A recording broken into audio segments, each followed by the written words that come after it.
Hello everyone, welcome to What If Issei the Failure of Magician Family Became the Greatest Sekiryuutei Sorcerer movie. Before we start, please go support BlackRedZX for writing that awesome fanfic. This is the translated version I made. There will be some mistake in character's gender, but of course Issei is a male. Descendant of a family of magicians, Hyoudou Issei is the youngest of the 4 sons of the leaders of the Hyoudou family. Being the youngest of the 4, expectations were high on Issei, but in the end he turned out to be a failure within the world of magic. But being a failure at the beginning does not mean that you will be one all your life. Will Issei be able to fulfill his goal and overcome all his obstacles? Prologue. There was a boy sitting in front of a large table full of different objects, which he did not dare to touch. He only looked at the old man on the other side of the table with the biggest smile he had, one that implied the respect and affection he had for the old man, who turned his gaze to the boy. "Shouldn't you be attending your father's classes?" the elder asked as he put his book aside. "Even if I'm there, he doesn't pay attention to me. He only focuses on my older brothers who are improving quickly," said the boy while the old man laughed. "What does that matter? Your father was not skilled in magic either. He had to work hard every day until he was able to do magic correctly in his own way," said the old man, who looked at his grandson's pot. "Well, he would forget that because he just ignores my presence at practice. Even the other day he forgot it was my birthday," the boy said sadly. "The only one who came was Shid, and not even Oka-san came. Even you were missing." The old man looked at his grandson with pity. He knew better than anyone what it meant to be alone. So he gently touched the drawer to his left, something that elicited a sigh before saying, "I know I failed you, Issei, but your father didn't let me attend, all to please those capricious people you have like your brothers who want to meet," he said, while Issei said, "I know, I still would have liked you to arrive on time," said little Issei, who lowered his sad gaze. "I know, in compensation I will show you something impressive." "What do you say?" the old man said happily. "Really? What are you going to show me?" little Issei said as his eyes lit up. "Of course," the old man said as his grandson looked excited. So without hesitation he opened the drawer on his left before moving to the little boy. Without thinking twice, he got down from his chair and approached his grandfather, who took a box out of the drawer before closing it. He then took the boy and sat him on one of his legs, while holding the box in front of him. "Listen, Issei, in this box are all the 2 reasons why the Hyoudou became a recognized family in the community among magicians," said the old man with the seriousness that a child could understand. "You mean the Hyoudou family treasure?" little Issei asked as his grandfather approved. "I thought that was in Odo-san's hands." "Now," the old man said with a smile, "I never mentioned it or showed it to him. This can't fall into the wrong hands, and your father would have given it a use that is not correct." "Then why are you showing it to me?" little Issei asked. "Because I'm already old. I don't know how much time I have left in this world, so before the day I die I give this to you, Issei. You will be the guardian of the family treasure. Do you accept this responsibility?" he said seriously while little Issei praised vigorously. "Forks, I will take care of the family treasure. I won't let anyone touch it," little Issei said with the utmost confidence. "It seems perfect to me," said the old man, who opened the box to show him that it contained Issei. "Although if one day you need their help, do not hesitate and call them. They will be faithful to you with any order you give them." "Will you obey any order I give you?" little Issei asked. "Yes, that's why use them wisely, Issei. Promise you will," he said with the same kind smile.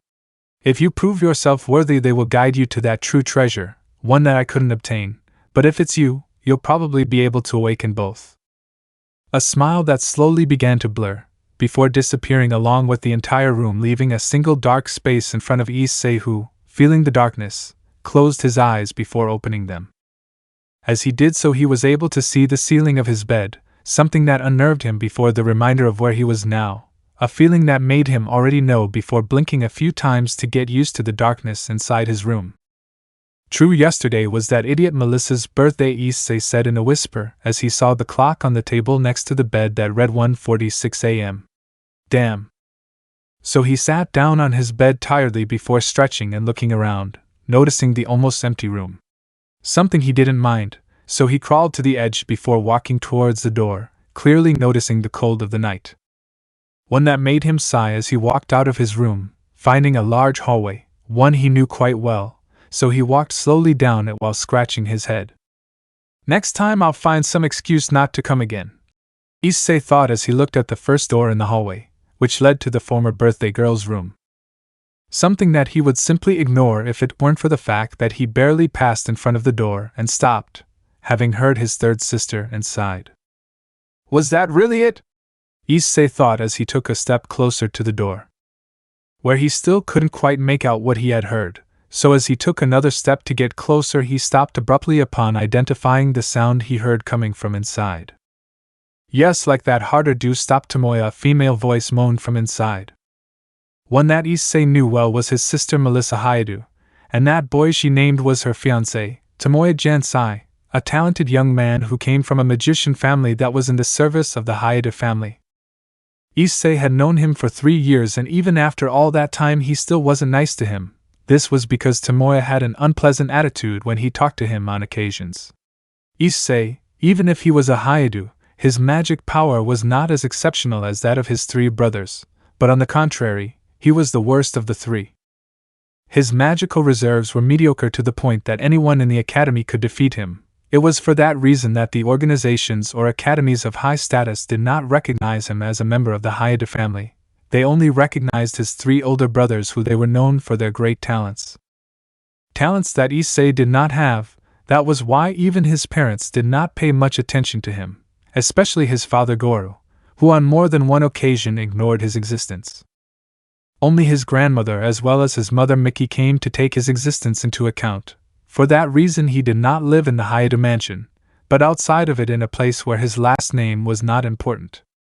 For that reason he took a couple of steps away from the door, and then walked away from there as quietly as possible, because he didn't want to let his sister know that he had heard her moan her fiancé's name several times. So he continued on his way, passing through the door to his first sister's room, which was now silent. So without bothering, he continued down the hallway, before passing in front of the door to his second brother's room, who as Issei expected was still awake late at night, where he assumed he was doing the same thing as Melissa. Only unlike Melissa, he didn't bother to properly close the door, which was letting the light from inside out by being half open. When he stopped, he could see perfectly what was going on inside, causing a sharp pang in his heart. "Do we really have to do this?" said a female voice that Issei instantly identified as his brother's second fiancé. "Come on, don't be shy, we've done many different things that you liked before, right?" said another female voice that Issei quickly identified as that of the first fiancé, who seemed to want to force the other to do something in front of the brown-haired boy sitting on the edge of the bed, who smiled with some lust when he saw the appearance of the 2 girls. They were only wearing erotic lingerie, something that the blonde-haired girl normally wouldn't wear. Something that Issei knew perfectly well, since he had known her for a long time, as had the other girl, who smiled with desire when she saw the girl's reactions. But said the young blonde before being silenced by a kiss from the other girl. "Stop worrying, Lydia. Whatever happens here, stays here. No one else will know what happened," she said with a flirtatious smile, while the brunette sitting on the bed got up. "Naomi is right, Lydia. What happens here stays between us. No one will find out about this," said the brunette, who took Lydia by the chin and then kissed her. Something that the young woman reciprocated, to which Naomi was quick to join in, something that anyone could be jealous of seeing. Except Issei, who happened to be in a bad position to see. He didn't feel the slightest envy or jealousy when he saw it. The only thing he felt was pain. Since the young girl named Lydia was Issei's former fiancée, and the other young girl named Naomi was his older sister, they both belonged to a magician family lineage similar to the Hyoudou family. Naomi Fontaine and Lydia Fontaine were the only daughters of the current patriarch of the Fontaine family, and both had been engaged to the 2 Hyoudou sons 6 months ago. This was thanks to the agreement their mother Miki had with Killian Fontaine, the father of both, who agreed to engage both to the Hyoudou sons. Naomi Fontaine was the eldest, therefore, she was betrothed to Issei Hyoudou, her older brother, who agreed with that, something that Issei also agreed with just seeing that his fiancée was Lydia Fontaine, one of the few girls in the entire academy who didn't make fun of him or even belittle him for his already low talent. The chemistry between Issei and Lydia was one of the best, so much so that Issei quickly fell in love with the girl, who, given her reactions as well as emotions when she was with Issei, it was easy to assume that the girl felt the same. Issei's life seemed to have become happier, but that happiness only lasted 3 months. One night Issei returned late from one of the academy's activities. Delaying it for the first time, Lydia would stay at the mansion, something Naomi had done several times, so Issei felt that both were undoubtedly ready to take another step in their relationship. She returned late, and as soon as she arrived, one of the maids told him that Lydia had returned home due to a private matter, something that came to disappoint him. So he simply walked up to his room, passing near his brother Issei's room, where he heard more than one moan coming out. Something that left him somewhat surprised, given that it wasn't the first time that Issei had sex with Naomi, so he decided to just ignore him and go to his room. But when he passed through the bathroom door, he ran into Naomi, who only wore a towel over his body, indicating that he had taken a shower a few moments ago, something that confused Issei when he saw him, having heard the moans inside Issei's room. He didn't say anything and just continued on his way, something that Naomi didn't care about, as she continued walking towards her fiancé's room. For the next few hours Issei didn't move from his room, not wanting to hear Naomi's moans, which she apparently thought were okay with sharing with Issei. Something that Issei didn't feel jealous of having Lydia by his side, something that died when he left his room to go eat something, as he watched as Lydia left Issei's room, who, even though they were in the hallway, kissed her. Not caring if she was his younger brother's fiancée, who at that moment felt his feelings breaking, which became a great source of anger. He had not been completely happy in his life, and when he finally thought he had found a source that would give him happiness, it was taken away from him by his brother. He was ready to face Issei there, but Naomi stopped him. Apparently she had been waiting for that moment anxiously. This was because with just a light spell she left him immobilized, while he heard her soft words in his ear.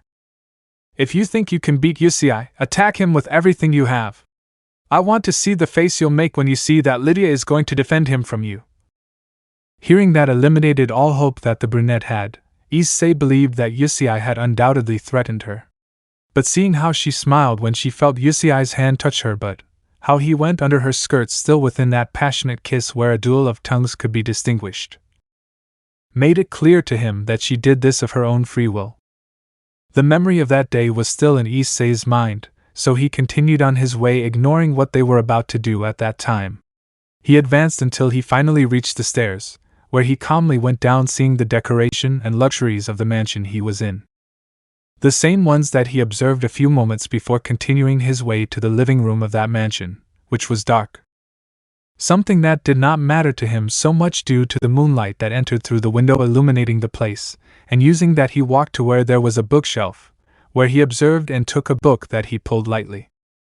Causing a faint noise that indicated that something had opened, he simply stepped back while his hand grabbed the edge of the shelf, which he quickly pulled, realizing that behind it was a staircase. He simply entered slowly, where the entrance closed behind him. Without waiting, he began his descent down all the stairs until he reached the end. As soon as he set foot there, several of the torches lit up in a second, revealing an office as well as a laboratory in the place, to which one could tell that nothing had gone there for several years due to the dust on the tables, chairs, books and potion-making utensils. "It hasn't changed much," Issei thought nostalgically as he walked to the nearest table, where he took one of the open books, which he began to read before hearing a sigh behind him, causing him to be slightly surprised when he turned around. "If Odo-sama finds out that you came down here, he'll be furious," the woman behind Issei said calmly. "It doesn't matter, since today I'm returning to the house that Grandpa left me," Issei said as he looked at the woman. "Although you should be aware that Goro will also scold you for coming down here." As soon as she said that, a surprise appeared on the face of that woman, who had not even considered that before.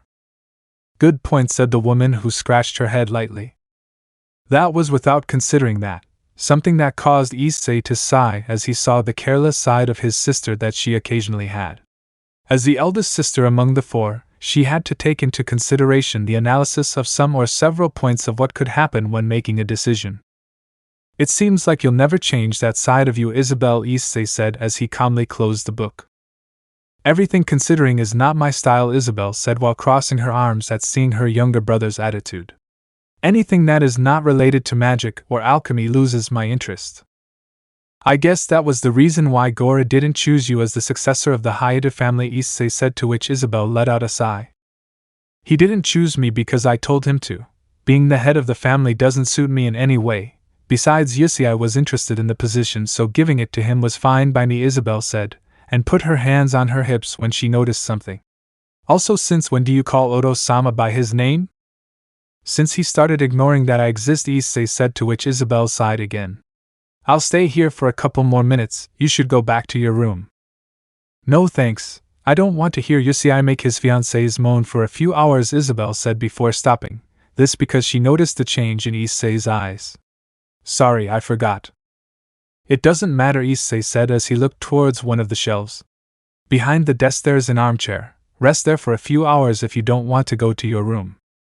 Issei said as he walked over to the bookshelf where he took out another book, something Isabelle didn't bother to look at or ask about. She simply walked over to the armchair Issei had mentioned, which was covered in dust, but with a simple wave of her hand it disappeared, leaving the armchair clean. When you come up, wake me up. I don't want to spend the night here, said Isabelle as she lay down on the couch. As you wish, Issei said as he focused on the book in his hands. Something Isabelle noticed before she took off her glasses, before leaving them on the coffee table. Giving a slight glance at Issei's back for a second before turning around, where the memory of an old man appeared. I wonder how Grandpa Juzo would have acted if he saw what happened to your fiancé and your position within the Hyoudou family lineage, Isabelle thought before closing her eyes. Since his father, Gora Hyoudou, had not only ignored the existence of his son, but had erased him from all family records. For each of the future descendants, Gora Hyoudou had only 3 children, in his marriage to Miki Hyoudou. Since the records would only speak of his first 3 children, first the birth of his firstborn, Isabelle Hyoudou, also of his second son, Issei Hyoudou, and of his last daughter to be born, Melissa Hyoudou. Issei's birth would not be recorded anywhere in the records, to make it as if he had never existed within his family, something that Issei knew, since he found out when his father engaged Lydia to Issei without asking. Since then Issei stopped living in the Hyoudou mansion. He could stay there if he wanted, but he preferred to live in the mountains where his grandfather's cabin was, who had inherited it to him in his will, something that did not bother the Hyoudou family. Only some saw Issei's departure as something unfair. It was because of them that Issei showed up at Melissa's birthday party. He didn't worry about not showing up at the party. He simply limited himself to greeting each of those people before going to his room. The only thing he was waiting for was for dawn to break so he could leave that place as soon as possible. He had already accepted that his destiny was not to stand out. For that reason he had decided to live alone in that cabin until his old age. With those thoughts he continued reading for 3 more hours before seeing the clock in the room, which read 5:26 a.m. So he sighed before going to wake up his sister, who was already truly asleep, so he simply carried her to her room. He knew Isabelle, she wouldn't wake up even if he tried for several minutes, so he simply decided to carry her sleeping body to her room. Which led him to pass through Issei's room once again, which was now completely silent, so he ignored that and focused on carrying his sister to her room. If she continues with such a heavy dream, someone will end up taking advantage of her body at some point, Issei thought as he pushed open the door to Isabelle's room. Whereupon entering he quickly walked and left her on the bed, noticing that his sister's clothes were almost showing more than they should. How easy it would be to take advantage of you right now, Issei said as his hands grabbed the covers on the bed, which he moved to cover his sister's body, who was still asleep even though she had been moved quite a bit on the way. Something that Issei expected, so he left his sister's glasses aside on the coffee table, where he limited himself to looking at her once before walking to the door and leaving, closing it in the process, leaving a slight silence in that room that after seconds it was broken by a weak whisper. If you're the one taking advantage of me, I wouldn't mind at all, Isabelle said almost inaudibly, opening her eyes for a moment. It would be a way of apologizing for everything, she whispered before falling asleep in her bed, while Issei slowly returned to his room, where he only looked at his things before starting to pack most of them away. What was left there was the last of all his things, so he simply put them away to take them once and for all, something that took him a couple of minutes, and he finished when the sun began to rise. Seeing that, Issei sighed before going to the joint room, where he had his bathroom. Whereupon entering he decided to take the last shower he would take inside that house. The minutes passed, which soon became a couple of hours after not only finishing his shower, but he also went back to take some books from his grandfather Juzo's old office, which he kept in one of his backpacks in his room. He had everything at hand, the only thing he needed was a last breakfast in that place, so he took his few things to the entrance of the mansion. These are all the things I was missing. There is nothing left of mine in this mansion to return to again, Issei thought without regrets. After making sure that he had nothing left, he walked to the kitchen to eat something, but on his way a maid told him that his breakfast was going to be served in the main dining room. Something that surprised Issei, remembering the last time he ate there, so he headed to that place thinking that his last meal would be in the dining room where he had been forbidden to eat a long time ago. I guess it's Lilia's doing, Issei thought as he remembered the maid who treated him well during his childhood. With that in mind, he reached the large door that led to the dining room, where he only gave a slight sigh before entering, noticing the large table. One that could easily seat around 20 or at least 23 people, so he decided to eat in the place that used to be his. But before taking a seat he heard the slight laughter of a young man. Are you really going to eat in the dining room? It seems you have forgotten your place if you plan to eat here with us, said the young man sitting next to the window, who gently caressed the dog in his arms, something that tensed Issei when he saw the boy there watching him. This was Melissa Hyoudou's fiancé, one of the people that Issei detested the most in that house, Tomoya Gensai. Don't worry about it, I'll have some breakfast before I leave, Issei said as he sat down. Are you going to leave? How sad, and I thought you would stay until my wedding day in 2.5 months, Tomoya said to Issei with fake pain. Don't worry, Tomoya. On your wedding day, Issei said before hearing the door open, drawing the attention of the two who turned their gaze. Sorry I'm late, a cheerful voice said, which turned in surprise upon seeing Issei sitting. Oh wow, Issei didn't expect to see you here, the young woman said, causing Issei to just look at her before returning his gaze back to the table, where he simply limited himself to answering. It's been a while, Melissa, Issei said to his third older sister. I say the same, Issei. I heard from the maids that you came to my party yesterday, however I didn't see you there, Melissa said while adjusting her glasses. I didn't want to ruin the atmosphere of your party with my presence, Issei said without them noticing that he was nervous. Why are they here? It's at most 7 in the morning, so they still have 3 hours to leave for the academy. Getting up at this time is unusual. How thoughtful, Melissa said before looking at her fiancé, who smiled fondly at her. Did I keep you waiting? No, but it doesn't matter. I would wait for you as long as necessary, Tomoya said, getting up from his place to approach his fiancé.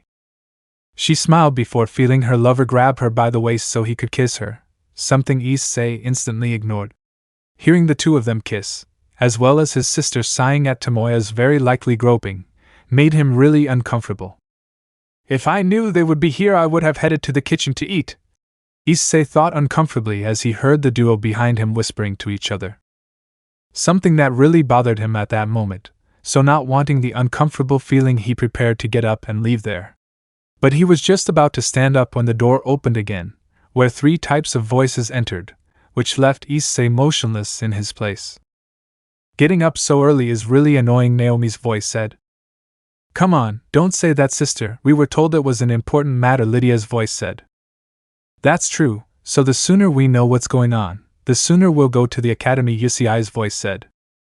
Who, without looking at who was next to him, sat next to Issei, since that was his corresponding place. Something that Lydia along with Naomi imitated by sitting to the left of Issei, who noticed the one sitting to his right. Oh, how unexpected. I didn't expect your presence during breakfast, Issei said with a calm smile to his little brother. Little brother Issei. As soon as she said that, the sister duo noticed Issei's presence, which caused both of them to be surprised and even one of them to be nervous. Something that Issei couldn't care less about, as he was regretting having come to the dining room and not the kitchen to eat. Damn, getting up this early is certainly not my style in any way, Isabelle said, entering the dining room with the same boredom. Only now he was wearing his usual magician outfit, something that Naomi and Lydia also wore. However, Issei wasn't the least bit interested in that, Instead, he was planning to leave there when he saw how his sister Melissa sat in front of them along with Tomoya, who only limited himself to smiling when he saw the situation. "Wow, it's been a long time since we all tied together. It should happen more often, don't you think?" Tomoya said while smiling. "It's true, it was strange to see everyone at the same table," Melissa said as she looked at her brothers.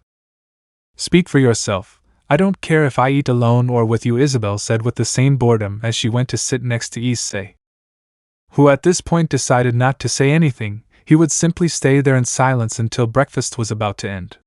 Since he was not willing to show his brothers that he was still affected by what had happened, and he also did not want Lydia to say something to try to talk to him after finishing breakfast. "That's cruel," Isabelle Issei said with a smile. "It makes me happy that all the Hyoudou brothers are here for breakfast." "I agree with Issei," Tomoya said as he gently took Melissa's hand. "Having breakfast with the family is the best." "It's true, we'll soon be Hyoudou too, so calling ourselves family a little earlier isn't bad," Naomi said as she turned to see Lydia, who had her gaze on the table with a nervous face. "Right, Lydia?" "Huh!" Lydia replied, raising her gaze before answering. "Yes, in 1 or 2 months we will be Hyoudou, so calling us family now is fine." Saying that, they began to talk about the wedding that each one of them would have, something that Issei did not want to be a part of. He even thought about leaving there, but at that thought the door opened again. Only this time it was both Hyoudou parents, who were accompanied by several attendees. They were carrying various types of documents, which they made the Hyoudou couple sign before storing them in a different folder. "It seems that we are all here," Gora said seriously when he saw the young people, who simply focused on him, something that Issei did not do as he just limited himself to looking in the opposite direction as he had nothing to do there. "Listen everyone, I called you here to discuss your future as magicians of the Hyoudou family," Gora said, to which Issei sighed. "As you know, this month I've been quite busy." "We both were," Mickey said with a light sigh. "The reason for this is because we had more than one meeting with the leader of the underworld." "Huh! You talked to Lord Lucifer?" Isabella asked her father in surprise. "One of the 4 mouths?" "That's right, we met for some of our agreements related to our ancestors, where an important topic was brought to light," Goro said before stopping and looking at Mickey. "It seems that Lucifer's younger sister mentioned that she wanted to make a pact with a magician at some point, something that seems to have influenced her friends, family, and acquaintances," Mickey said while signing another paper that her assistant gave her.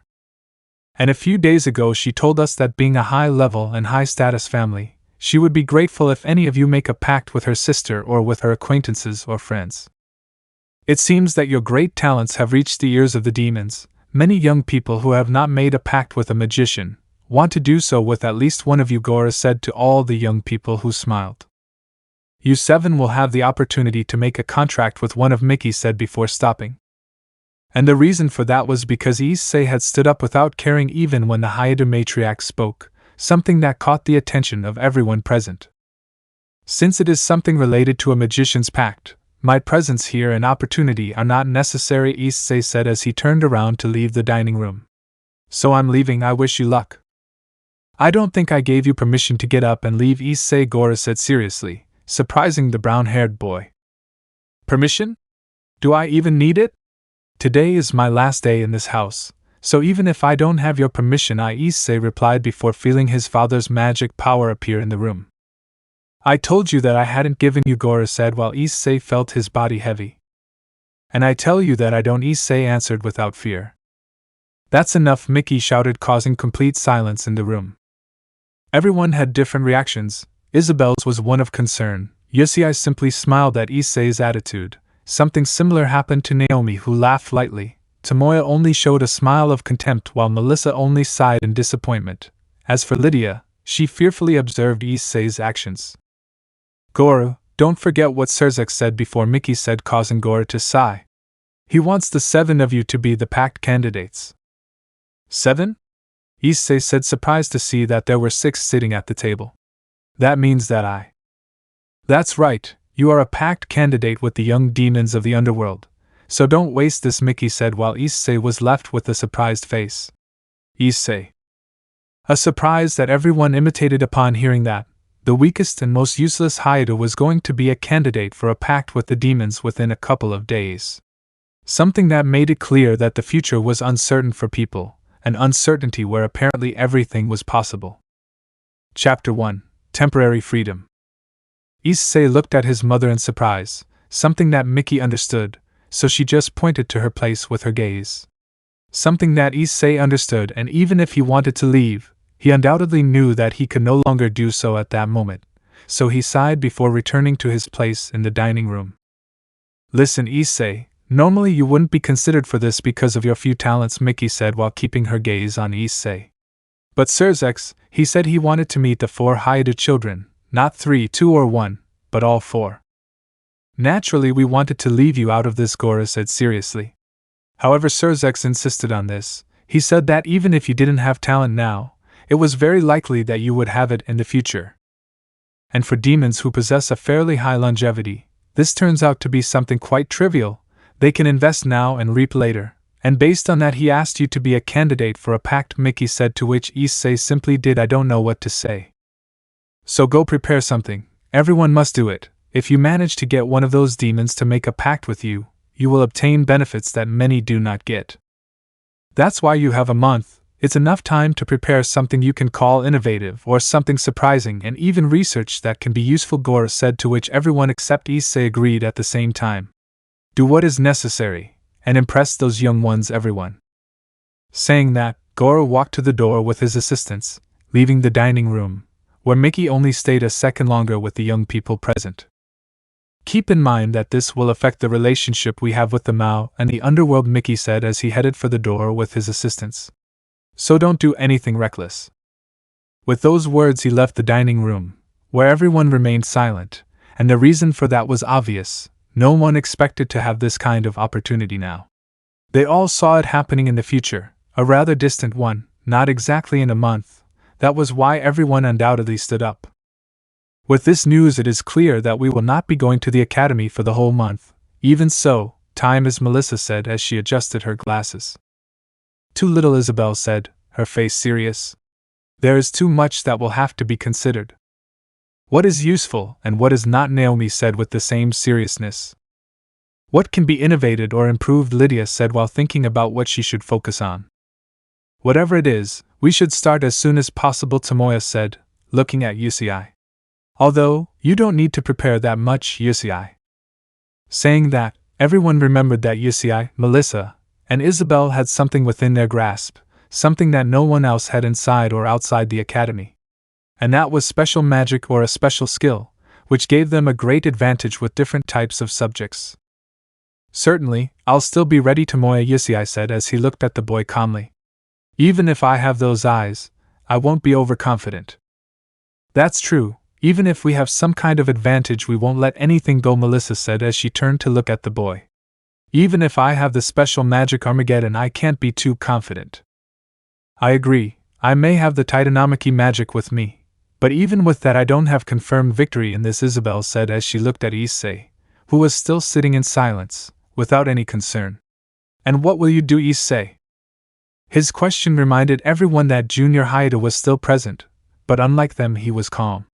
Since even if he had heard that SirZX, the Mao Lucifer, wanted to meet him, he was not willing to meet him. He even planned to skip that monthly meeting, so the answer was obvious.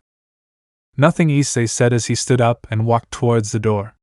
As I said at the beginning, this opportunity, unlike you, does not interest me.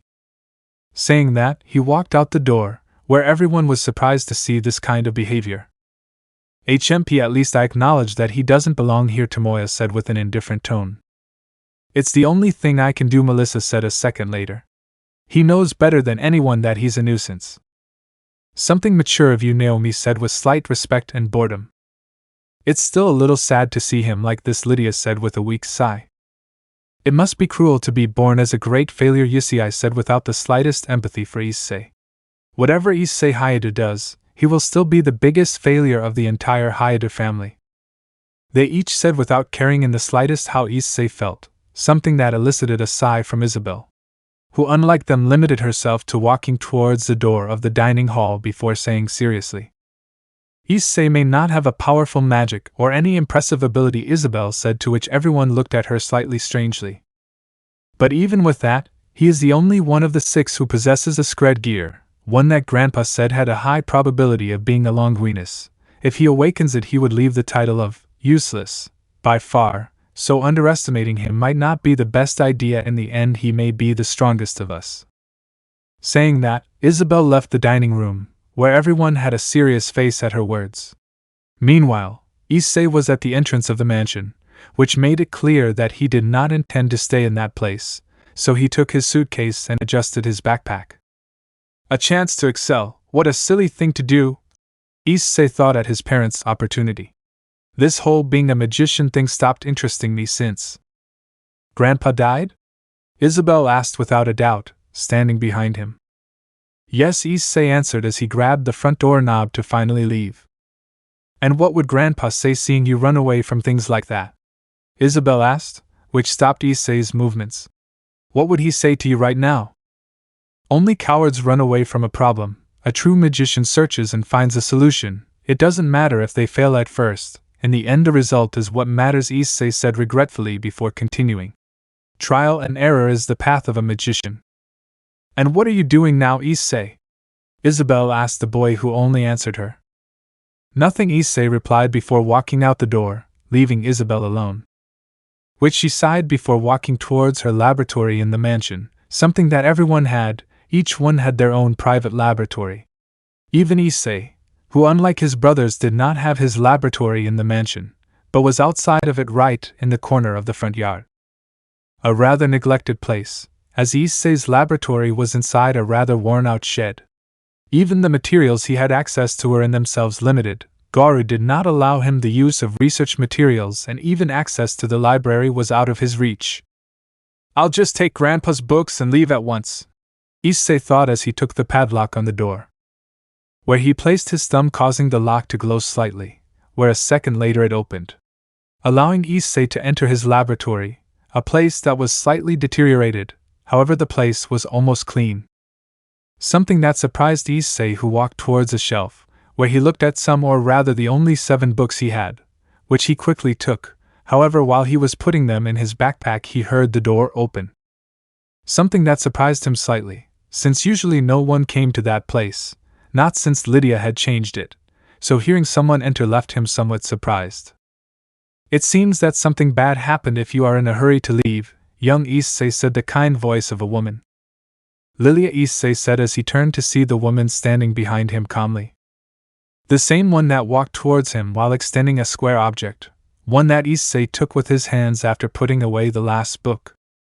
With your brothers in the dining room, I figured you'd leave quickly even without breakfast, Lilia said as she took a step away. That's why I asked for a part of breakfast for you.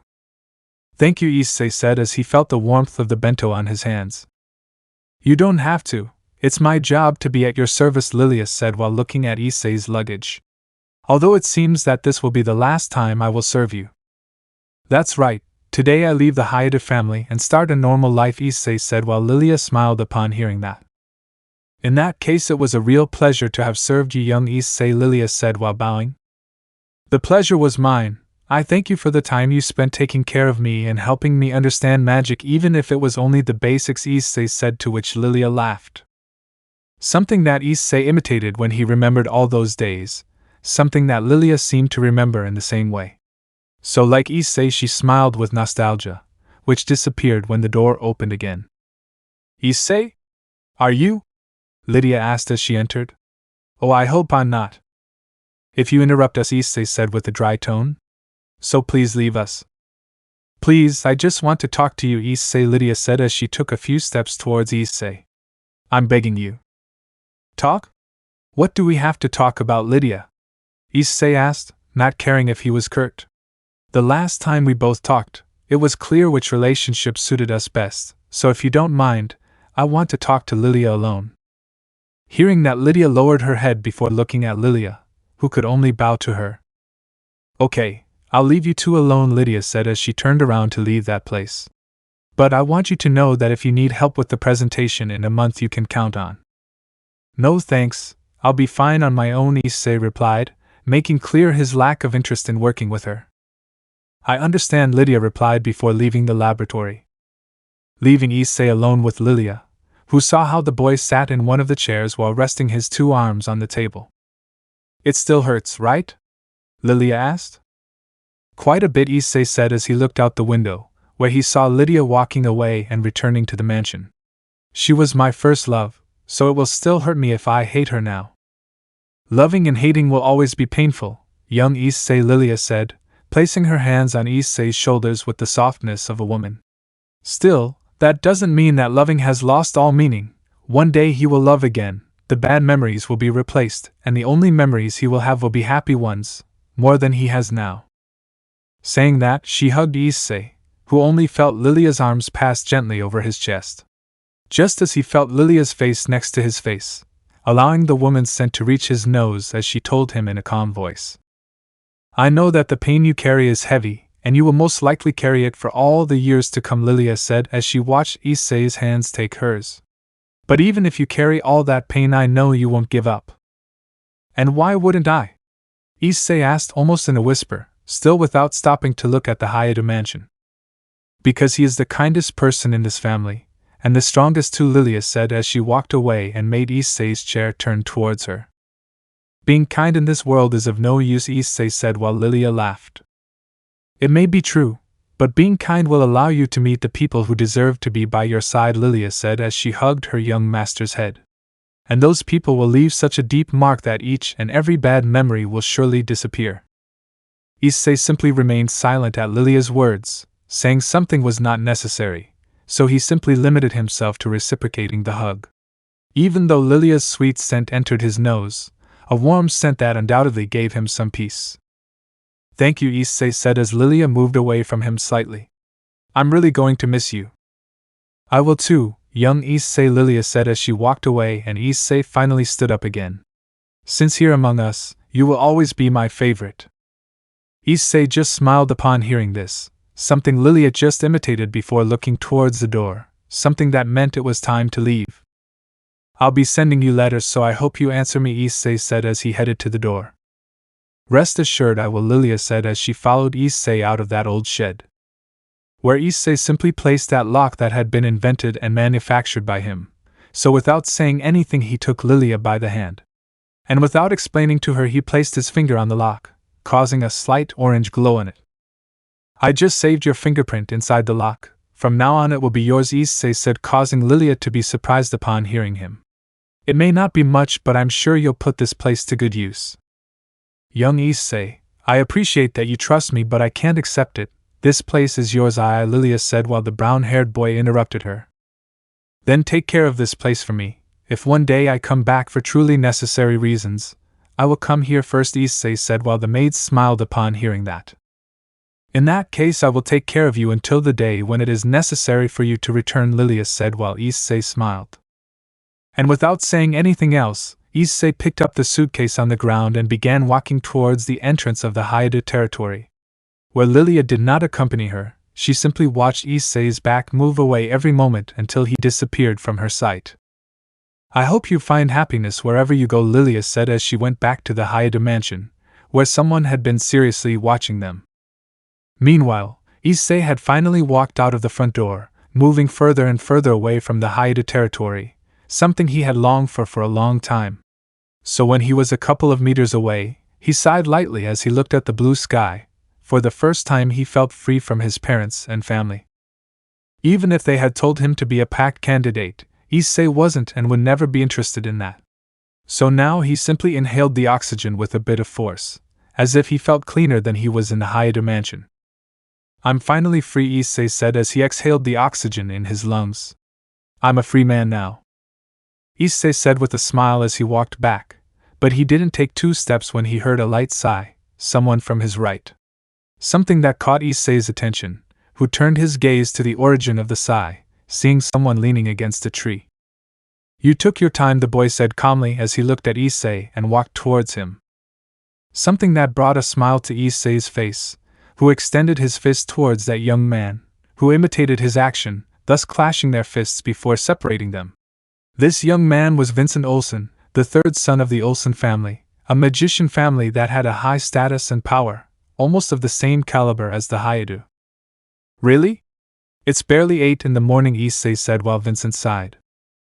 I've been waiting for you since 6, so if you took your time to leave the place you once called home, Vincent said as he touched Issei's suitcase, which began to float slightly, something that Issei was grateful for as he walked alongside Vincent. With that spell, he made the suitcase float behind them, something that somehow lightened the trip.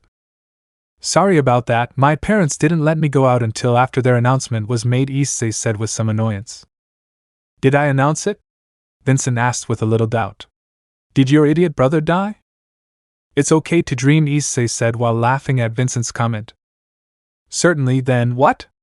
Vincent was going to ask before quickly taking a step back, bringing Issei along by grabbing him by his clothes, thus forcing him to back off and avoid a blow from a huge dragon, one that was being controlled by the young woman in front of them. You know, one day you're going to kill us if you keep greeting us like that, Vincent said while Issei laughed nervously. If I wanted you dead, I wouldn't have been so gentle with you, the young woman said with a calm face, which brought out a double sigh between the two young men, who just watched as the dragon disappeared, leaving the young woman as if nothing had happened before. Something quite normal coming from her, which both Vincent and Issei were used to. Because that young girl was Akiza Izinski, a magician with no background like the Hyoudou or Olsen family, who had a great background and reputation. She was born and raised in a family where no one was a magician, causing terror upon her parents who had no knowledge or understanding of that world. It was thanks to this that Akiza ended up isolated from her parents, who just a few months after she was 2 years old gave her to a wandering mage who was passing by. From the beginning, she had the intention of explaining Akiza's condition, but her parents did not want to listen to her and just left Akiza in her hands. Unable to abandon her, he took her with him, but he didn't waste any time, and greatly helped Akiza control her magical powers. And when she was old enough, she was enrolled in the same academy as Issei, where they got to know each other. Thanks to Issei's rejection and Akiza's treatment of a criminal record, they easily became friends. Where the calm Vincent joined them, this due to not having prejudices towards others, regardless of whether they had a criminal record or not. Soft?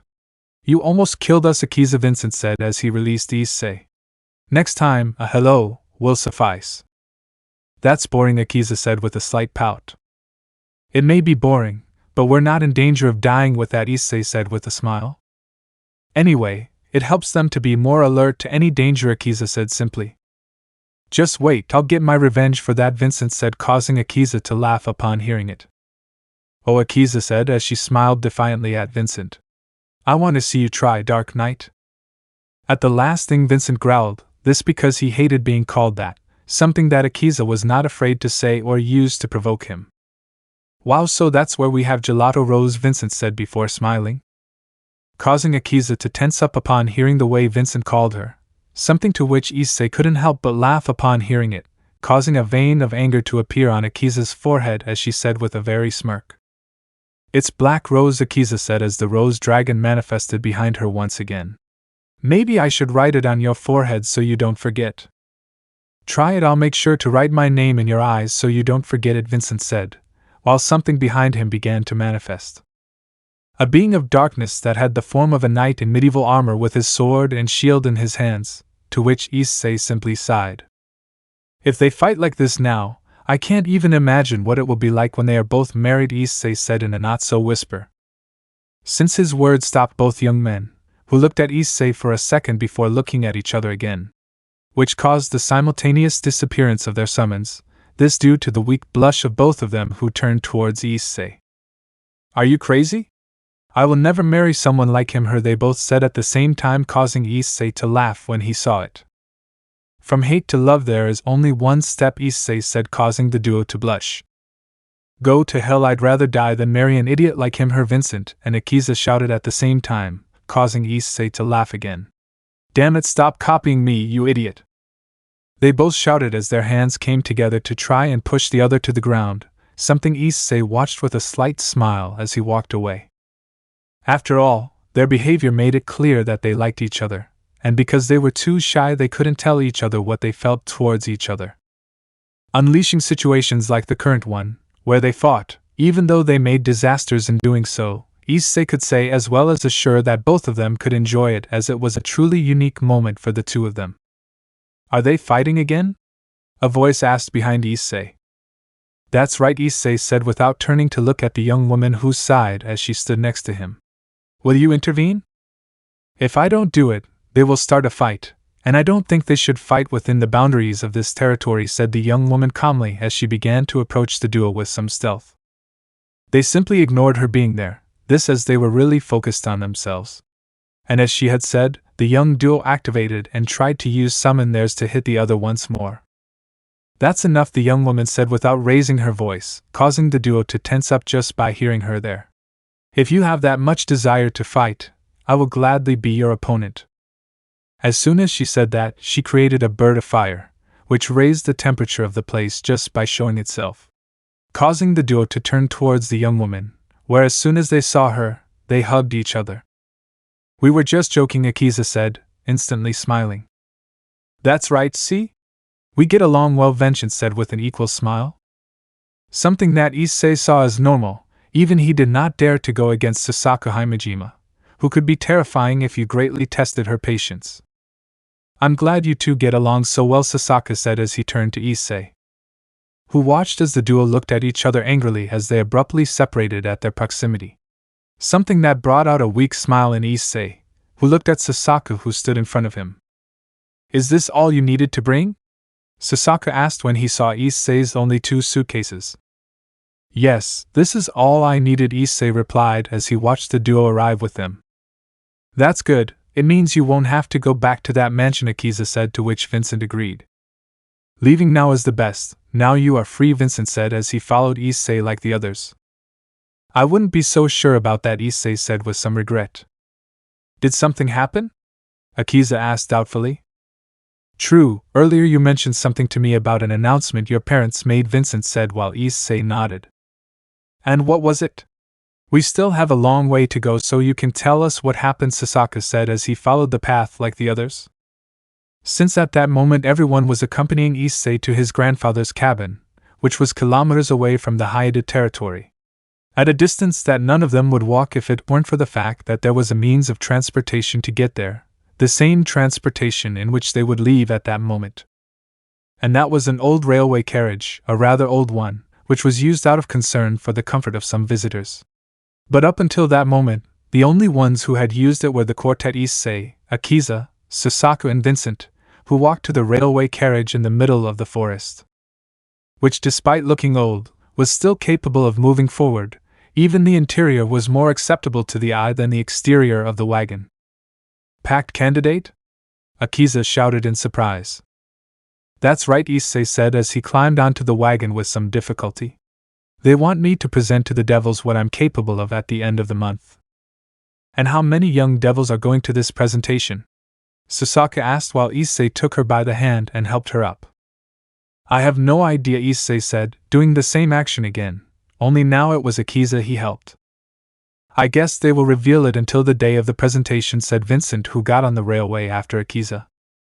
It seems so, Issei replied as he looked at the board, which consisted of only 4 things in it: a speedometer and gasoline, a speed crank, the emergency brake and a slot with which a key could be inserted to start it. Something that Issei did when he had the key, starting the car, which from 1 second to the next began to move forward when Issei moved the crank. It makes some sense. That way they avoid putting an extra burden on them if they avoid telling them how many demons they will show their presentation to, Sasaka said, and in view of the movement of the wagon, he sat down on one of the armchairs. Something that Akiza and Vincent imitated as they sat on the chairs that were to the left of the wagon, while Sasaka sat on the ones on the right next to Issei, who sat down after seeing that everything was in order. Still, it's too little time, Vincent said as he thought about it. A month is too little time to prepare decent something. I guess they did it to see what they were capable of when working with little time, Akiza said as she turned to Issei's place. Something Issei doesn't have to worry about. By not participating you won't have to worry about the little time you have left to make that presentation, Vincent said as he looked out the window. Still, making a pact with a demon is a privilege that very few have, Sasaka said, remembering a relative of his. Depending on the demon, you might be able to have different experiences. Something fundamental for a magician, Vincent said as he looked at Issei. Even so, considering Issei and this is something. It was the Mao Lucifer who asked for my participation, Issei said out of nowhere, causing everyone's surprise. They focused their gaze on the brown-haired boy who looked out the window of that old wagon, ignoring all the surprises of his friends. At the Hyoudou mansion, Isabelle paced back and forth in her lab, carrying books and sheets of paper to a single table, where she was going to begin preparations for what would be her presentation. She still wasn't entirely sure what she would do, but at least the possible idea of something was in her mind. I should consider taking up that research again. It had good foundations, however the research method turned out to be inefficient. Isabelle thought seriously as she left the last book on the table, where he took a chair to sit down. However, before doing so he heard the door open, and by inertia he knew the identity of who had entered. A maid was ruled out, his brothers too. Melissa was surely next to Tomoe in his laboratory. As for Issei, he would be in his father's office and his mother would already be out, leaving only two options, and the second of them would never come to his laboratory. What do you want, Naomi? Isabelle asked seriously without turning around. Oh, that's cold, Naomi said as she went deeper into the laboratory. Cold or not, you still haven't answered my, Isabelle said before stopping at Naomi's proximity. I just came to say hello, since you left the dining room a little upset, so I came to make sure you were, Naomi said while gently caressing Isabelle's shoulders. I'm fine, you didn't have to come see me, it just seems like Isabelle said before stopping again. Is it stupid that we treat your little brother badly? Naomi said, to which Isabelle moved her shoulders to move Naomi's hands away. Come on, you also think it's stupid that he's a candidate for a pact. Not really, Isabelle said as she turned her chair to face Naomi. Issei may not stand out that much in the world of magic, but he is skilled in creating objects. Object creation? Naomi said a little hesitantly before saying, Are you referring to that job of creating magical artifacts? I may be a beginner at it, but the artifacts I created have a pretty solid foundation. If I keep going like this, I'll be able to create powerful magic artifacts in about 10 or 12 years, Isabelle said as she stood up. No one might care much about that, but that skill should be taken more seriously. It doesn't matter how many artifacts he makes, if he can't use them on himself, there's no point in someone else using them, Naomi said as she watched Isabelle walk towards the door. It's a useless skill, for someone who's also useless. Naomi's words clearly bothered Isabelle, who simply looked annoyed by it, causing Naomi to have a slight doubt about it, which she understood when she saw several books on a table next to her. So that's it, Naomi said upon seeing the titles of the books. Don't tell me, do you think Issei has something in common with the one who founded the Hyoudou family? Both of them had talent in the creation of magic artifacts, although Issei, unlike the founder, takes him longer because he was not trained in that field, Isabelle said as she watched Naomi approach. But even if he doesn't have the basic knowledge, Issei can create magic artifacts in a rather peculiar but strong way that I wouldn't recommend underestimating. So what if he can create artifacts? Even if he shares that skill, Issei will never be able to reach the same level as the founder, Naomi said as she looked at Isabelle with a smile. Since the biggest difference between them is that Issei was not blessed with unlimited. As soon as she said that, Isabelle's gaze trembled.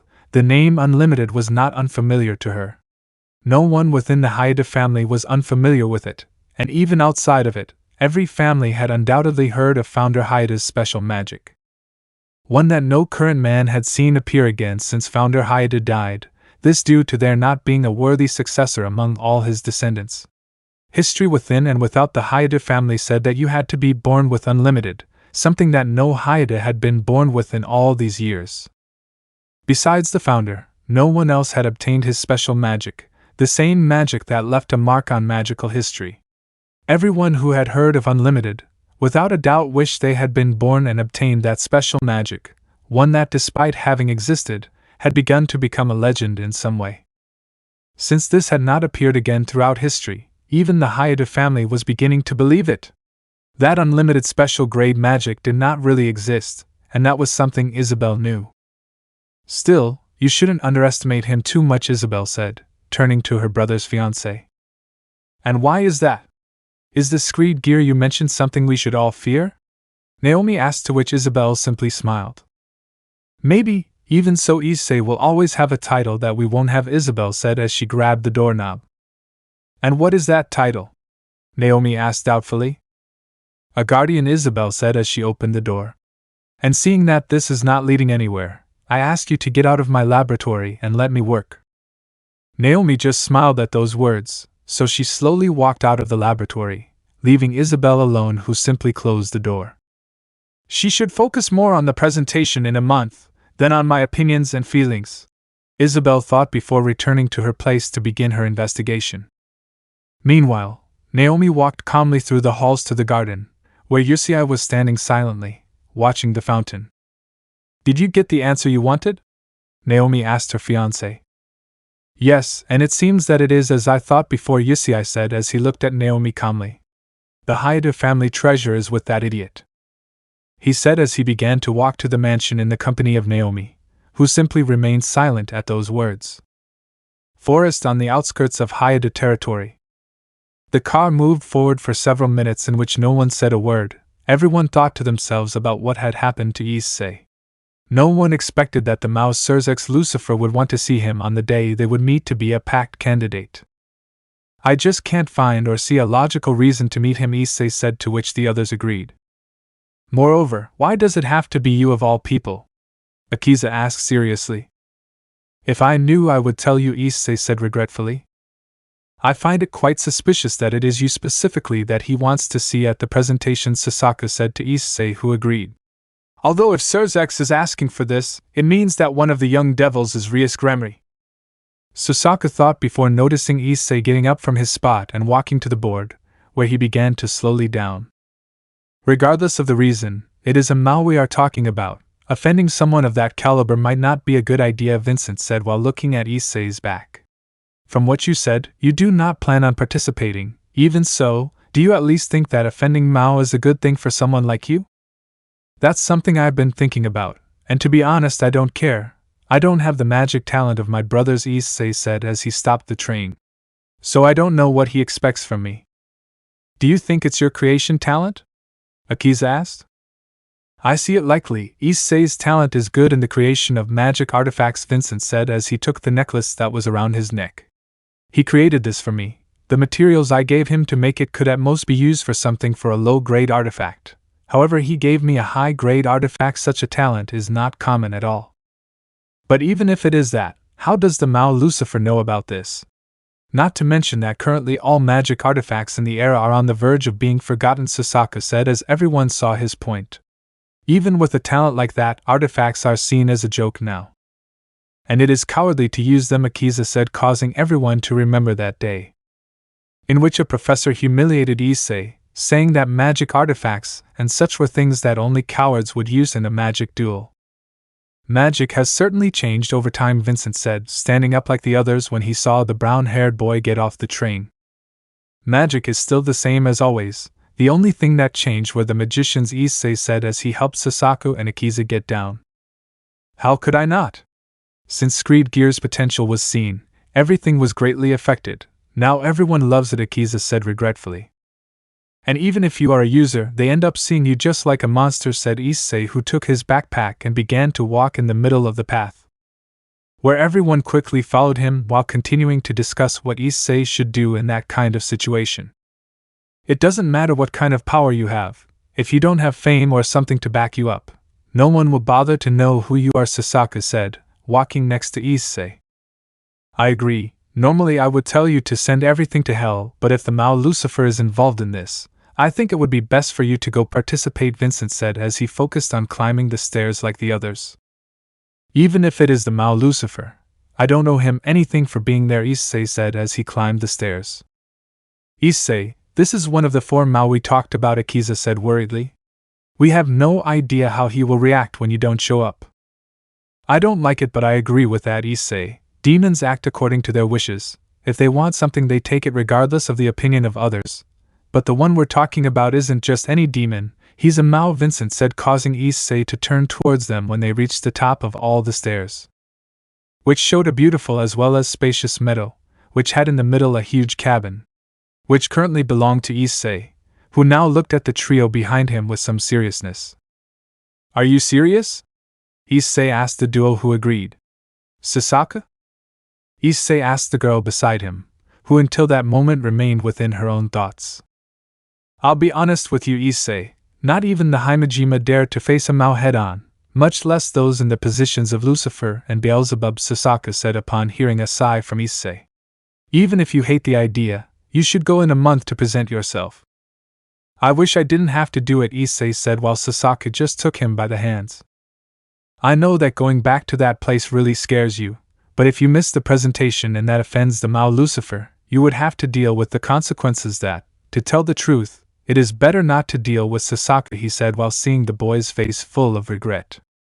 If it is okay with you, I will stay with you all this month for the preparation of the presentation. I will see how to help you in whatever you need. I'll stay with you too, you're my best friend, Issei, so I'm not going to leave you alone in this, Vincent said in a serious tone that he didn't accept no for an answer. Me too, maybe this way we can create something that will impress your idiotic brothers and inept parents, Akiza said before stopping abruptly. Inept? Izinski-san, I don't think I've ever been rude to you, and if I was I apologize, said a voice right behind Issei. Who, like the others, turned in that direction, seeing the brunette's mother, Miki Hyoudou, standing with her secretary. Who sighed with some amusement, seeing each of their reactions upon seeing Miki, who limited herself to looking at her son with a serious face. At the Hyoudou mansion, Issei calmly watched the clouds through his window, while Naomi stood a few steps behind him watching what the boy would do. So, this family treasure, does it have anything to do with unlimited? Naomi asked doubtfully. If I had to see, my father would have already snatched it from Issei, but even if it's not unlimited it still leaves me somewhat surprised that he would allow Issei to keep that, Issei said doubtfully before smiling. Unless he doesn't know anything about that.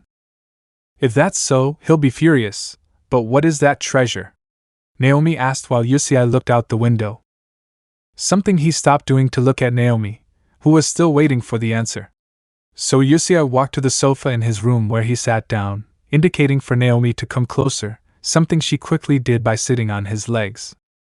As you well know, the story of the great founder Hyoudou makes him look like someone quite strong and invincible, Issei said as he felt Naomi's body stick to his. Yes, I remember reading several times that he was someone that magicians and other beings avoided facing, Naomi said while caring for Issei's chest. A power like that is too difficult to obtain, especially if it is from someone who was weak from the beginning, Issei said, causing Naomi's surprise. So the founder was, Naomi said in surprise. Yes, I was weak, or at least I was, Issei said to Naomi, who looked at him with the same surprise. A month ago I read the founder's private diary, where he mentioned that before being someone recognized as someone strong within the world of magic, he had 3 women with him who were always by his side. Did they always accompany him? Then why aren't they mentioned in the storybooks? Naomi said, to which Issei responded calmly. Because those 3 were not humans. On the contrary, they were something that resembled them too much, Issei said while seeing Naomi surprised. The 3 are nothing more than homunculus, which cannot be distinguished from a human. At least that's what the diary says. Homunculus? Seriously, things like that accompanied the founder? Naomi said, to which Issei sighed. That's right, although many believe that they were his daughters, because they were quite devoted to the founder, but in reality they were only fulfilling their duty by being just simple homunculus, Issei said with some contempt. Knowing that left me a little disappointed, but seeing it from a different angle I understood, having loyal servants is better than nothing. Certainly, so the Hyoudou treasure is homunculus? That really is something, Naomi said with some disappointment. Disappointing, but there is something that sets those 3 homunculus apart, Issei said as he moved his hand to Naomi's butt. And that is that they are perfect grade homunculus. In other words, they are the pinnacle of human creation, but also those 3 homunculus are the only ones who have witnessed the use of all of Unlimited's learning. Naomi's face changed upon hearing that.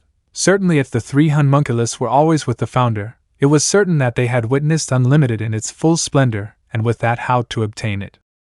It's true, they were with the founder all that time, so the way to obtain Unlimited is with those 3, Naomi said, smiling as Issei began to squeeze her but with some desire.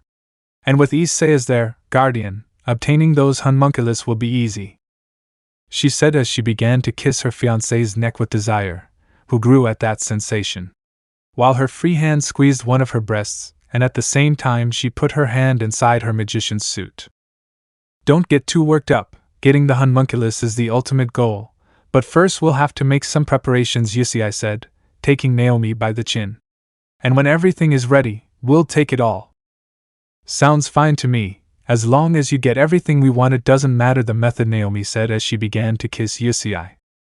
Where unnoticed someone had heard their conversation, standing just on the other side of the door, listening with a serious face before sighing in disappointment. It seems that you are not worthy of unlimited either, Issei, he thought calmly as he walked away from the door. In truth, none of the four seem like the right ones, although one may be, but in order to find out, Negrito, Albedo and Rubedo must meet. Thinking that, he began to walk away from that hallway silently, unnoticed by any of the guards or the magical cameras in the hallways. Chapter 2: The Decision of a Useless Man. Silence abounded in the room inside the cabin, where Sasaku, Akiza, and Vincent were sitting with Mickey's secretary.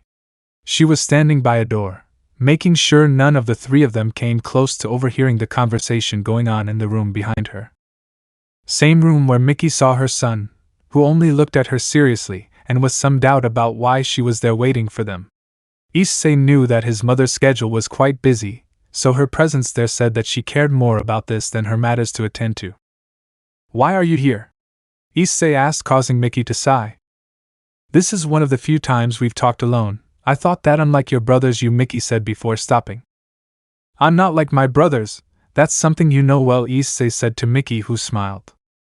You are certainly not like them, and you are not like Goro or Mickey. You are to my regret the same as your grandfather in his younger days, and I do not say that as a compliment, said a calm voice behind Issei, who couldn't help but be scared when he heard her behind him, so he quickly turned around and saw the only woman that Goro feared without exception. Even Mickey had a certain fear of that woman, so much so that he approached that woman just to serve her some tea. Grandma, Issei said weakly as he saw his late grandfather's wife.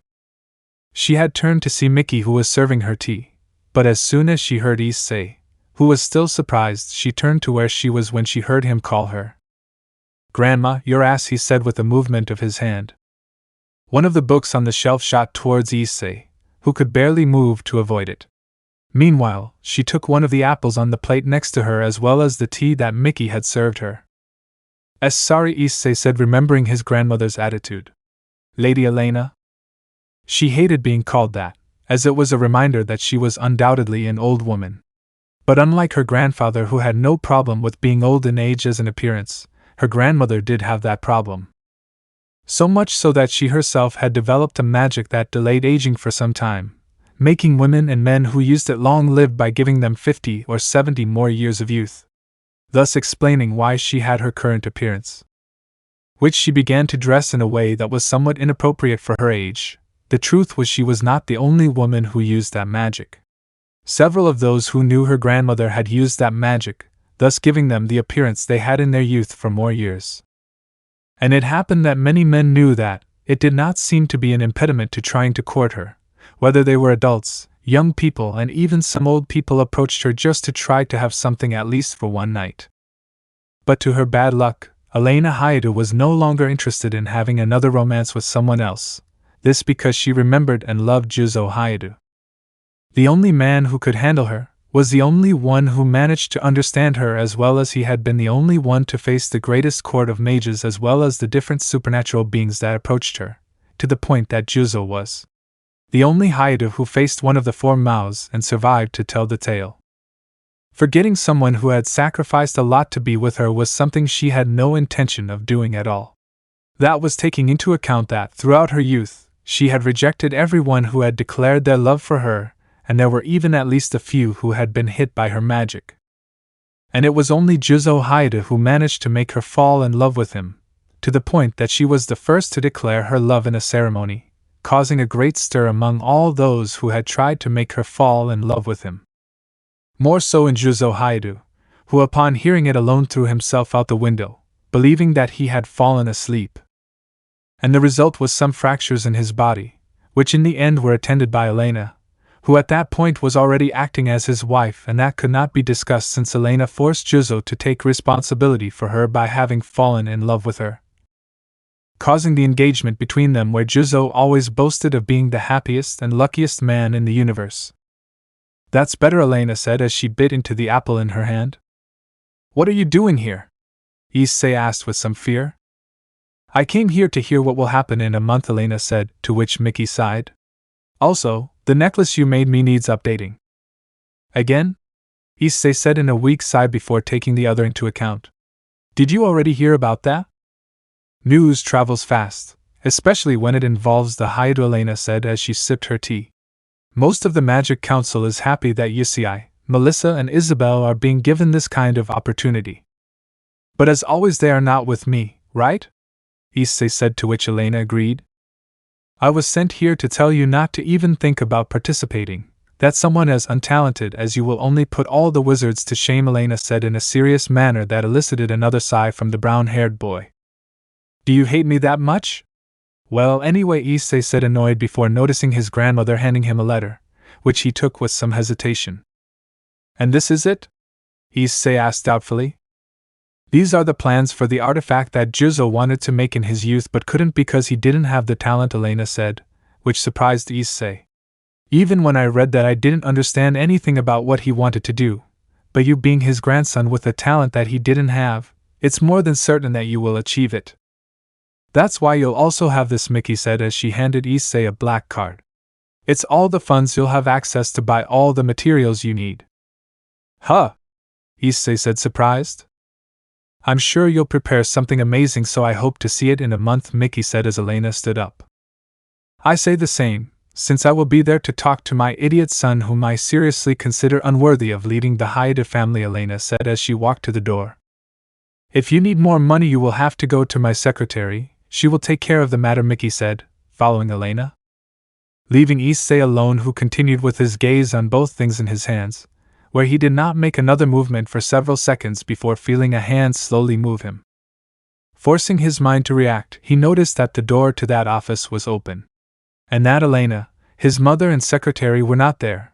Only his 3 friends were there, but they all had a look of doubt regarding his state. Something he couldn't blame them for. This was because he was also surprised, and the reason was simple: he hadn't expected his grandmother and mother to support him.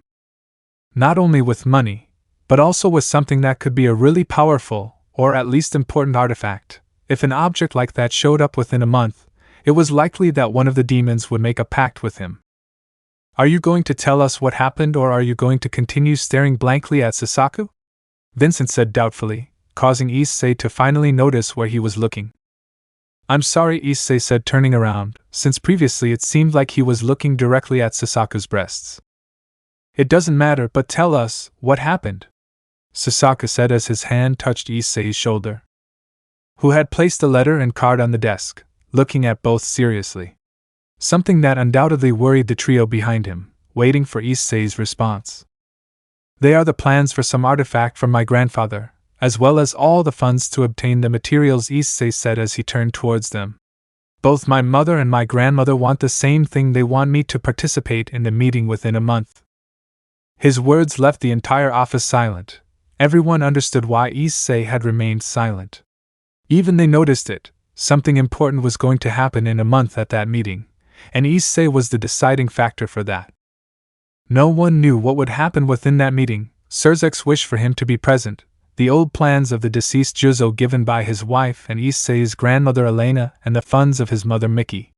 They were all points that in the same way asked for the same thing: they wanted their participation in the meeting. "This has gone too far," Akiza said seriously. "Forget it all." "I think the same," Vincent said with the same seriousness as Akiza. "You don't owe them anything," Issei. "It's true," Akiza said as she walked over and put her hand on her best friend's shoulder. "You don't have to do it, Sasaku. You think so too, right?" At Akiza's words, Issei looked at Sasaku, who as before took Issei's hands, with the greatest kindness she possessed. "Issei," Sasaku said as she looked into Issei's honey eyes. "This is your life, and you are free to do whatever you want with it, be it your father, mother, siblings, or even your grandmother. None of them decide how you are going to live it. Only you are the one who decides which path you will take, and where you will end up. Live as you wish, Akiza said with a smile at Issei. So that you don't have any regrets in the end, Vincent said calmly to Issei, who only smiled at those words, but even if they were right, Issei's instinct told him otherwise. I don't owe them anything, Issei said to the trio who watched him in silence. But for some reason I feel that what is coming will change things. So what will you do? Vincent asked doubtfully while Issei let out a slight sigh. I don't know, Issei answered as the face of a woman came to his mind, which could give him an answer to his doubt. Something tells me that I can't just ignore this, but something else tells me the opposite, that this isn't my problem, but I really don't know what to do. Whatever you decide, Issei, we will support you, Sasaka said, who was still holding Issei's hands. Whatever you need, ask for it. At Sasaka's words, Issei just remained silent, thinking about what would be the best option. But even if he thought about it, the answer did not come to his mind, therefore only one person could help him. I need to talk to Kagura-sensei. I think only she could help me get out of this situation, Issei said seriously while the three were slightly surprised. But even with that, they understood that Elena and Mickey's actions were not something strange, so the answer to that would probably be found with her. So Sasaka concentrated his magic power as a magic circle manifested beneath Sasaka and Issei's feet. They were immediately transported to another place, but in a territory not far from them, the news of the Hyoudou meeting had reached their ears. Something that had made a young woman nervous as she walked through the halls at a fast pace, arriving at the living room of a family almost as important as the Hyoudou. Sister, the young woman shouted, catching the attention of her older sister, who only turned to look at her with a face that said she was worried. Is it true what they told me? Are the Hyoudou going to? That's right, it seems that the Hyoudou will move sooner than expected, the older sister said seriously. Without a doubt the Magic Council supports this, otherwise they would have already shown all their discontent. So what do we do? The young woman asked her sister. If they do that, it is clear that the other families will see. I know, the older sister said seriously as she walked past her already worried younger sister. Where is Vincent now? She said she was going to visit a friend, said the young girl as she turned to see her older sister's face. A friend? The elder sister asked doubtfully. Which cleared up when he remembered who his little brother called friends, to whom he could only let out a sigh. She's probably with the fourth son of the Hyoudou, the older sister said with some regret. So you know what will happen in a month? The young girl asked while her older sister said seriously. I don't know, but there's no doubt that she'll find out sooner or later, said the older sister while looking at her younger sister. I just hope she doesn't do something stupid when she does it, she said with concern as she headed towards the entrance of the hall, something that the younger sister imitated with the greatest speed. Both younger sisters were Vincent's older sisters, so since they shared his last name, which I happened to share, their ranks in the Olsen family were different. This is because the eldest sister was the current leader of the Olsen family. Abigail Olsen was her name. She took that position due to her father's illness, and the one who followed her was the second daughter of the Olsens, Grace Olsen, who she had at her side as her right hand. I think the same, but what are we going to do with the short time of a month? Grace said with doubt. The same as the other families, Abigail said seriously. Get ready. With their words, they both walked down that hallway, planning different types of strategies for what was about to happen within a month. Meanwhile, far away from there inside the Hyoudou mansion, Issei walked through the halls of the mansion, heading to a door that usually no one would knock on, this because they had the order not to disturb him unless it was something that required his presence. But unlike the others, he and his two sisters were the only ones allowed to approach and knock on the door. Something he did when he stood in front of the door, where he waited for about 2 or 3 seconds before hearing the "come in" from inside. Sorry to bother you, father, but there is something I must discuss with you now, Issei said as he entered Goro Hyoudu's office, who at that moment was handing his secretary a couple of documents, and as soon as she saw that it was about the son of the family leader, the secretary gave Goro another document before leaving the office. What do you want to talk about? Goro asked while reading the documents on his desk. There are many things I would like to know, but I know you have a very busy agent, so I will go directly to my main question, Issei said in a respectful tone to Goro. And what is that question? Gora asked again without taking his eyes off the documents. Did you know that the Hyoudou treasure is with Issei? Issei asked seriously, causing Gora's gaze to finally peel away from the documents, to which Issei knew the answer upon seeing all of his father's seriousness. That's not possible, that treasure is supposed to be kept inside, Gora said before noticing something. I doubt my father gave anything of great value to that boy. I thought that too, father, but a couple of minutes ago Naomi spoke to Isabelle, who said with great certainty that unlike us Issei was a guardian, Issei said, at which Gora hardened his gaze. Guardian? Gora said as he stood up, then walked silently to the window. Issei, go to the underground sector of the mansion, to the treasury vault and bring me that. Only then will I confirm if my father did the biggest idiocy of his life. As you command, Father, Issei responded with a smile before leaving the office as calmly as possible. Leaving Gora alone, who heard his secretary enter again, who just by feeling the environment knew that she had to remain silent. I really doubt my father would do anything really reckless with the Hyoudou family's most valuable treasure. However, the close relationship he had with that nuisance makes it likely that he gave that treasure away, Gora thought as he remembered his childhood. Make sure I don't get disappointed in you again, father, otherwise the deal I made with BlackRedZX might have to be broken thanks to your actions. With that thought, Gora looked at the sky with great seriousness, hoping that his father hadn't made a stupid mistake. One that, if it were true, he would fix that very day.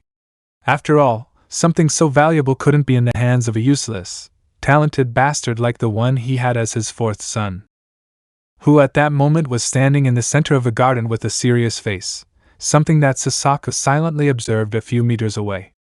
This was because Issei was about to face the woman in front of him, who at that moment looked at Issei the same way as always. This woman was none other than Issei's sensei, who was indifferent to all the insults that were said to Issei. She didn't even care that much about his lack of talent for magic, this because she knew perfectly well that being useless now didn't mean that he would be useless forever. Well? Kagura said seriously to Issei, who at that moment moved forward, trying to kick his master Kagura. At that, she quickly crouched down, at the same time sweeping with her leg in order to destabilize Issei, who quickly pushed his foot off the ground, leaving it slightly above the air where he tried to give Kagura an axe kick. Kagura smiled at that movement, but to Issei's surprise and disbelief, Kagura grabbed and deflected his kick in another direction, something that prevented him from regaining his stability. And consequently he ended up on the ground of the garden, something that Tosaka observed in surprise, seeing Issei's progress, who at that movement tried to get up quickly, something that Kagura observed while she was once again on guard. Something that Issei observed while taking a posture almost similar to Kagura's, who upon seeing Issei's posture sighed lightly. So moving at a moderate speed he attacked Issei, who tried to block the attack, but his defense was quickly overcome and consequently he ended up falling once again to the ground where before he could stand up, he received a blow from Kagura's fingers on his forehead. You continue attacking the same way as in the previous training sessions, Issei. Your attack power is good, but it is only brute force. Your defense is still the same. It has too many openings, Kagura said while crossing her arms. If you continue like this you will be defeated and most likely killed if you do not focus on improving your defects. Believe me, I do have it in mind, but the truth is that I feel more comfortable and confident if he attacked like that, Issei said as he stood up. It could be the own style that he told me about the last time we trained. What you do when fighting is not something I would call own style, it is more like hitting with hatred, Kagura said, to which Issei slightly lowered his head upon hearing it. If you do not overcome that hatred that is inside you, your blows will undoubtedly remain the same. Easier said than done, Issei said before feeling Kagura's hand on his shoulder. Naturally, overcoming fears and hatred takes time. I don't expect you to do this easily, but you must understand and control these feelings.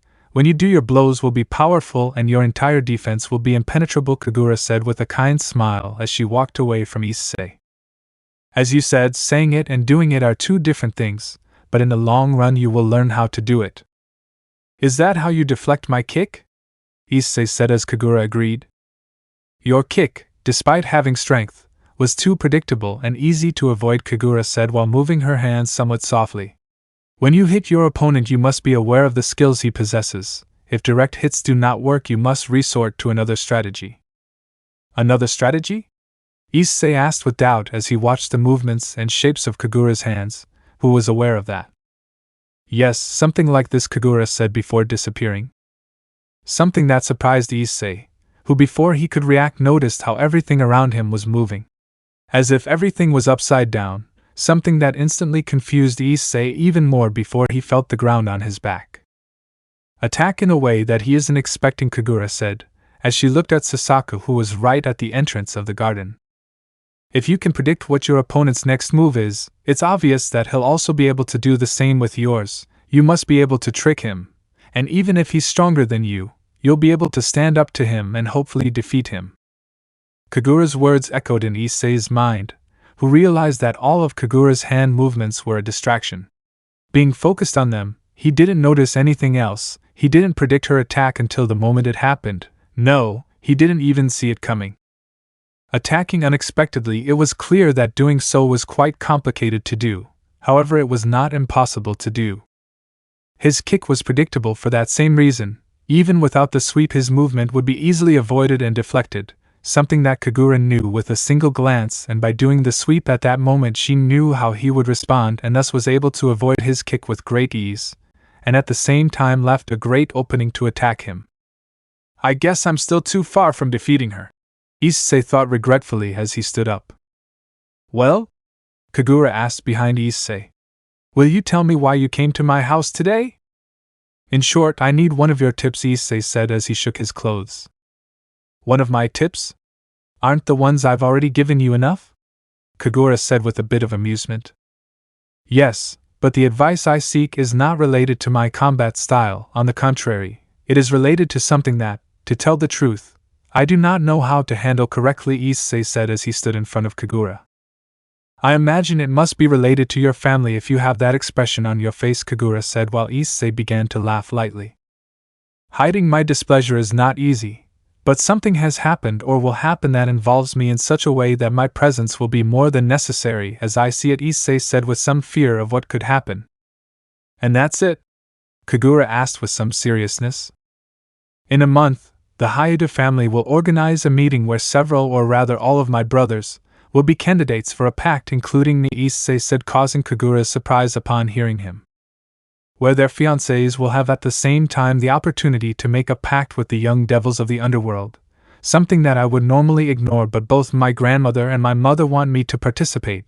They gave me plans for an ancient artifact of my grandfather as well as the funds to be able to build it. How unusual, Kagura said, to which the brunette couldn't help but nod. That's why I need your advice, Kagura-sensei. I want you to help me, Issei said while she saw her student's worried face. Do you want my opinion on all this? No, if so you would have asked me a few minutes ago, Kagura said as the brunette tenses slightly. What is it that you really want from me? At his sensei's question, Issei simply sighed. Since what he was about to ask was something that would surely cause complete displeasure to his master Chizuru Kagura. I want you to use divination on me, Issei said while both Kagura and Sasaka were surprised to hear it.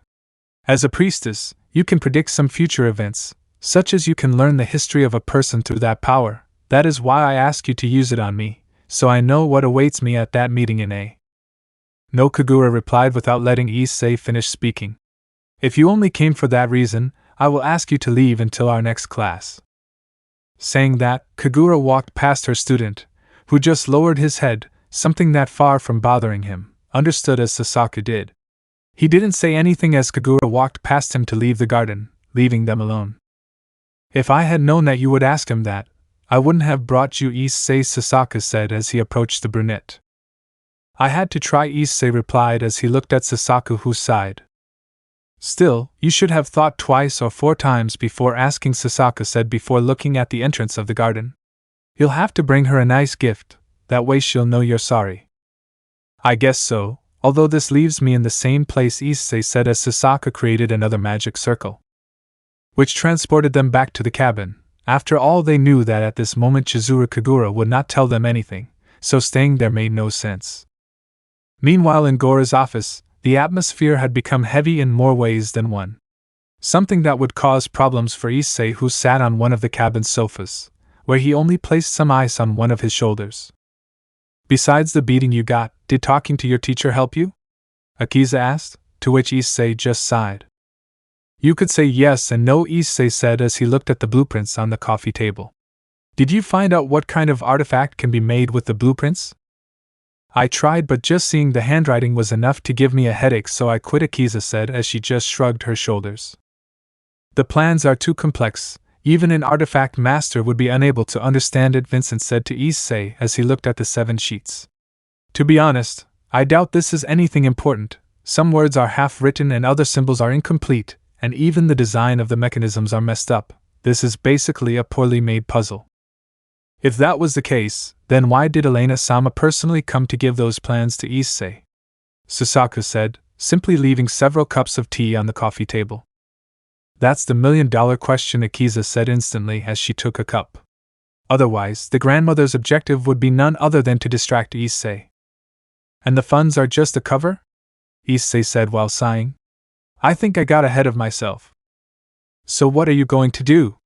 Sasaka asked doubtfully as he took one of the cups. I have no idea, so I guess I won't go to the meeting in a month, Issei said calmly. He didn't gain anything and my presence won't affect the events of that day in any way. It's the most sensible idea, Akiza said as she began to look around.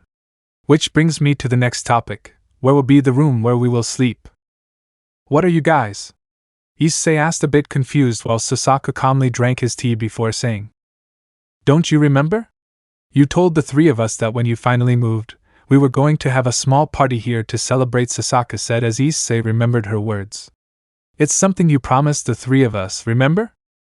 To be honest, I had already forgotten about it, but I guess it will be okay. With what happened, I need to distract myself or else I will go crazy, Issei said before looking at the plans on the table. Then it's decided. Tonight is the celebration, Vincent said as he looked at the clock on the wall. It's already late. In an hour classes start at the academy. It's true, Akiza said as she stood up. We have to go or else Ushio-sensei will give us the punishment of cleaning the classroom.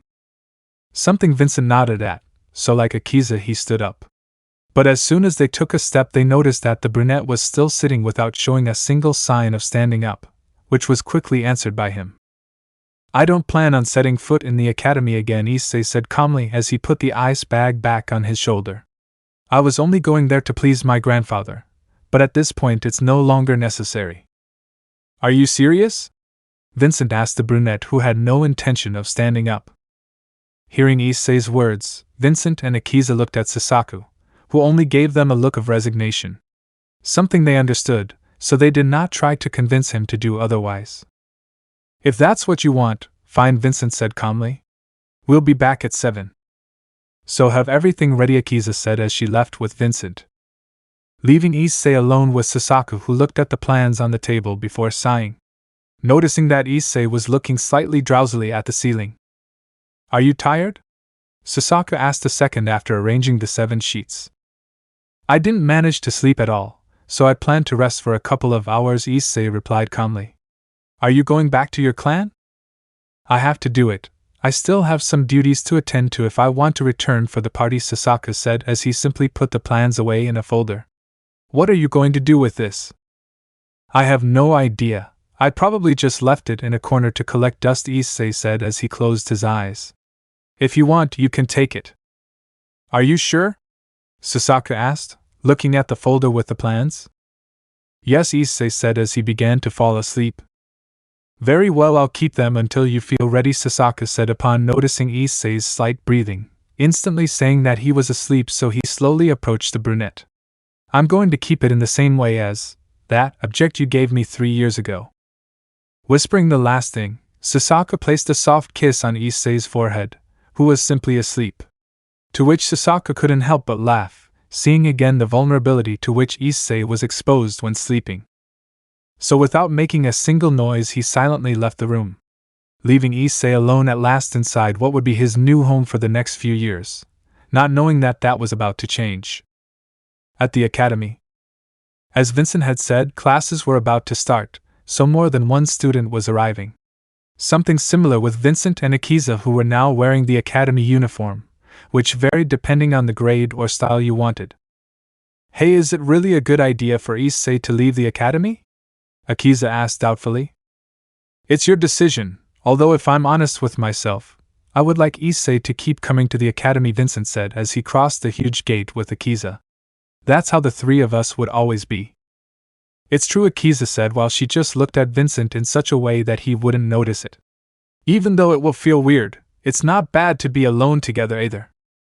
With that thought, they both entered the huge school building, where they just walked calmly to the hall. How different from other common schools, this one was really big, and the reason for that was because of the practice they did when conjuring different types of magic or spells.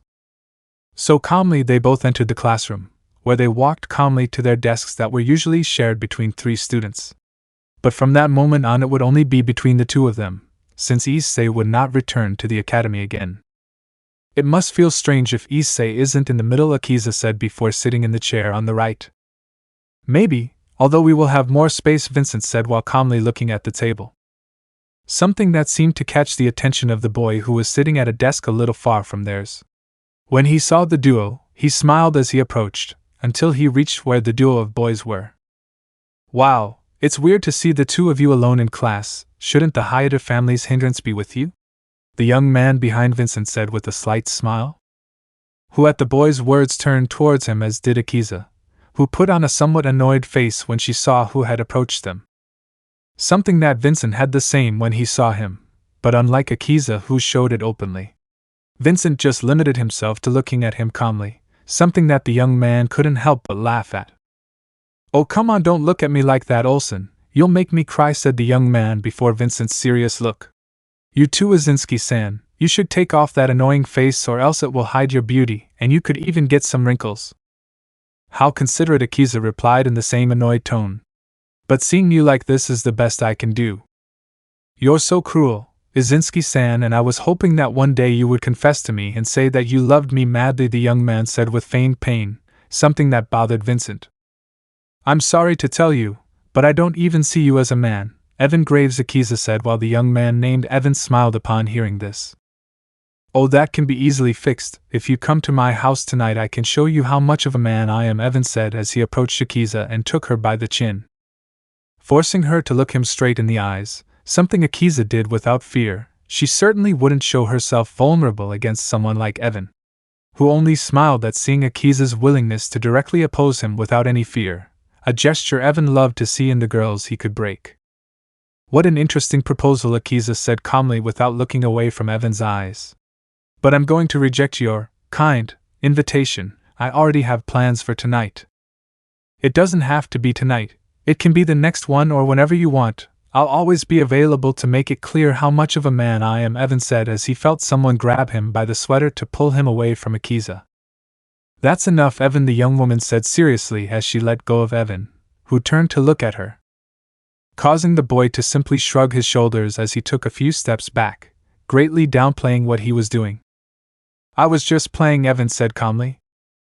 Well, it didn't seem like it, Vincent said in a serious tone, at which Evan smiled. Think what you want, Evan said as he turned to the girl who was looking at him seriously. Camille Armistead, I heard you were away. I was, but I came back early for next month's event, Camille said, catching Vincent's attention along with Akiza, who looked at each other with the same doubt while the girl looked at the empty place in the middle. Hyoudou-kun isn't here? It's the same thing I asked you, Evan said as he looked at Vincent. That useless guy skipping school is unusual. His words caused Camille to simply sigh, while Vincent and Akiza looked seriously at Evan. That information is not your problem, Vincent said as he looked at Evan and Camille. What Issei does is not even remotely related to you. As you wish, Camille said, taking a step to leave, somewhat contrary to Evan. Don't get too excited, Olsen. Your family may be the 4th most renowned wizard family, but any carelessness will cause someone to knock you off that spot, Evan said as he focused on Vincent. After all, it's your slut of a sister who's running them now. At his words, several of those who had remained ignorant of everything turned their gaze towards Vincent, who slightly turned his body towards where Evan was. What did you say? Vincent said before standing up and facing Evan. Repeat what you said, bastard. Does it bother you to hear the truth? Sleeping with such a disgusting being must be the greatest shame of the Evan said before taking a step back. Oh, did I touch a nerve? Everyone present looked towards where Vincent was, who had just summoned the arm of his strongest summon. Something that Evan imitated by showing the illusion of an arm that was holding a double-edged axe. "You guys stop," Camille shouted. Vincent, wait, Akiza shouted. They both shouted as several of the students around them moved away to avoid getting caught up in the fight, causing Camille to pull out her wand, something Akiza was going to imitate by summoning as well. But before anyone could do anything, a person entered the classroom. "If you want to kill each other, do it after class, away from the academy and from me, because I'm not interested in knowing why you're fighting," the man said as he approached the central table.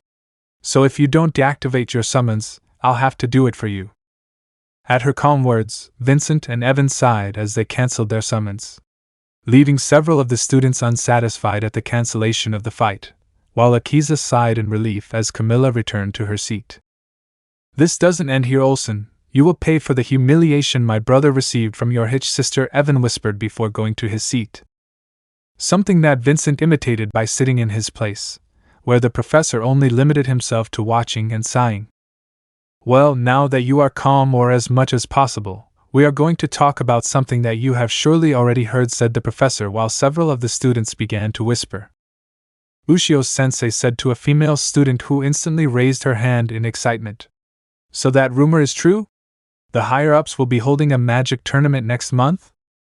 "Yes," Ushio answered, causing most people to get excited upon hearing this. Anyone who thinks they can participate should know beforehand that this tournament is actually exclusive. "Exclusive?" Akiza asked in a strong enough tone. "That's right, this tournament will not be public, since unlike the previous ones, this tournament will not be organized by the three families, but will be exclusive to the Hyoudou," Ushio said, causing everyone to be undoubtedly surprised to hear it, as well as look at the empty place, which would explain the absence of Hyoudou. "Wait, if this tournament is exclusive to the Hyoudou family, that means only they are going to participate, right?" said another of the students. "To a certain extent, yes, but it seems that the Hyoudou have extended different invitations to many families, resulting in there being 24 participants already established within this tournament," Ushio said while looking at each of the students. "But this tournament will have 30 participants, and those participants will be students of the Orion Academy. In other words, of the 240 students of the Academy, only 6 will be able to enter the tournament organized by the Hyoudou."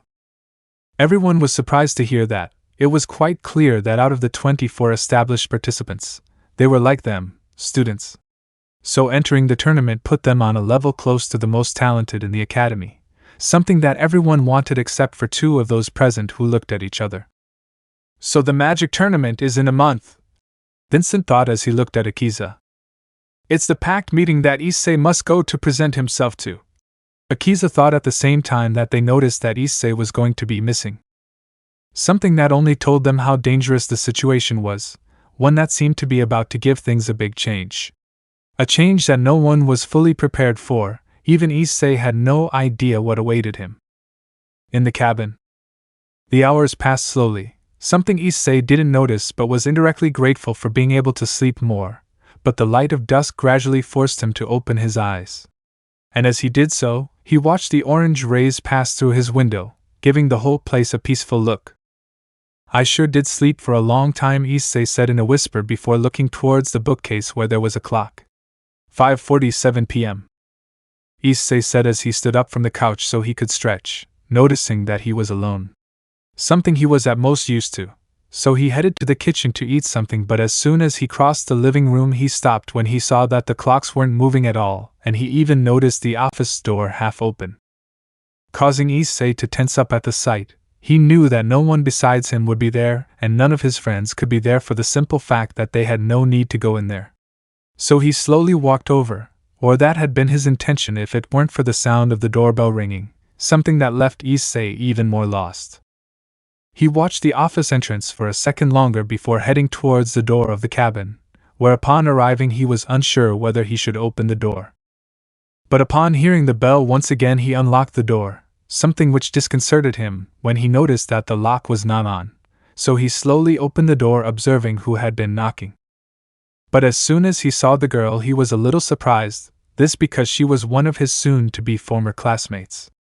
She was a little surprised to see him, even more so when she noticed Issei's distrustful look, something she already expected, Hello Hyoudou-kun, for a moment I thought you weren't home so I got a little worried, said the young woman while Issei continued to look at her.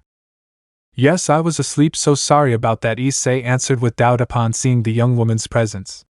May I know what you're doing here, Haggard-san? You don't always have to call me by my last name, do you know? Said the young woman with a slight smile. Estella is more than enough, he said as he looked at the young woman with some doubt, this because she was the heiress of the Haggard family, a family of great renown.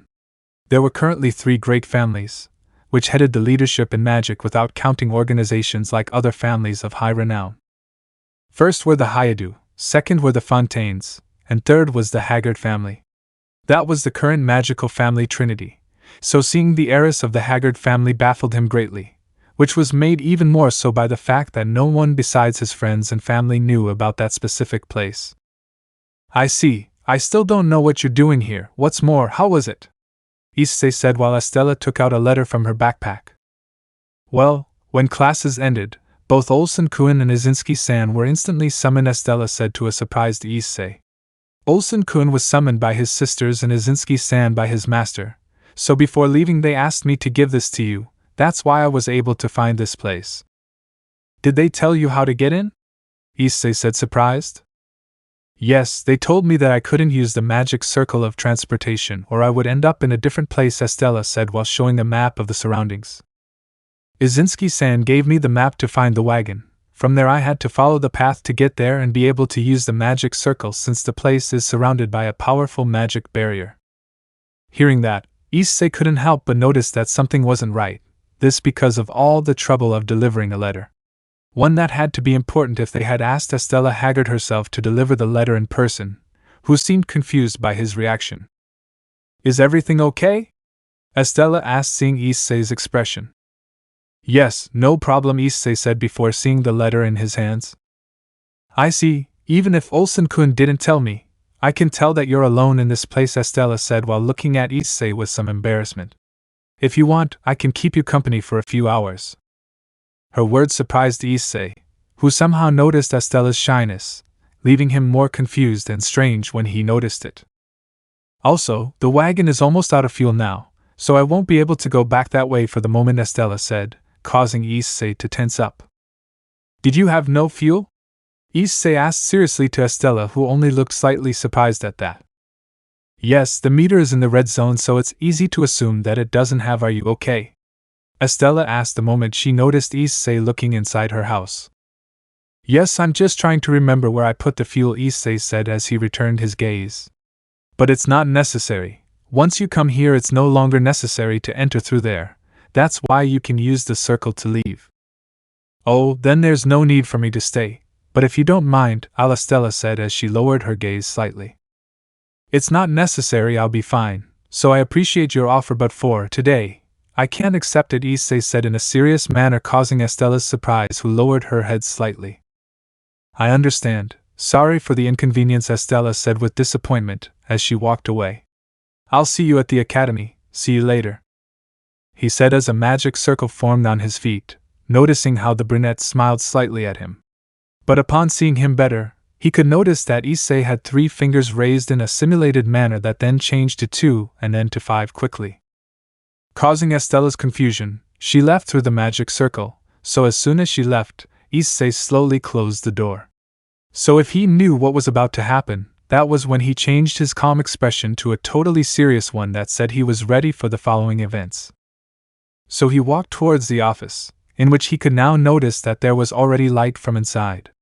So he looked at the clock, which showed 5:59 p.m., which was not encouraging for Issei at all, seeing that the light of dusk was about to fade. And once he was in front of the door, he gave a slight sigh before opening it, and for a few seconds the light from inside blinded his vision. When he recovered, he saw what he feared most at the moment. In front of him was his father, Goro Hyoudou, who was calmly reading the book in his hands while he was reading on the desk. I told you I would come alone, said a voice to his left mockingly. Something that forced Issei to turn around, seeing Tomoya Gensai sitting on an armchair in the most relaxed way possible. Even with that, Issei knew that this was going for the worst, since when he turned to the right he saw yet another person. It seems so, said Issei Hyoudou, who was currently looking at Juzo's photo on a shelf. Although it would have been interesting to see Estelle's reaction. Certainly, although it would have been a little better if the Olsen boy was here too, Tomoya said as he looked at Issei with a smile. Although thinking about it, if there are no witnesses it is better. Tomoya said as he stood up. At the same time Gora closed the book he was reading, causing the door behind Issei to close. Something that Issei understood perfectly, and without a trace of fear he faced his father, who looked into Issei's eyes. I'll ask you only once, Issei, Gora said as he calmly left the book on the desk. What did you do with the Hyoudou treasure? Is there a treasure? Issei answered instantly, still without losing his serious face. And if there was, why would it be with me? His words did not waver, nor did they lose seriousness in front of his father, who observed, analyzed, and judged Issei's words. He still showed no feelings or hints of lying, causing the elder Hyoudou to only let out a sigh. I see, Gora said as he turned around so he could see the chair in front of that desk that was only used by his father Juzo Hyoudou. Tomoya. Calmly saying the name of his daughter's fiancé, he quickly moved his hand, causing a movement on Issei, who had taken a step forward, while he clenched his hands and teeth as hard as possible, this after being hit by a chain from Tomoya, who smiled. Wrong answer, Tomoya said. Will you tell me what I want? Gora said seriously. Which Issei observed, as well as noticed the smiles of Tomoya and Issei, something that made him scream his teeth in total rage and helplessness, knowing that he couldn't even defend himself from this. He knew well that they wouldn't care about continuing to hurt him and leaving him half dead. If he was honest, he didn't want to feel all that pain, but with that thought he remembered the talk he had with his grandfather that day. I never mentioned it or showed it to him. This cannot fall into the wrong hands and your father would have given it an incorrect use. Then why are you showing it to me? Because I'm already old, I don't know how much time I have left in this world, so before the day I die I give this to you, Issei. You will be the guardian of the family treasure. Do you accept this responsibility? Forks, I will take care of the family treasure, I won't let anyone touch it. That memory flooded his mind in just a few seconds, causing Issei to unmistakably sigh before looking at his father seriously. You are a great disgrace as a father, Gora Hyoudou, Issei said calmly. I truly abhor being your son. Something that brought a sigh of disappointment from Goro, who looked at Issei, who upon seeing it moved his hand, causing a powerful blow to Issei's chest, and as if that weren't enough, the blow without problems caused that entire area to turn purple and even a slight green tone. Do you want to talk now? Issei asked while Issei smiled slightly after receiving a concentrated air bullet. Yes, Issei answered, surprising the trio slightly.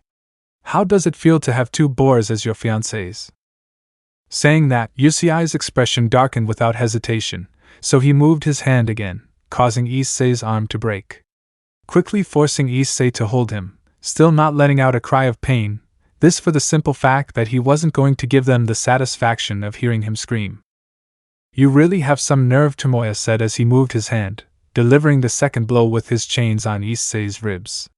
I honestly didn't expect this much resistance, so let's see how long you can last. Saying those words, the chains moved quickly, hitting Issei's new body more than once, who at that moment felt an enormous pain run through his body, trying his best not to scream, while Issei threw more air bullets at him, causing blood to begin to stain the floor.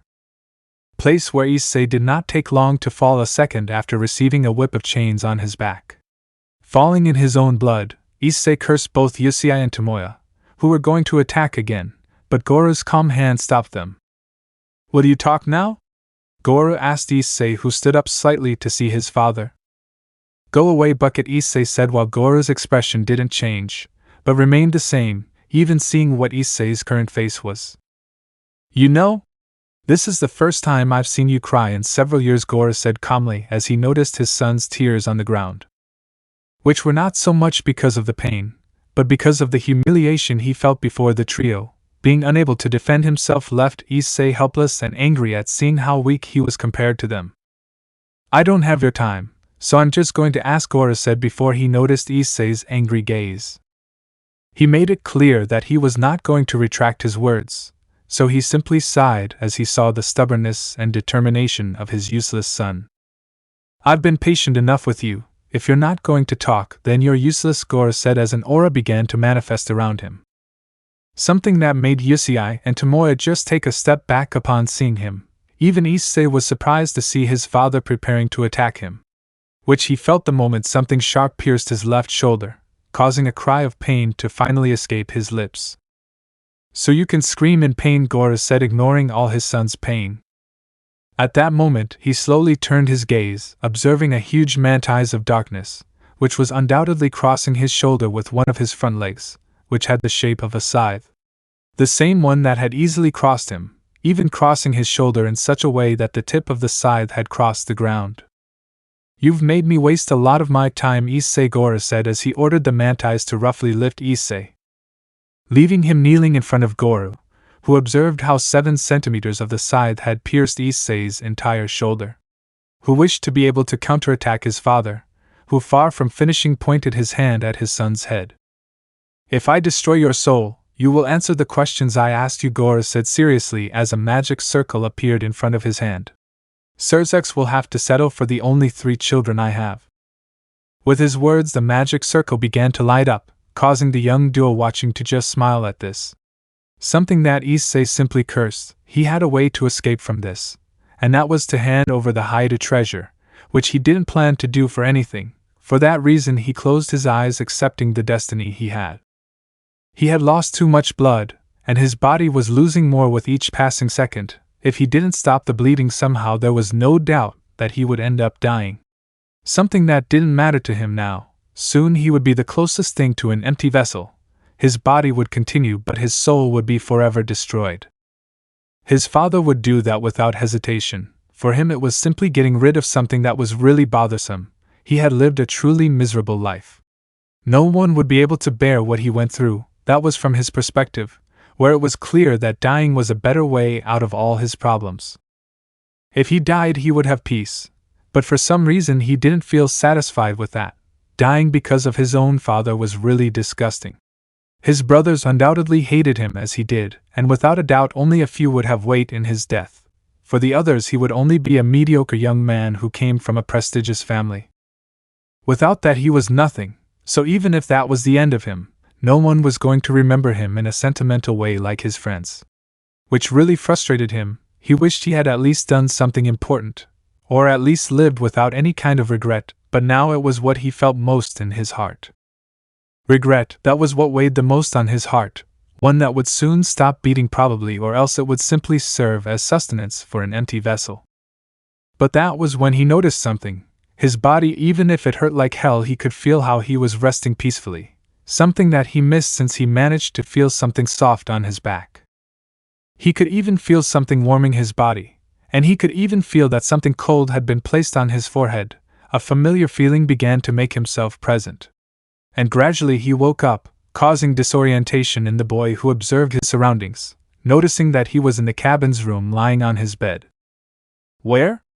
Issei said weakly, remembering everything that had happened. And unconsciously he got up from the bed abruptly, causing the towel on his forehead to fall, as well as a sharp pain to run through his body and remind him that he was still alive. This certainly baffled Issei, who for a second believed that it had all been a dream.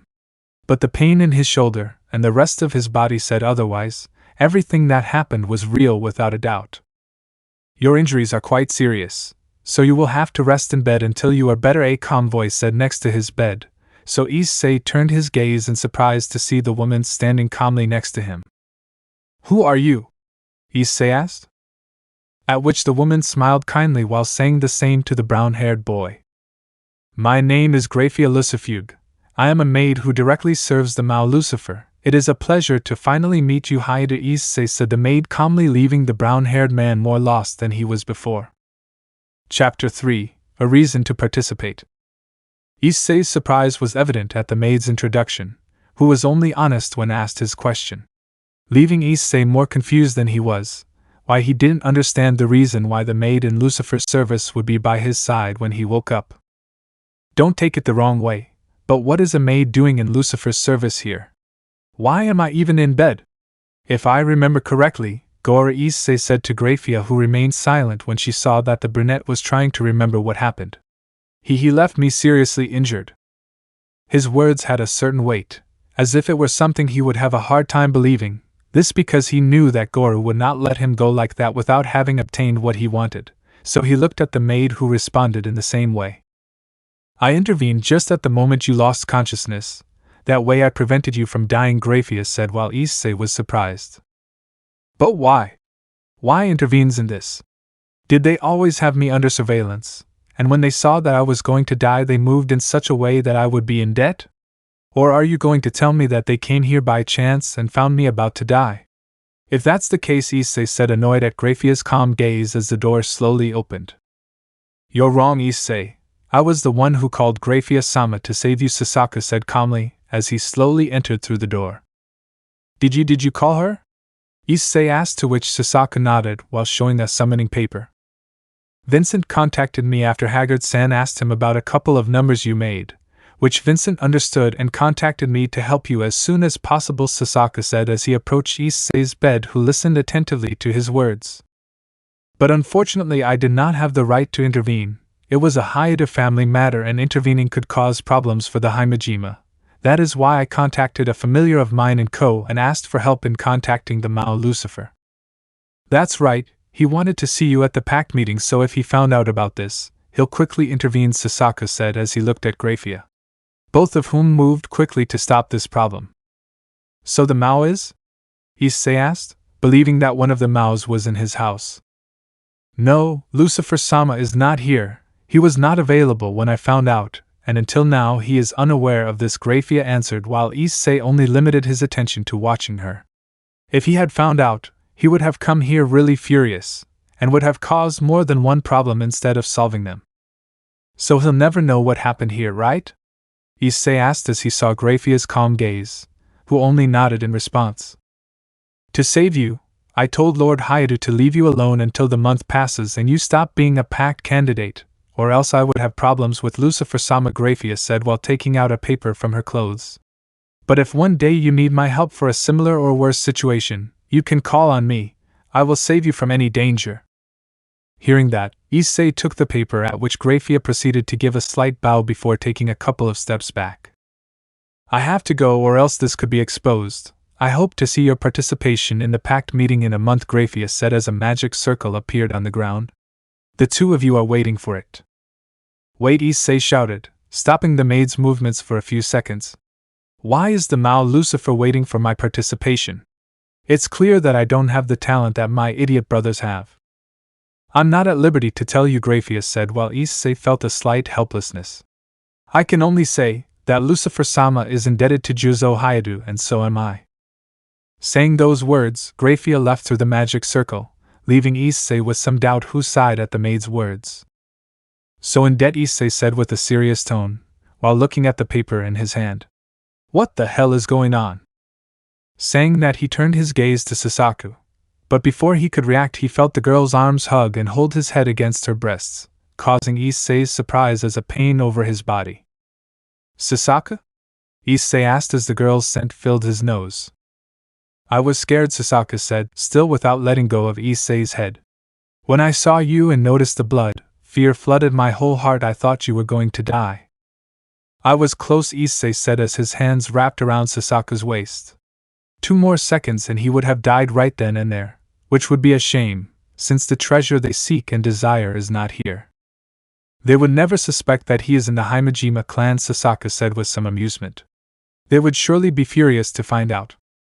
Probably, even so they will never suspect that it is there. Just like the Himejima clan, they will not consider that a treasure of a foreign family is in their territory, Issei said as he released Sasaka, who only sighed before letting go. Thank you for taking care of him, Sasaka. Whatever you asked me for, I will give it to you, Issei. You are someone important to me, Sasaka said as he helped Issei lay back down on the bed. However, the day will come when you will have the need to use that treasure. I know, if I had it today, Goro would have taken it, Issei said while the pain in his body reminded him of everything that happened. Still, I don't know how they knew I had it. They must have come to that conclusion somehow, Sasaka said as he placed the blanket over Issei's chest. They still left you pretty badly injured. With your current injuries you probably won't be able to participate in the meeting. Probably, but the maid's words were clear. They expected me to participate, Issei said before seeing the brunette, who understood the meaning of that look. Are you really going to try it? Tosaka asked doubtfully as he pulled out the blueprints for the artifact that Issei's grandmother had given him. You know the risk that participating in the meeting entails. It's certain that this will end badly. I know, but with what happened it's clear that I'll be in danger when the pact meeting ends since there's no excuse to stay away from that imbecile Gora, Issei said while looking at Tosaka. I don't want to participate, but now there's no choice. I have the need to make a pact with one of the devils, only then will Goro and the others leave me alone. I know, but I'll still support you as best I can these days, Tosaka said as he sat on a chair next to his bed to look at the plans. The first thing would be to find out what the plans are, because even if I see them I don't understand anything. Why are you looking at them from one of the wrong angles? Issei said, turning his face to look at Tosaka. If what I think is correct, the method my grandfather used to write those plans was the least conventional. Less conventional? So the less sense it makes the more things it has inside? Tosaka asked before looking at Issei, who smiled upon hearing it. You could say, my grandfather was certainly weird, but he was good at what he did. He certainly used the shape of the poorly made puzzle to be able to hide all the true plans, Issei said as he thought for a few seconds before going to a memory with his grandfather. Perhaps, he said as his mind remembered the conversation he had with his grandfather, where they were both resting after making some artifacts in his laboratory. When you want to hide something, there's no better option than to hide it in plain sight. No one will suspect that what you're looking for is right under their noses, but if you use a puzzle to hide something, 2 heads are better than 1 and sometimes 2 bodies are better than 1, so don't forget that. Those words echoed in his mind instantly, causing him to understand what his grandfather meant. Leaving him with only one answer, one that was probably the correct one, but at the same time made it clear to him that his grandfather was still playing pranks on him in one way or another. Did you figure it out? Tosaka asked the brunette, who looked away with some embarrassment. I think so, but if it's the way I think it is, my grandfather is really an idiot when he wants to be one without any problem, Issei said, embarrassed as he imagined his grandfather at him laughing while making the symbol of love and peace. And what is that way? Tosaka asked with a little doubt. Well, Issei said before sighing before looking at Tosaka. Do you know the dual activation technique? But the truth was that he also had something that many women hated. Even his wife Elena Hyoudou tended to hate him.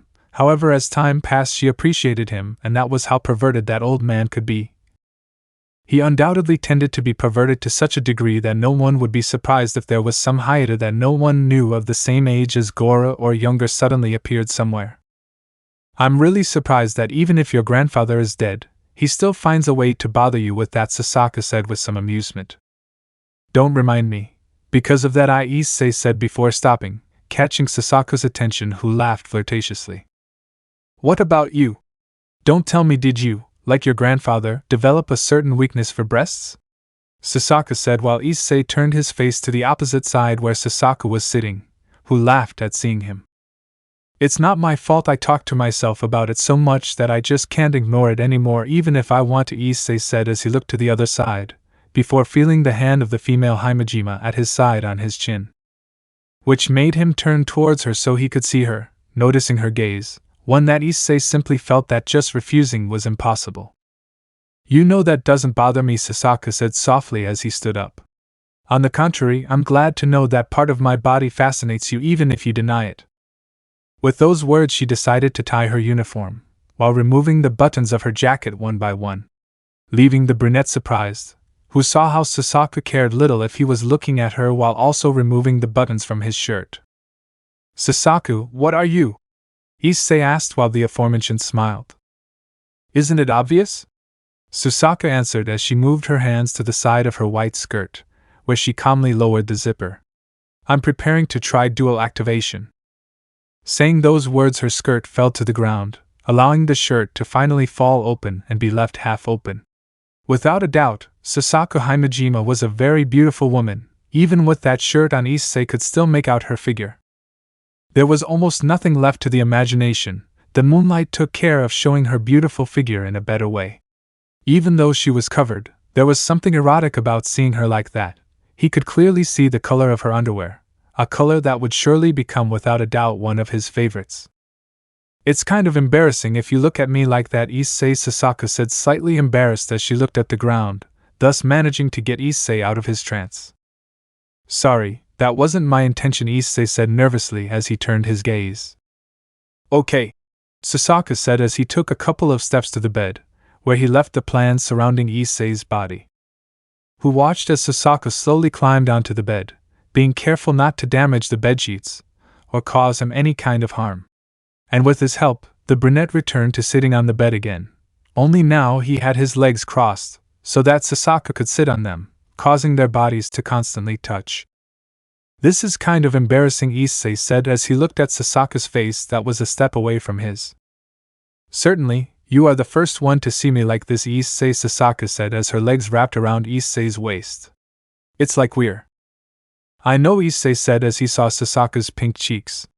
You know you don't have to do that. Hearing Issei's words, Sasaka only smiled lightly as her hands rested on Issei's and guided them to her waist so she could hold her younger while her hands passed around his neck. It's okay, as long as it's you who I do it with, Sasaka said while looking at Issei's honey eyes. I'm not going to refuse. His words brought a slight smile to Issei's face, who put aside all his insecurity. He gently pressed his forehead against Sasaka's, who at all times maintained eye contact without looking away, something that Issei did the same way. Thank you, Issei said as he looked at Sasaka's purple eyes. Why? Sasaka asked as he slightly opened his lips. For being there whenever I need you, Issei replied as he began to shorten the distance between their lips. You were there for me, even when I pushed you away like that. It's thanks to you that I'm still here, that I'm still me and not the Sasaka of the past, Sasaka said as she brought her lips closer to Issei's in the same way. So the one who should thank you is me. With those words, both joined their lips, sharing a soft kiss at the same time as beneath them, a magic circle appeared, which attracted the leaves inside it, which began to float around both boys who were still focused on their kiss. Ignoring their surroundings, where now the writings of the leaves began to shine and change shape, some words came out of the leaves to be able to enter others. They all exchanged information in tune with the kiss that gradually increased in intensity, leaving enough time for the leaves to move around them. Something that both young people ignored was the clear feeling they had between them, which made the magic circle only strengthen more, causing the entire process to speed up. Neither of them was aware of what was happening, they simply continued moving their lips, unleashing a wave of emotions within them, which began to take control, when Issei brought Sasaka closer, who, at the boy's action, tangled her fingers in the brown-haired boy's hair to prevent him from moving away from her. Unaware of that, the desire of both was increasing within them, without a single barrier to stop them. Issei, without moving his lips away too much, interrupted the kiss, separating slightly, something that Sasaka was not bothered by, but like Issei, he needed to breathe. Both of them just looked at each other in silence. Despite being surrounded by the leaves as well as a magic circle, either of them paid attention to that. This was undoubtedly the least of their problems, which was demonstrated the moment Issei's hand rose to be able to remove the shirt that Sasaka still had. She lowered her arms, allowing her shirt to slide onto the bed, where far from stopping she raised one of her hands to the girl's hair. And with one movement she removed the ribbon that still held her hair, letting it fall delicately over her back, leaving Issei slightly surprised to see Sasaka's appearance without the ribbon. Sasaka, Issei said in a hoarse voice as he gently caressed the aforementioned girl's cheek. Issei, Sasaka replied as his hand rested on Issei's, who watched intently. As Sasaka lovingly accepted his caress, telling him clearly everything she felt for him, undoubtedly touching his already hurt heart. So leaving everything aside, he kissed her once more, being reciprocated without the slightest doubt, showing once again what they felt for each other. Ignoring that the leaves had calmed down, and were now just floating around them slowly, as they slowly joined together. A slow process, but for both of them it was an irrelevant situation because they were only focused on themselves. So much so that Issei slowly lowered both hands to Sasaka's butt, who at that movement put her hands on Issei's shoulders. Who, ignoring the pain as best he could, squeezed Sasaka's butt in a lustful way, who let out a moan thanks to the continuous kiss with Issei. He put his hands under Sasaka's underwear, feeling firsthand the softness and firmness of Sasaka's butt. However, the brunette noticed seconds later the slight tremor in Issei's room. Something that she managed to notice more when Issei separated his lips, only to start with the kisses on her neck. Something that gave Sasaka a shiver, who couldn't help but moan lightly even when Issei went down kissing her neck, heading slowly to her breasts. Something that would allow her to do to the boy. However, Sasaka's emotions as well as lust disappeared at that very moment. Just as she finally opened her eyes, she looked at her hands, noticing a bit of blood on them, reminding her that Issei was in no condition to do what she and he also wanted to do. So before the brunette approached her breasts, she gently stopped him by moving away slightly, a movement that surprised Issei, who believed he had crossed a line that he shouldn't cross, eliminating all the emotions and lust that had accumulated inside him. "Sorry, I shouldn't have touched you like that," Issei said regretfully as he went to apologize again. "It's not that," Issei, Sasaka said, at which Issei stopped his apologies, and just watched the brunette waiting for his words. "I don't mind you touching my body or seeing me naked. If I'm honest, I want to go all the way and have my first time with you. Giving you my virginity completely as well as my whole body is something I desire as well as long for." "Then why?" Issei asked doubtfully, noticing how Sasaka's tears began to fall down her cheeks. "Why, even if I wish and long to be one with you, I am aware that you are not in a condition to continue," Sasaka said slowly while showing her hands to Issei. He looked at the blood on them in surprise, so he lowered his gaze, which showed that several of his bandages were beginning to be stained with blood. Some were small, some looked like lines, while on other parts of his body you could see some drops of blood slowly beginning to appear out. "It was too selfish of me not to remember your condition. I focused so much on my desire and longing that I forgot that you were seriously injured," Sasaka said guiltily while Issei slightly felt regret inside. "No, this is also my fault," Issei said a second later while gently wiping Sasaka's tears with his hands. "I got carried away too and forgot that I'm not in a condition. You didn't do anything wrong. It was simply my selfishness that didn't want to stop." Issei, Sasaka said, surprised before feeling Issei's lips once again on hers. Sharing a kiss with her that, unlike the previous kisses, she realized that this one had each of Issei's feelings. Everything he felt for her, something that instantly moved Sasaka, who quickly reciprocated the kiss, lasting just long enough before separating slightly while they watched each other. "It may not be today, but I swear to you right now that when the pact candidate tournament ends," Issei said decisively as he gently and softly joined his forehead with Sasaka's, "I will bring you here again, and we will finish what began tonight. I will be one with you. I will take your virginity as well as your body. I will make sure to leave my mark on you to such an extent that you will not want to be apart from me. If you swear that to me," Sasaka said with the same sincere tone as Issei. "When everything is over, I will give myself to you without the slightest hesitation. I will give you everything, my virginity, my body, my heart, my soul. Everything of me will belong to you and will never be taken from you. I can swear that to you with my life." With those words, the two of them clasped their hands together, demonstrating the sincerity in their words. This was an unbreakable oath, and they knew that perfectly well, but even if that was the case, they did not intend to break their word. However, the moment disappeared when something fell next to them, clearly putting an end to the atmosphere that had formed. This was because in front of them was a scroll, one that quickly reminded them of what their initial objective had been. So, assimilating everything that had happened, Sasaka slowly stood up, freeing Issei's legs. He calmly watched as the brunette put her shirt back on, buttoning only 2 front buttons to cover her breasts. So, sighing mentally, he simply took the scroll beside him, which had a completely black tone. Something that Sasaka noticed the moment he sat down to the left of the brunette, who, looking at Sasaka for a few seconds, carefully opened the scroll. With one look, anyone could tell that this was not the blueprint of some kind of artifact, something that Sasaka thought with the utmost obviousness. However, that did not apply to Issei, who just by seeing that he knew what his grandfather had tried in one way or another to create. Thus proving that his grandfather was not only a powerful mage, but was also a high-level artifact creator. He had managed to create, or discover this type of mechanism, one that was beyond what Issei could have ever imagined in his life. "This is impossible, Grandpa. What kind of monstrous artifact were you planning to create?" Issei thought with clear surprise. Do you know what it is? Tosaka asked doubtfully while seeing Issei's great surprise, who was trying to correctly understand what he saw. Somehow Issei answered without taking his eyes off the scroll he held in his hands. My grandfather, he was in charge of creating the best artifact in this world. The best artifact? Tosaka asked doubtfully. Well, if I'm not mistaken, and I think I'm not, this artifact has a function that is too powerful that even I would call it a trap, Issei said as he looked at Tosaka, who was surprised by his words. Trap? What kind? Tosaka asked as Issei thought about it for a moment.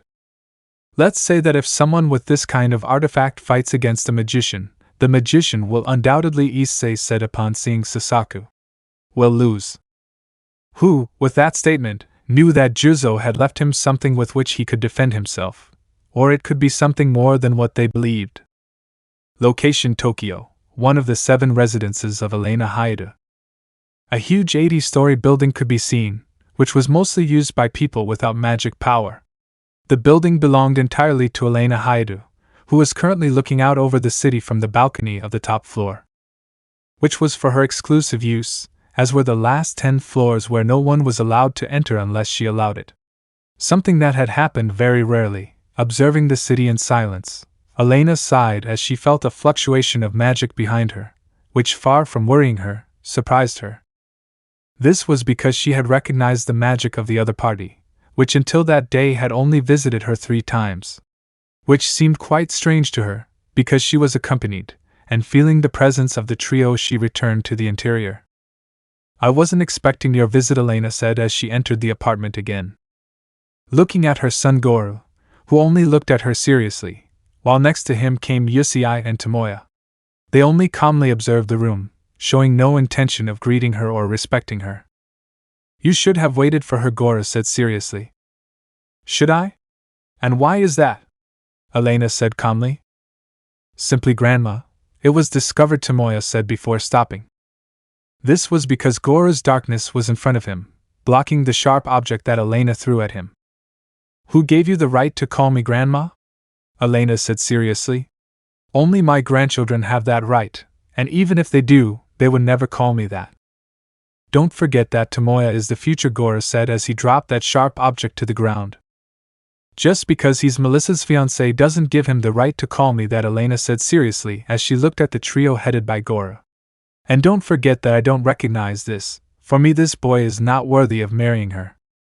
How scary, Tomoya said with a slight smile. Even if she doesn't approve, my wedding with Melissa is official. In a month I will be part of the Hyoudou family. Tomoya's words had no interest in respecting her at all, something that certainly bothered Elena. She certainly understood that she had made a huge mistake by passing on all the responsibility of the Hyoudou family to her son Goro. HMP, I just hope Melissa sees what kind of trash you are, Elena said before looking at Issei. So you've advanced. Hearing those words, Issei smiled mockingly, causing Elena's face to darken. The air around her grew heavy due to the power of her magic, which was gaining strength for the moment. Is that why you came? Elena asked Goro, who still kept his serious gaze on his mother. You know it won't be easy for you to achieve this. Do you think you can win? Goro asked as his aura of darkness instantly returned, stronger than before. Don't underestimate me, I can easily kill the Gensai, leave Issei on the brink of death, and you must be ready to lose a limb or two, Elena said without the slightest hesitation, while behind and in unison the figure of at least 6 cranes appeared, which began to cool the entire room, to the point that it was possible to see breathing. Something that tenses Tomoya as well as Issei, who still maintained the same mocking smile towards his grandmother. It's still too early to fight you, Grandma, Issei said as his eyes shone slightly. However, the day is not far away. HMP, then what did you come for? If it's not to fight, then why have you come? Elena asked while the aura around those present calmed down. I wanted to confirm something, Goro said as he put away his darkness. Confirm? Elena asked as her son looked at her. Did you know that Issei had the Hyoudou treasure in his possession? Goro said while Elena was surprised to hear it. The Hyoudou treasure? Do you really think that someone like Issei would have a treasure of that caliber with him? Elena said as she understood something. Don't tell me, Juzo hid that treasure, right? That's why you're so upset, because without that treasure, you'll never know how to obtain unlimited. Unlimited is a simple legend, he hasn't appeared again in all these years. I'm only interested in that treasure because of all the power those three women possess. Or rather those homunculus, Gora said while Mickey smiled a little mockingly. Are you planning to summon all three at the same time? Elena asked while laughing lightly. Only the unlimited user can summon them. Only the user of unlimited can summon them? That's stupid, Gora said while looking at his mother. In this world there are no limits, and with the extinction of unlimited, it means that we must seek other paths, as the Hyoudou have done for all these years. His words caused a sigh in Elena, who looked seriously at her son, who she seriously no longer recognized to the point that she would dare to kill him without a doubt. You've changed too much. Juzo was definitely wrong to leave the Hyoudou family in your care, Elena said without hiding her disappointment, causing Gora's gaze to become even more serious than before. Your opinion has long since ceased to matter to me. I am only interested in ensuring that the Hyoudou are recognized worldwide as the most powerful family in the world, Gora said without a shred of respect for his mother, whom he simply saw as one of the hindrances of his family. If it weren't for the council being on your side, I would have already taken action with all your stupidity, Elena said before clenching her fists.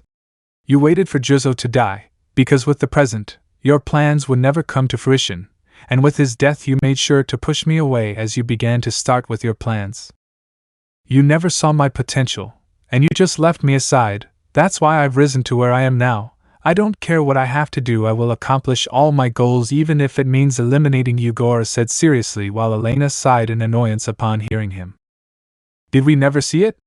How stupid, it was clear what you were capable of, but it was your way of thinking the reason why Juzo did not see fit to teach you. Something I agreed with the instant I saw with my own eyes how cruel you can be, Elena, she said regretfully as Issei's face appeared in her mind. 1 month and I will no longer be tied to the Magic Council contract. Once free I will go straight for your head, Gora. Keep dreaming if you think you'll stop my plans, you're just a stone in my path. One that will soon stop bothering me, Gora said as he looked at the photograph on the table, which showed Juzo lovingly hugging Issei, something that caused Gora to be annoyed when he saw it. You would say they will stop staining the Hyoudou name when we finish the selection tournament in a month, Gora said, surprising Elena, who closed her eyes. What did you do? Elena asked seriously. That's none of your business, and since I see that you won't give me the answer I'm looking for, I'm not interested in staying in this place any longer, Gora said as he turned his back on Elena at the same time that a magic circle appeared on the ground. Gora answers, Elena said, annoyed seeing Gora's actions. What did you do? Or rather, what did you do with Issei? That bastard got what he deserved, however I remember you, Gora said as he turned his face slightly.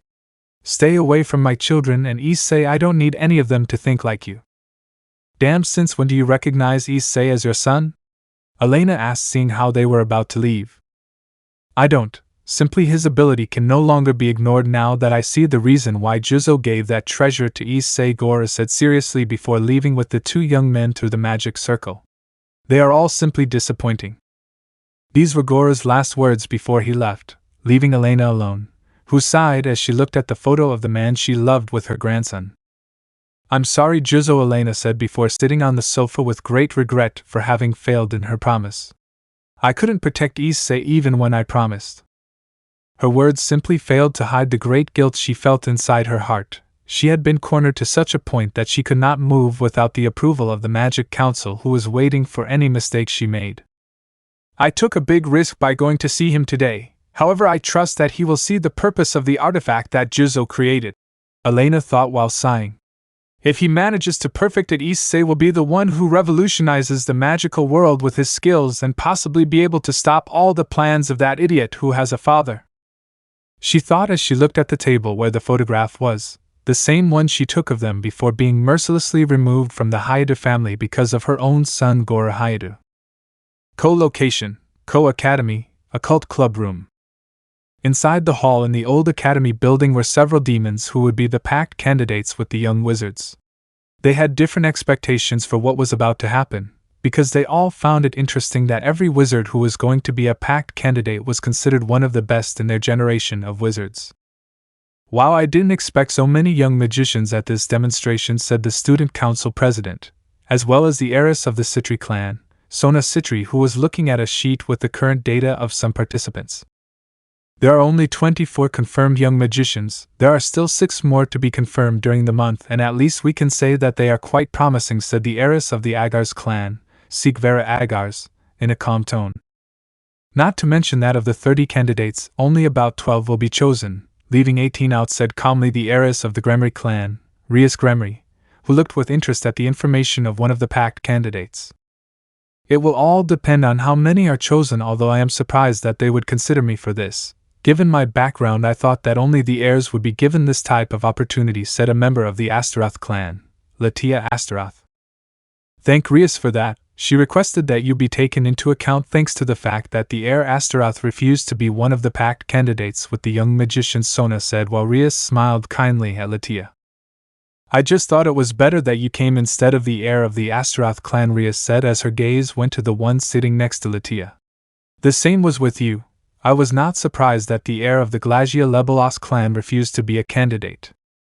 Certainly Zephyr'dor does not lend itself to this type of things even if they bring you a benefit in the future, said with little regret the member of the Glagia Lebelos clan, Iriuka Glagia Labelas. There is certainly too much to say about the current heirs of different clans. Only a few are aware that we are no longer in the same era, Sikvera said as she flipped to another data sheet, where she was surprised to see the information of one of those who were candidates. This is strange. What is it? Asked a young woman who had remained silent due to the serious atmosphere of the place. Did you see a good candidate? I'd say he's a terrible candidate for the pact, Sikvera responded as she looked at the candidate's information. Huh! The younger sister and last daughter of the Phoenix clan answered, who was undoubtedly there on Iriuka's recommendation, who managed to make Revel Phoenix a candidate for the pact. What page is it? It's page 24, the last one of all, Sikvera answered as everyone went to that page, in which they all saw the same bored face of a young man, who just by looking at him they could tell that he had no interest in what was happening. Hyoudou Issei, Revel said as she looked at the brunette's stats. What the heck? Why is someone with practically no talent here? I wouldn't call him untalented. Look at special ability, Sona said with some seriousness. At his age, he is considered a master of magic artifact creation, basically a prodigy in that area. It's likely that they chose him for that reason, Lydia said as she read Issei's information with the same doubt. But isn't it supposed to be made clear in the magic regulations that magic artifacts are the most cowardly method of fighting? Or am I wrong? Iriuka asked a little doubtfully while looking at Issei's photograph. From what I understand, the wizards will only accept the wands or staves, and the rest of the artifacts will no longer be available to anyone, or else they will be punished, Sona said with a sigh, seeing that it was the only thing Issei was good at. It's a pity. It seems to me that it is a good skill, Sikvera said while checking some of the artifacts that the brunette had made. Maybe I will test it out, if he shows some kind of talent in the demonstration. You better reconsider, Rias said calmly as she looked at Issei's few achievements. Maybe the moment you try to recruit Issei, someone else will do it. Rias' words surprised those present, especially Sona, who knew her friend's attitude. She knew that her statement was just an easy way to clarify that she was somehow interested in Issei. However, before she could ask the reason, someone calmly approached Rias, whispering a few words to her, causing Rias' expression to change drastically, which did not go unnoticed by those present, who, after exchanging a few glances, understood that something had happened. Excuse me, something happened, so I'll have to leave, Rias said as the girls stood up. Okay, it's a bit late after all, Sikvera said as she looked at Rias. We will meet when we have the information of the remaining 6, Lydia said while bowing, as did Iriuka and Revel, who left with Sikvera in a magic circle, leaving Sona alone in the place with Rias, who only headed to the door. Is it something serious? Sona asked before Rias left. Nothing you need to worry about, it's just something related to the Gremry. The intervention of the Citri is unnecessary in this, Rias said seriously before leaving the room, leaving Sona alone. She had understood well what Rias had just said, so without further ado she decided to leave in a magic circle. Something that Rias knew perfectly well what she was going to do, so she descended to the basement, and making sure that no one was in sight, she stopped in front of a door. "Is he here?" Rias asked her queen of nobility, Akeno Himejima, who agreed to a couple of times. Which brought a sigh from Rias, who without waiting opened the door, finding someone quite familiar to her, who in turn was the opposite. She barely knew her currently. "It's been a while, Rias," the woman said calmly as she looked at the redhead and brunette behind her. "Certainly," Rias answered, facing the woman's serious look. "It's been more like 2 years since we last spoke." "So long?" "Well, time waits for no one," the woman replied without losing her calm. "Certainly, although if you are here, I can imagine that something bad happened not long ago," Rias said as she walked over to sit on the couch. "You could say so," the woman replied calmly. As she watched Akeno prepare some tea, she simply sat down leisurely on the couch in front of Rias. Rias remained slightly serious in front of her, and that was too acceptable. Even the woman wasn't surprised by that, but on the contrary, she saw it as too normal. "What exactly happened? Did something happen to Oni-sama?" Rias asked before shaking her head. "No, if that was the case, Grafia-1-sama would have personally come to find me." "Certainly, Grafia would have come to inform you personally or even through a magic communication circle," she answered calmly while accepting the tea from Akeno, who placed another cup in front of Rias, who maintained her serious expression. "Correct. Will you tell me what happened, or will you ask me for something in return for that kind of information?" Rias asked before the woman drank her tea. She simply took a sip of her tea before smiling slightly at Rias's question, who still hadn't changed her expression. "There would be no point in doing so, since your queen knows what happened. After all, she is the one who contacted me," the woman said to Rias, who showed her surprise before looking at Akeno. "Do you know what happened?" "That's right," Akeno replied with a slight sigh. "About an hour or two ago, Sasaka contacted me asking for a favor." "Sasaka?" Rias asked, surprised as she glanced at the woman, who remained still calm. "What kind of favor did she ask of you?" "She asked me to contact the Mao Lucifer or his wife," Akeno said, surprising Rias, who looked at the woman in surprise. "Something that was not possible thanks to the Mao meeting that is still ongoing." "So you asked her for help. If you had to turn to her, it means," Rias said seriously while Akeno simply nodded. "Yes, Issei's life was in danger," Akeno said, causing Rias to look at the woman seriously. "What happened? Who attacked Issei?" Rias asked as she looked at the woman's calm face. She simply set the teacup aside, showing that she wasn't in the same hurry as Rias. Rias was instantly frustrated by that, something the woman knew from her response. "Hyoudou Issei," the woman said with the same calm before the serious and worried look of the redhead to know the current state of the boy. "He was attacked by his own family." Chapter 4, Special Grade Artifact, Prometheus. Rias looked at the woman in surprise, to the point that she slightly doubted that she had heard her correctly. But seeing how the brunette next to her had a serious face, she understood that she had not heard wrong. Issei had been attacked by his family, so she went on to Surzek's warnings to see him at the pact candidate tournament. "Who attacked him?" Rias asked seriously while the woman calmly drank her tea. "His attackers were Yusei Hyoudou, Tomoya Gensai and Gora Hyoudou," the woman said, causing Rias to lean back on the sofa. "If it weren't for my intervention, Issei would have died without a doubt." "It was that serious," Rias said as she let out a heavy sigh. "It was lucky that Sasaka informed you." "Yes, although I don't know how he found out about the situation. His warning allowed us to keep it from getting worse," Akeno said with an expression similar to Rias's. "When I found out, I knew I had to act as quickly as possible, otherwise things would have been terrible." "True," Rias answered, trying to control the anger in her heart. "I have no doubt that the Hyoudou are no longer than they were in the past. I think the same. Ever since Lord Juzo passed away and Lady Elena was expelled, things within the Hyoudou family quickly changed under the command of Gora Hyoudou," said the maid before the two demons, who frowned at the mention of the human. "Gora Hyoudou, there's no doubt that man is planning something," Rias said seriously before looking at the maid. "What was he looking for by attacking Issei? What was his goal with that?"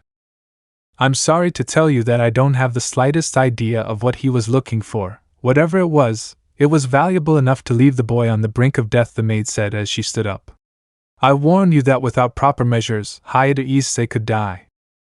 I know, I appreciate the help, Rias said honestly as she watched the maid prepare a magic circle while giving a slight nod. One more thing. Rias spoke, interrupting the maid, who looked at the redhead waiting for her question or doubt. How did you introduce yourself to them?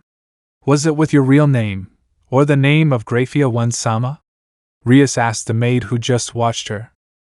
Knowing what would have happened if she had introduced herself with her name, she sighed lightly instead at the possibility of having used her name, and not Grafia Lucifuge's.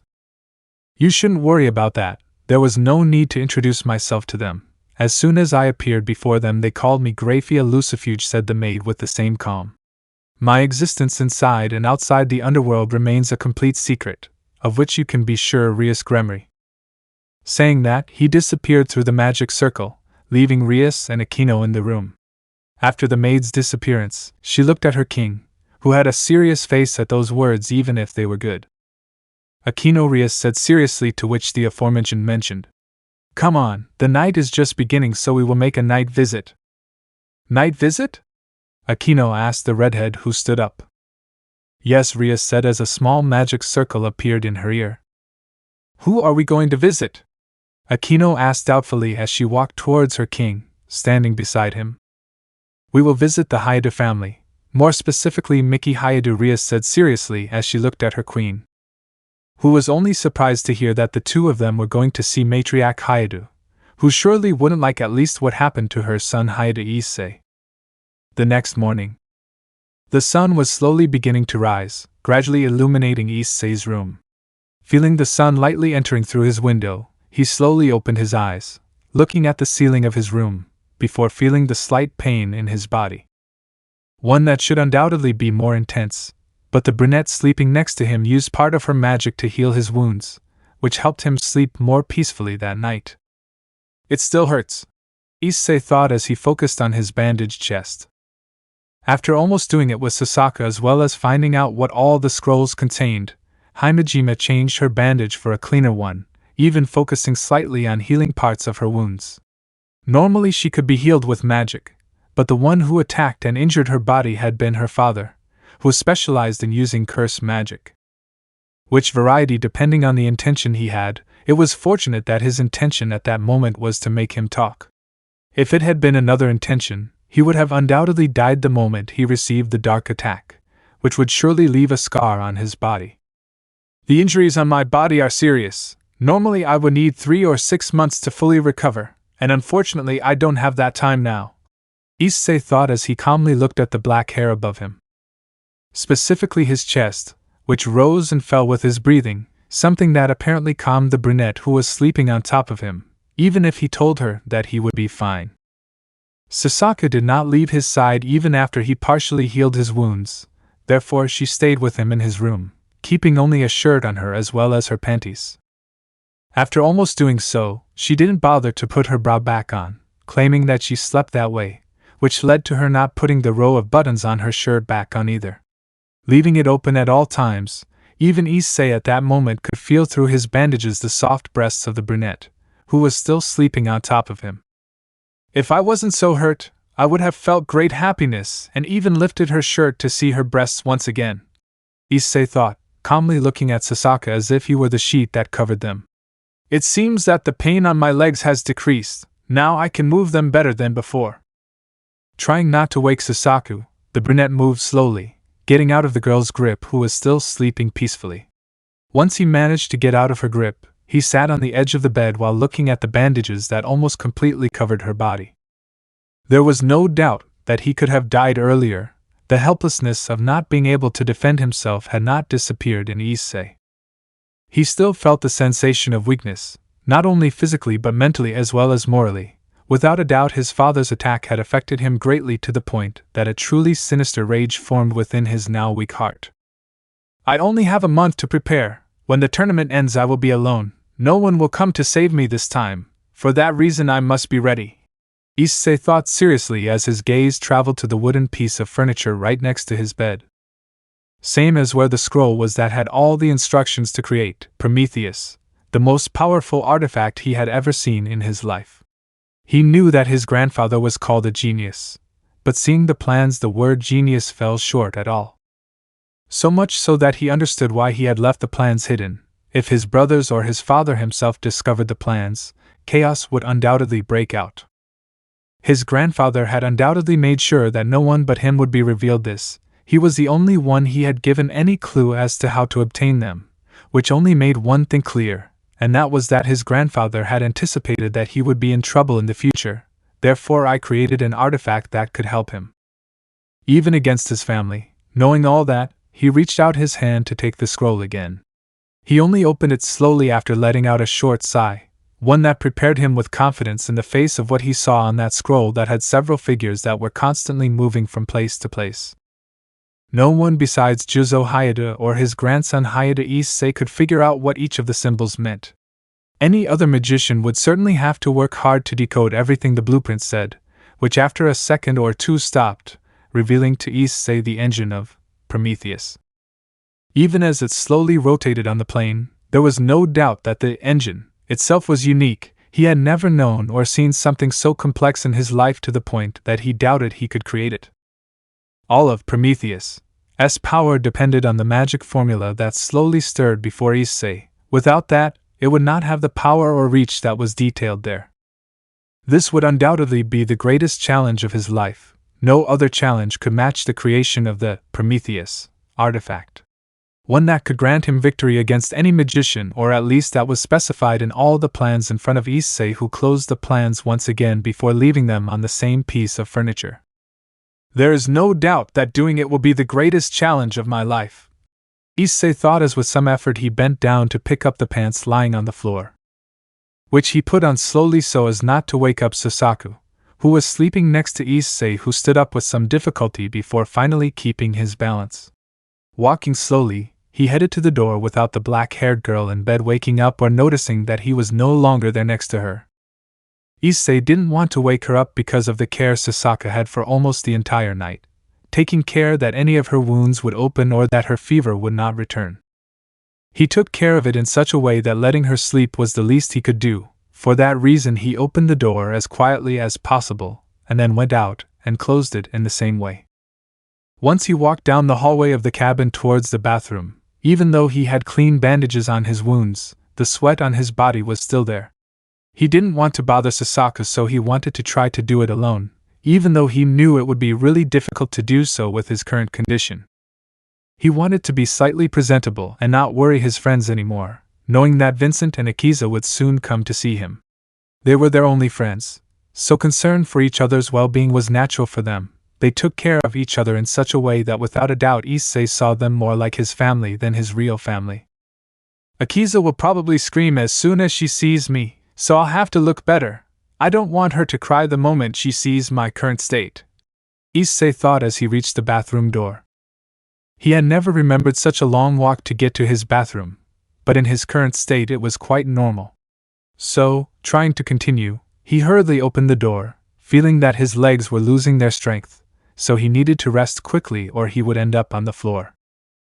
But as soon as the door opened, his entire body froze in place. Even the feeling of tiredness disappeared for a moment when he saw what was inside the bathroom, one that was usually empty every morning.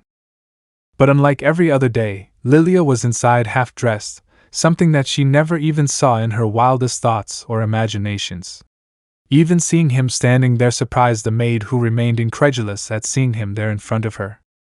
It was quite clear that neither of them expected to find themselves in this type of situation, so much so that neither of them gave a reaction or response at that moment. They simply looked into each other's stupefied eyes for a few more seconds, trying to understand what was happening at that moment, when that happened, when Issei's gaze couldn't help but fall on Lilia's figure. He had never seen her as a woman before, to the point that he had ignored the maid's feminine attributes during all the years he was in the mansion. Something similar about Lilia, who esteemed Issei as a younger brother whom she took care of and saw grow, however, before her stupefied and incredulous gaze. She saw for the first time the youthful physique of the brown-haired boy in its maximum splendor. One who did not possess large amounts of magic possessed great strength, and the proof was the marked physique of the boy, one that was obtained during Kagura's truly intense training. But each of those thoughts instantly disappeared as soon as he saw the bandages on the brunette's body. They were undoubtedly a clear sign that he had several wounds, So many that it was necessary to use ointments on the wounds, and he knew that when he identified the aroma of the medicine that Issei's body lightly gave off. Young Issei, what happened to your body? Are you okay? Lilia said excitedly and worried as she approached the brown-haired boy. Something that took Issei by surprise, not because of Lilia's surprise, but because the woman had forgotten her appearance at this moment. And as she approached him, she had dropped her skirt to the ground, leaving her dressed only in her black shirt, one that gave Lilia an erotic appearance that Issei was not prepared for, and if that wasn't enough, seeing how her underwear fit her mature body gave the boy too many reasons not to react. So much so that he couldn't react to Lilia's questions, who, ignoring his appearance, as well as Issei's reaction. She stood right in front of the brunette, observing the bandages as well as the slight blood marks on them, which were slightly dry or still wet. His wounds are serious. Who could have done something so cruel to him? We have to treat his wounds before they get infected if he dies.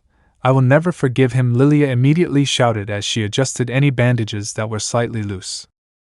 While trying to keep the wounds from reopening, something that would be difficult thanks to the medicine that Sasaka spread on his wounds.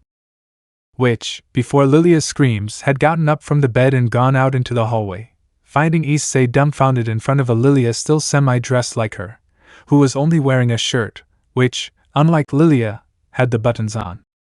Young Issei, come with me to the ward to treat your wounds, Lilia shouted as she tried to take one of Issei's arms. Lilia's Sasaka called calmly to the already terrified maid, who turned her gaze to the calm black-haired girl. I understand all your concern for Issei, but before you do anything, shouldn't you fix your appearance first? Lilia became somewhat surprised by Sasaka's presence, turning her gaze towards her body, thus remembering that the appearance she had was not appropriate, it could even be called vulgar. Something that scared her when she noticed that Issei was still looking at her with surprise. Without thinking twice, Lilia used her shirt to cover her breasts like her panties, trying to hide her shame. Kaya, young Issei, forgive me for my indecency, Lilia shouted as her voice echoed throughout the house. Something that could even be heard outside the cabin, causing all the birds to be scared by the maid's scream. One that surprised the other member of the Hyoudou servant, who did not come to despise the fourth son of the Hyoudou. Huh! Indecency? Said the woman who had been lifting some of the plants in the garden, which turned its gaze towards the cabin where from that day on, it would live together with Lilia and its favorite young master among the four brothers, Hyoudou Issei. Fufu, it seems that something interesting has happened inside, the woman said with a slightly playful tone. Without a doubt our stay here will be interesting. This woman is Zenith Latria, someone the Hyoudou family welcomed a couple of years ago. She was hired like Lilia to take care of the little ones of the family, something they did as time went by. However, either of the two women had a very affectionate feeling for the Hyoudou's first three children, not until they met the youngest of everyone. I should hurry up and see what just happened, Zenith said as he looked at the basket next to him, which had medicinal plants, some that would usually be worth a lot in herbal shops. However, this had become the Juzo Hyoudou garden in the past, so any plant or vegetable there was anything but common. So once he made sure that he had enough ingredients, he walked towards what would be his new home, along with Lilia and Hyoudou Issei. At the Hyoudou mansion. Currently in the Hyoudou mansion, the eldest daughter of the Hyoudou leaders was reading some results of the project that they had to show at the end of the month, in addition to showing how effective it was in combat, or in its use, which had kept her busy since the whole night, completely ignoring all the events with her younger brother who was still injured. I suppose that would be useful, Isabelle said as she drew a few more lines about the magic formula on the paper on her desk. The same one she had worked on for at least 4 months. The complexity of this magic formula was enormous due to the simple fact that it was something for herself. A magic formula made that only benefited her. No one besides her could use it unless they possessed Titanomachy. If I keep going like this, I'll be able to test it before that magic tournament, Isabelle said before her gaze hardened. An action that only made her move her hand gently, causing the magic formula to disappear. Something that didn't bother her as someone sat right next to her. Only she didn't limit herself to using the chair, but sat on Isabelle's desk, who only looked seriously at the subject in front of her. Oh dear, I see you're still a bit distrustful, the man said with a playful smile that Isabelle didn't reciprocate. On the contrary, He sighed heavily at the arrival of that man, who only laughed lightly at seeing his annoyed face. Suspicious?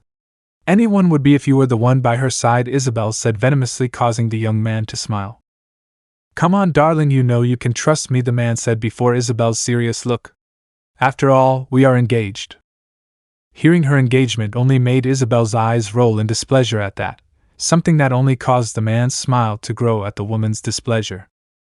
You know what? You break my heart with your coldness, my love. If you continue like this, I could die, the man said with feigned and overacted pain, at which Isabelle got up from her chair. You would make me a really happy woman if you really died, Isabelle said coldly as she walked away from the man who only looked at her mockingly. Ouch, I must admit that it almost hurts me to hear that, the guy said calmly in his place, while without moderation or a hint of shame he looked directly at Isabelle's butt. Tell me what you want, Sebastian. I doubt it's just my ass you came to see, Isabelle said to her hateful fiancé. At her words, he just stood up as he approached, searching for something in his clothes, which he found and finally handed to Isabelle once he was in front of her. The last time we talked was at the autumn festival, Sebastian said, to which Isabelle seemed to remember him. True, that time I pushed you to see if you would die falling down the stairs, Isabelle said a little thoughtfully. But it didn't happen, it was a pity. We'ds never die, Sebastian said proudly as Isabelle simply took the letter. But this is not the time for that, remember what we heard back then. At that question Isabelle was somewhat surprised, so much so that she moved her hand as quickly as possible, marking the entire room. Something that didn't surprise Sebastian at all, who just leaned on the table beside her. What did you find out? Isabelle said before reading the letter she had been given. This is. That's right, it seems that it wasn't just a joke like we thought at first, Sebastian said while crossing his arms. What we heard, it's basically what the High Command of the Magic Council is planning. At this confirmation Isabelle slammed her hand on the table, while with the other she squeezed the letter until it was completely deformed. What stupidity, Isabelle shouted, to which Sebastian observed her calmly. I think the same. I know the elders are shitty scholars, but getting to that point just because of their greed is really stupid, Sebastian said as he looked at Isabelle's furious face, who still didn't move from her spot. Stupid? What they want is real crap, Isabelle shouted angrily as she thoughtlessly burned the letter in her hands. Trash or not, they are planning this. Their previous attempts failed, but with Lord Juzzo not being there to stop them, it's clear what will happen, Sebastian said seriously, to which Isabelle just sighed. He already stopped them more than once. Now that he's gone, they know their plans will work. We have to report this, Isabelle said seriously. If he finds out what you're planning, he'll kill you without. I thought about it too, but it seems like they've already thought of what to do. I still don't know what the plan is, but moving now would cause countless casualties, Sebastian said as he looked Isabelle in the eyes. That man will not forgive anyone in any way. The only thing I can think of is that we use the magic tournament to warn someone from that domain. But who of all of them? It's obvious that they'll be watching us both. They may even already know that we've found out about their plans, Isabelle said, to which Sebastian agreed. That's right. A few days ago I noticed that I was being watched. Now that I came here, it's likely that they will also notice you and start watching you discreetly, Sebastian said, to which Isabelle sighed. After all, what they discovered wasn't something simple or easy to explain. All who knew about this were the higher-ups of the Magic Council. So they would be overly careful about any information leaks, so if they suspected that, they would keep a constant eye on them. If they find out anything, they'll accuse us both of treason, Sebastian said with a sigh. For now, it's best if we stay out of it. It will be for the best. I don't like where this is going, but now I understand why my father wants us to participate in the tournament, Isabelle said as she walked to her desk where Sebastian just watched her in silence. For now we will stay out of it. I will try to think of a solution. Whatever your plan is, think about it quickly. The council members plan to move cautiously, so they will begin their plan in the tournament without anyone noticing, which brings us to this, Sebastian said as he looked at Isabelle. You will have to win the tournament, in simple words. I have to beat Issei, Isabelle said seriously as she responded to Sebastian's gaze, who only agreed at that answer, which very few aspired to do at some point, this because of the talent of the Hyoudou that could only be called terrifying. Meanwhile in the cabin, Issei was currently in the living room with the rest of his friends as well as the maids, who at that moment were treating Issei's wounds by changing almost all of the bandages on his body. Who could be so cruel as to do this to her? Lilia said, now dressed in her usual maid outfit. That, unlike the past when she could be calm and act in front of the brunette, she had changed, since with what had happened previously in the bathroom, her perspective on Issei had changed greatly, related to the slight blush on her cheeks. Many of his wounds are quite deep, so it will be inevitable that he will have some scars, Zenith said as he soaked some of the bandages, before putting them on Issei's wounds. Who only sighed as he looked at his two newly arrived friends. Akiza clenched her hands in anguish and fury at seeing how all the bandages on her body were being changed. Traces of fresh or dried blood could be seen in them, showing how serious the situation had been, something that Vincent, without saying anything, limited himself to observing seriously, as if he blamed himself for not being able to do anything before. You know that looking at me with pity isn't going to help me, so stop doing it, okay? Issei said as he looked at his two friends who were surprised. If you want that, I'll try, Vincent said with some regret as he looked at the brown-haired boy. Fine, I'll stop seeing you like that, but that doesn't mean I'm not upset, Akiza said resentfully while crossing her arms. Thank you, now that we have put that aside it is time to begin, said the brown-haired boy, missing those present. Something in which Tosaka was the only one who understood what that meant, so much so that she simply looked at the brunette calmly before asking. What do you need? Tosaka asked the brunette, who smiled slightly. First, I will need high-level magic ink, the rarer the better. As for its quantity, I will need a total of 14 liters, Issei said while those present were shocked by the brown-haired boy's request. 14 liters, it won't be easy, but I'm going to get it as soon as possible this week, Tosaka said as he stood up. Okay, now Vincent, Issei said, to which his friend looked at him stupefied and surprised. I need you to buy the best conductive materials at the magic market. No matter the price of the material, get it. Here is the card and a list of another of the materials I need. Without giving her time to process, Issei easily threw her the black fund card that his mother had given him, which was wrapped in a sheet with more materials that were really expensive and rare even in the magic marking. Akiza, I need you to go to the Arton Magic Reserve and bring me black mana crystals. If they are purple, they will also work for me, Issei said before stopping talking because of his best friend. Wait a second, Vincent shouted at Issei, who looked at him calmly. What do you want all this for? Most of the materials are really rare, the silver ore is worth too much, and you ask me to buy 20 kilos. 20 kilos? That's the same as buying 7 luxury castles, Akiza shouted in great surprise. What do you need that for? Do you also know how difficult it is to find black and purple mana crystals? I know. That's why I was going to give you the mineral tracking device that I made last year, Issei said without losing that calm that he missed the most from his two friends. It's inside those boxes. Pointing to the place where that artifact was, Akiza sighed, still without having an idea of what Issei was planning, at which Vincent sighed lightly when he saw that Tosaka had not hesitated in Issei's request. What's your plan? Vincent asked the brown-haired boy seriously. Participate in the pact candidate tournament, Issei said, surprising not only his friends, but the two maids as well upon hearing him. Gora has already made it clear to me that he will come looking for me when all this is over, and if he thinks I won't defend myself this time, he's wrong. At those words, Issei took the blueprints of Prometheus in his hands and without showing doubt or fear placed them on the coffee table. Prometheus, Issei said as he looked at all his friends and loved ones closest to him. That is the artifact in which my grandfather placed his trust by giving it to me, and it will be this same one that will grant me victory over all my brothers as well as my father, as the real Prometheus did. I will steal the fire that they want to keep no matter what the punishment is. The seriousness of his words made it clear to those present that Issei was not saying that as a joke or because of the anger he felt at this moment. His words were truly sincere when he said that he planned to go to the tournament alone to defeat his 3 brothers and thus humiliate the father whom Issei regretted having. It was for that reason that he no longer intended to let anyone humiliate him anymore. If his wish to live in peace was not possible at this moment because of them, then he would make them regret bothering him as well as almost killing him. No matter the outcome, Issei would fight with everything, even if that meant being seen as some coward for using artifacts. Something that for Issei was stupid, and he planned to prove it in the tournament. Are you sure about that?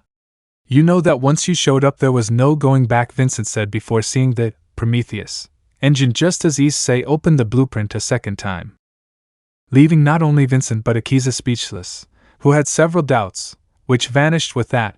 Even the present Himejima understood that those present would be stupefied to see the artifact's engine. Since they didn't have great talents, Zenith along with Lilia understood that this type of engine was truly unique, so all doubts about Issei's decisions quickly disappeared. Do you have any more questions?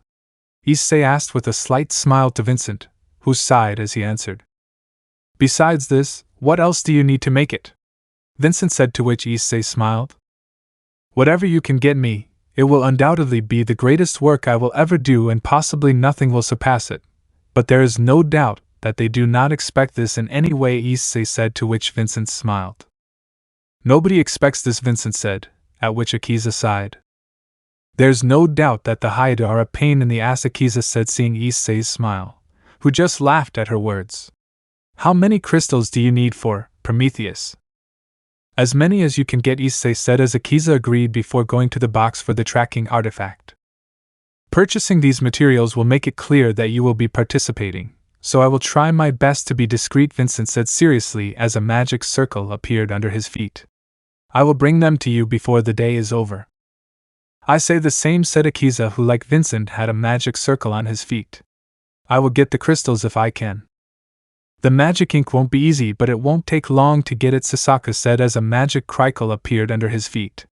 Until then, get ready. With those words, the three young people finally disappeared from the room, leaving the duo of maids with the chestnut, who closed the shots before calmly looking at both of them. Lilia, Zenith, I need your help, Issei said as they both nodded silently. Helping Issei to stand up, as the weakness of his body had manifested itself once again. Something that forced Issei to be assisted by the two maids who helped him get to the place where he was almost killed last night, his grandfather's office, where under Issei's orders the maids arranged some of Juzo's belongings in a specific order, thus activating a mechanism that made a part of the floor open and revealing a staircase leading to a basement that Goro was unaware of, where Juzo Hyoudou kept all his most precious objects. Something that even had enough materials to make the bases of Prometheus, something that was essential for its creation in this single month that he had. One who had to take advantage of everything he could, otherwise he would not be able to participate in the tournament in which he was undoubtedly going to demonstrate that even the weakest could become the strongest with the right equipment, especially when one took into account what he was about to create. Prometheus. The name of a titan in Greek mythology, he called himself the friend of mortals, known mainly in the world for defying the gods with whom he was, the same ones from whom without the slightest consideration he stole fire using the stem of a reed, in order to give it to men for their use, an action that led him to be punished by Zeus, who had him taken to the Caucasus, where he was chained by the god Hephaestus with the help of Bia and Kratos. Once chained, Zeus was in charge of sending an eagle to eat Prometheus's liver. Since Prometheus was immortal, his liver grew back every night, and the eagle ate it again every day. This kind of punishment was to last for all eternity, but thanks to Hercules that did not happen, as he passed through the place and freed him by shooting an arrow at the eagle, something that led him to break the chains that held him. Grateful for his help, Prometheus revealed to Hercules the way to obtain the golden apples of the Hesperides. That was one of the stories that went along with the name, Prometheus. That his grandfather baptized this artifact with that name only made Issei understand that this artifact carried the fire that would grant him his freedom. The freedom of his imbecile father, of his brothers, of everyone. If he wanted to be free, he had to use the fire that the artifact, Prometheus, could give him, this because within every existing category for artifacts, Prometheus would be classified within this special grade, thanks to its power. A power that left all mages at a disadvantage by stealing the only thing mages could use, their magic. Each of the components of Prometheus was designed to take the power and duplicate it, not only in power but in defense, helping not only to defend but to increase the magical power of its user. In simple terms, the more he used Prometheus, the stronger Issei would become. His low magical power would grow over time. In each confrontation that took place, Issei would become stronger. This was thanks to being able to take the magical power of his adversaries. However, this was not the only thing he could do. there were at most 4 abilities that had a wide advantage against magicians who specialized in different areas. Whether it was a long-range caster or a short-range one, Prometheus could face it and win. Blows or magic, Prometheus could face it, as it was the same method, depending on its magic power to attack. Whether it was a type of summon or special magic, the artifact could face it and win over time, although achieving this, like every artifact, depended on its user. In the wrong hands it could not even show all its powers, however in the right ones nothing could stop Prometheus, together with its user. No magician would have a chance against both together, thus giving the artifact, Prometheus, not only the special grade, which was by far at the top of power within the artifact rank. Since it had the absolute advantage against mages, it only gave Prometheus one more name, one that could terrify any type of magus when they heard it, an artifact specialized for one thing, the power to hunt mages, in other words to wizard slayer.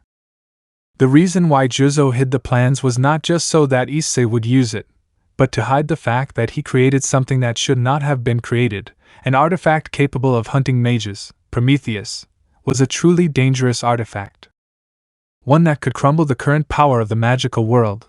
Any magus would realize sooner or later that its power could mean the end of everything they knew. That his grandfather had the plan to create something like that only told him that his grandfather at some point came to think of destroying the magical world, even if that was meant to be catalogued and paired with a monster. That was why he hid it with the only person he truly trusted, his wife, who safeguarded the plans and later gave them to her grandson.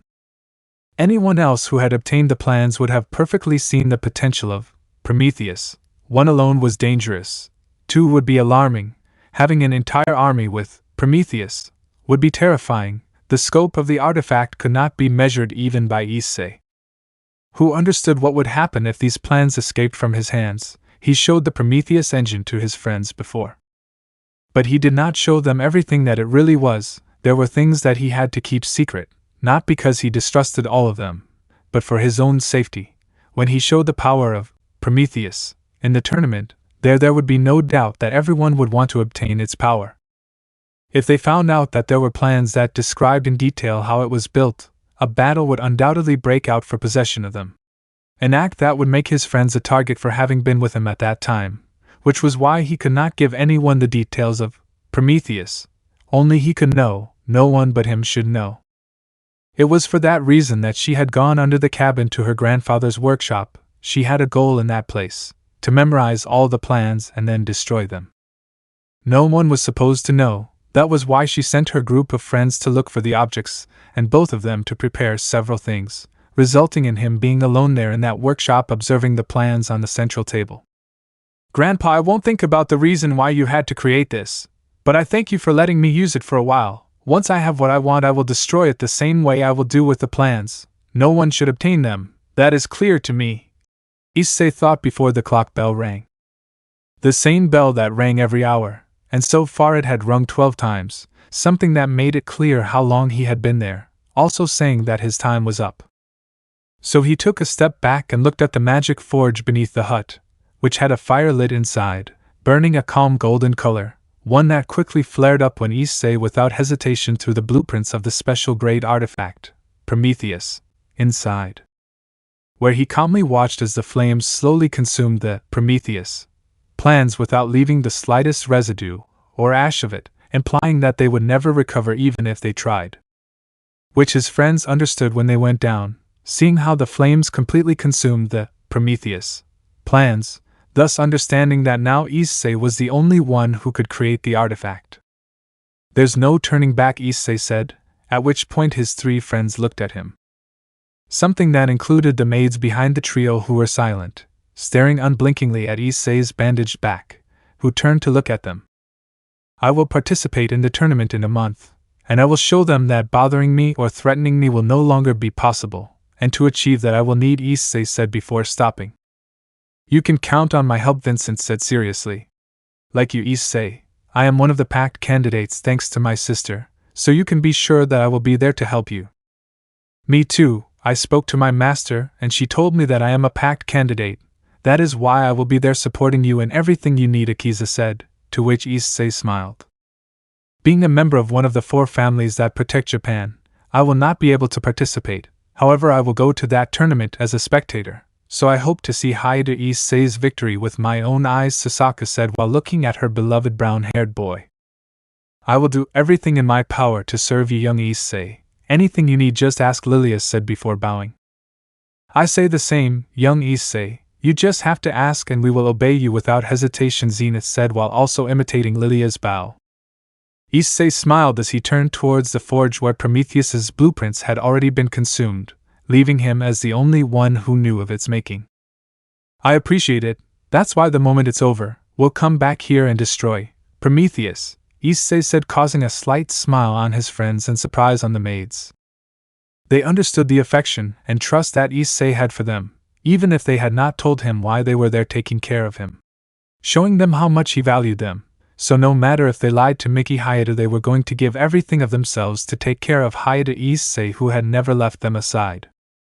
The same young man who was now about to begin the creation of the most powerful artifact he could create.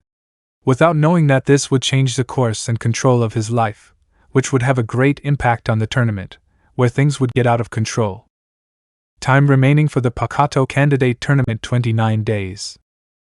A few days had passed since Issei's decision to forge Prometheus and participate in the pact tournament, in which Vincent and Akiza had gone to look for different materials with the help of Suzaku, who, with enough help and intervention of his contacts, several of the rarest materials went to the chestnut, who used them to form more mechanisms for Prometheus, which, even if for most it had no shape, they could say that once it was finished it would be a high-quality artifact for having too many rare materials in its mechanisms. Issei-sama, Lilia said while holding a spoon in her hand, which approached Issei, who was at a table molding a stone of the highest purity, which he broke with a light hammer and appropriate chisel, which were in charge of giving shape to that mineral that slowly took the form of a gear, an action that required great concentration and precision. However, for him this could not represent a challenge, because he accepted the spoon that Lilia was extending to him. Since the beginning of the manufacture of the artifact, Issei forgot to eat sometimes, so to avoid that while he was working, Lilia fed him even without losing concentration. An act that no one in their right mind would do. However, when referring to Issei, things changed, and in a great way due to his truly prodigious talent that left him at a high enough point to make the artifact while they fed him. It's almost time, Issei-sama, Lilia said as she placed the empty plate on the tray beside her. Zenith is already ready in the living room to give you your medicine. Wait a minute, Issei said as he gently tapped the chisel on the gear until it stopped. This is enough for now. Have you finished the piece? Lilia asked, somewhat curious, seeing the gear. Yes, Issei said as he took a small tweezers, with which he gently grabbed the gear. The same thing that I placed on what looked like a device that was shaped like twin gloves, which extended to cover the forearm, where there were other types of gears of different colors as well as shapes that seemed to have no meaning at first glance. It's been 10 days since I started creating Prometheus, but I've only managed to create at least 30% of each of the gears needed to activate it, Issei said before getting up from his seat. 30%? Lilia said, surprised to hear the percentage of progress. Doesn't it take more time to create it? There are only 20 days left until the tournament. That it is already 30% complete is an achievement in itself, in a normal case. To be able to manufacture Prometheus in a correct and stable way that can be capable of being at 100% of its capacity would require more time, Issei said before looking at Lilia. A year and a half to be able to manufacture it, that is the time it would take to manufacture it even if it is an artifact master. And you? Lilia asked as the brunette began to walk towards the basement stairs where she followed him. 8 months, that's what I need to create Prometheus at its maximum capacity, Issei said, leaving Lilia surprised. But I don't have that amount of time, and even if I did, I would need twice as many materials as I have now. Huh. But the tournament, Lilia said, a little worried. It is as you think. Prometheus will not be at full capacity in time. Depending on the following days, I will participate with 35% or 40% of Prometheus' maximum capacity, Issei said as he left the basement with Lilia, who was surprised to see his calm. And of that percentage I will only be able to use one of the 4 abilities that Prometheus possesses. That's a problem, Lilia shouted, truly worried about the brown-haired boy. who knew perfectly well that Lilia and Zenith would worry too much with that information.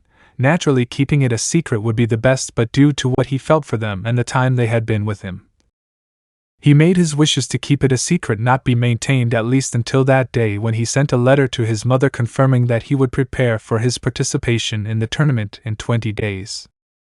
Which would surely have a really high risk because only elite students would participate, where no one would be happy to see him there participating and obtaining what according to them he should never have due to his few talents. I know you're worried that Prometheus is below the reach of its potential, but if my calculations are correct, 40% will be enough to survive, Issei said calmly, causing Lilia to look nervously at the brown-haired boy, who already seemed to have a plan even if Prometheus' power was not yet at 100% of its capacity. However, the maid did not have time to reply at the moment they both arrived at the cabin's living room, where Zenith was supposedly waiting for them to apply the medicine to the brown-haired boy. But upon arriving they undoubtedly realized that something had happened when they saw the blonde standing with a face that clearly told them that she didn't know what to do. Issei-sama, Zenith said a little nervously when she saw the aforementioned arrive, who noticed the older blonde's tense posture, something that Lilia had already noticed and worried about seeing her act like that. But the moment Issei wanted to know why she acted that way, his gaze fell on the young woman standing on the other side of the room, who kept her smile despite the incredulous face of her younger brother, who in her presence turned towards the still nervous Zenith, who, despite having been in the room, simply did not notice the moment in which the eldest son of the Hyoudou family arrived. I see you've been in good hands, Isabelle said as she sat down on one of the armchairs, quickly hinting that he wouldn't leave until they spoke. His presence undoubtedly indicated that something else had happened at the Hyoudou mansion. If not, the sight of Isabelle would be a rare brotherly act that Issei wasn't the least bit accustomed to, so taking a seat he took off his shirt, leaving the few bandages he still had exposed. His wounds had almost closed in a 10-day process, so he had to rest in order to improve as quickly as he could before the start of the tournament. To be honest, I wasn't expecting your visit or your fiancé's, Issei said when he saw that in one of the corners of the room was his sister's fiancé, Sebastian Bertent, future heir of the Bertent family, who specialized in the manufacture and distribution of all magical outfits that were of quality and exclusive to many magicians. I wanted to come see you, brother-in-law, although to be honest I was hoping to find you in the best condition, Sebastian said, somewhat empathetic with his current state. What you see is what you get, Issei said calmly while Lilia along with Zenith, despite the situation, began to make gentle movements. In order to be able to change each of Issei's bandages, his sight returned to his sister Isabelle, who, upon seeing her bandages and wounds in the process of healing, felt a pang in her heart as well as a guilt that could not be easily forgiven. Although the brother-in-law thing is unnecessary, Issei said while sighing, I am no longer part of the Hyoudou family, and all these wounds are proof of that. I apologize for that, Isabelle said in a guilty tone. I should have known this would happen when Naomi visited me in my lab. Maybe, but one never knows what the future holds, Issei said as he moved slightly, allowing the duo to change their bandages. So father used his curse to attack you, Isabelle said, noticing that the wound on her arm was fresh, almost as if the cut had been made just a few minutes ago. However, there was no blood coming out of the wound, it was simply open, giving anyone a chill just by looking at it. I'll probably use more than that if my wounds aren't able to heal, even if I use healing magic or potions, Issei said before grimacing slightly in pain. Since his wounds had been quickly rebandaged by Lilia and Zenith, they placed various ointments on each of the wounds before placing the bandages back on. Still, it was merciful. As far as I know, the power of his curse is so powerful that in a matter of seconds you want to tear off the affected part, Sebastian said when he saw Issei's wounds. Are you sure you can participate in the tournament in 20 days? Probably not. Even if I rest, I won't be completely healthy in 20 days, and it may get worse if I don't find some way to remove the residue of the curse, Issei said while Isabelle sighed lightly, remembering that her father's curses, they were in themselves really dangerous, to the point where many anti-curse means could not treat it, at least not quickly, as it was dangerous in every aspect, to the point where there were few magicians who dared to fight against Gora Hyoudou. Then I wasn't wrong in thinking you needed help, Isabelle said as she looked at her fiancé. Same, as he sighed while taking out a card from his jacket, which caused great surprise in Lilia and Zenith, and even in Issei, who took the red card in his hand still without being able to believe it. "This is," Issei said, surprised. "A request card. With it you will be able to ask Lady Audrey for favor, and considering your current state you know what to ask for when you see her," Sebastian said, somewhat unwilling to hand his card to Issei, who was looking at her in surprise. "Lady Audrey is one of the oldest and most powerful sorceresses, more than our grandmother. Even several beings of the supernatural world treat her with great respect, so getting favor from her is really strange. Not even the man we have for a father you have the chance to meet with her," Isabelle said before taking out a gray envelope from one of her pockets. "Take this. I don't know what kind of artifacts you are creating or improving at the moment, but to be able to participate in the tournament you are going to need more than what you are creating. That is why it doesn't hurt to receive help." With those words, Issei took the envelope from Isabelle with doubt, noticing that it contained a symbol that he quickly recognized. "You know he doesn't like me," Issei said with some doubt when he saw the symbol. "No, but it's lucky that he likes me," Isabelle said while giving another sigh. "Why are you helping me? I'm sure Gora won't let this go. When he finds out you'll be in too much trouble," Issei said with genuine doubt about why Isabelle was taking this risk. "What do you gain from this?" "What do I win?" Isabelle said in a serious but harsh tone. "Let's say that this pact candidate tournament has a different objective than we think.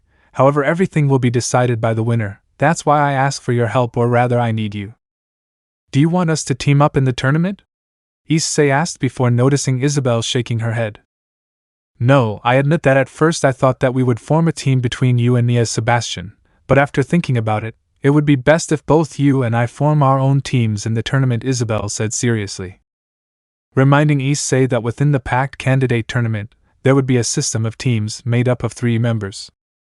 With 30 candidates, the teams in the tournament would be a total of 10 at the beginning, something that would leave him with a great disadvantage by not getting a team with other members if it weren't for the fact that Vincent, as well as Akiza, were going to participate in the tournament anyway. Since that way the chances of preventing the true objective of the tournament from being fulfilled increase more, Isabelle said before standing up, ending her visit. "So you're going to have to help strengthen your 2 friends before the tournament. That's why I gave you that envelope. She could help you with some things that could lighten your hands, at least for the moment." With that said, Isabelle left the room, where only Issei along with Sebastian and the maids were still present. "I'll see you at the tournament, brother-in-law. I hope you don't disappoint Isabelle's expectations of you," Sebastian said in a somewhat provocative tone before leaving. Leaving only Issei with the 2, who simply watched him somewhat nervously due to the half-baked information they had now obtained, which undoubtedly showed that there was more going on than he saw. Yet Issei's goal had not changed even with the information from Isabelle, who had her own problems. Giving him this did not mean that he wanted his help directly. He simply wanted him to be strong enough to not be eliminated quickly so that he could benefit her later. Issei-sama, Lilia said nervously in front of the family emblem that the envelope had, that caused the brown-haired boy to sigh.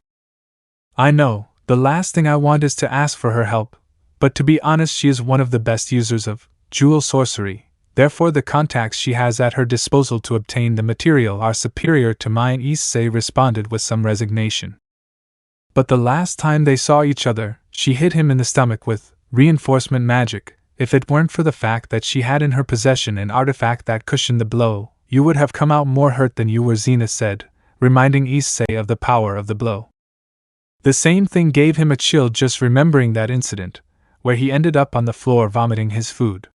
It was a very embarrassing moment. Even if Vincent intervened, he couldn't prevent the students of the academy from finding out about their little fight. It may be, but that doesn't take away the fact that getting your help would make all my work easier if I got some ready-made parts that can fit into the gears of Prometheus, Issei said as he turned to see the red card in his hand. "On the other hand, I can't waste this opportunity, otherwise I won't be ready in 20 days. It was just like he had told Sebastian. Even if he rested for the rest of the 20 days and kept up the constant use of all kinds of positions or ointments, he would still be far from being 100% recovered by the day of the tournament. "So what will you do first? Will you visit Lady Audrey first or go see her?" Lilia asked as Issei looked at the 2 things in his hands before sighing. "I guess the least painful," Issei said as he stood up. Indicating which would be the first place he would visit, he moved towards his room in order to change his clothes, being followed by Zenith as well as Lilia who, knowing which was going to be the first visit, could not leave their young master alone. Academy Student Council Room. Investigating certain things could prove to be quite entertaining for the current Kaicho of the Student Council, Sona Citri herself. One of the candidates to make a pact with a magician of the tournament. With the remaining time of 20 days, Sona made use of several of her connections in order to discover more information about the 30 participating magicians. In her research, she had discovered at least dozens of things that she either detested or couldn't tolerate at all, so out of the 30 candidates that had been selected, 19 were quickly discarded by her. Even if there were some promising ones, Sona wasn't interested in forming a contract with any of them, so her options had been greatly reduced to the 11 remaining candidates. Of the 30 candidates, only these 11 have my attention or meet my goals and standards, Sona thought as she leaned back in her chair with the list in her hands.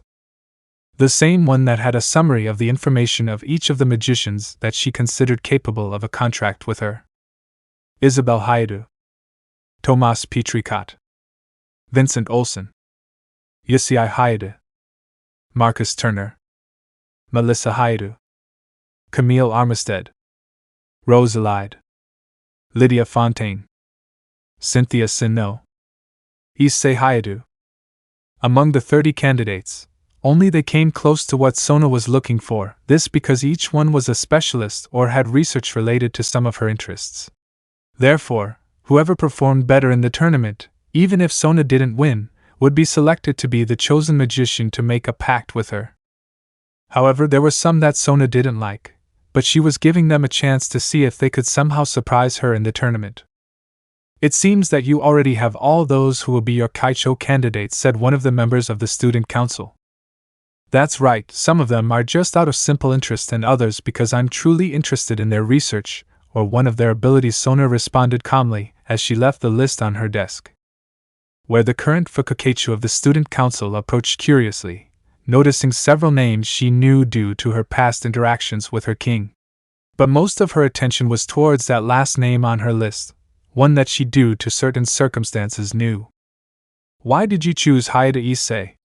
I thought magic artifacts were far from his interests, the Fukakeichu of the student council, Shinra Tsubaki, asked with some curiosity. That's right, but when I noticed that Rias was really interested in him, I decided to satisfy my curiosity and find out what made this boy so special. Sona limited herself to commenting while calmly looking at the list. And you found out? Tsubaki asked.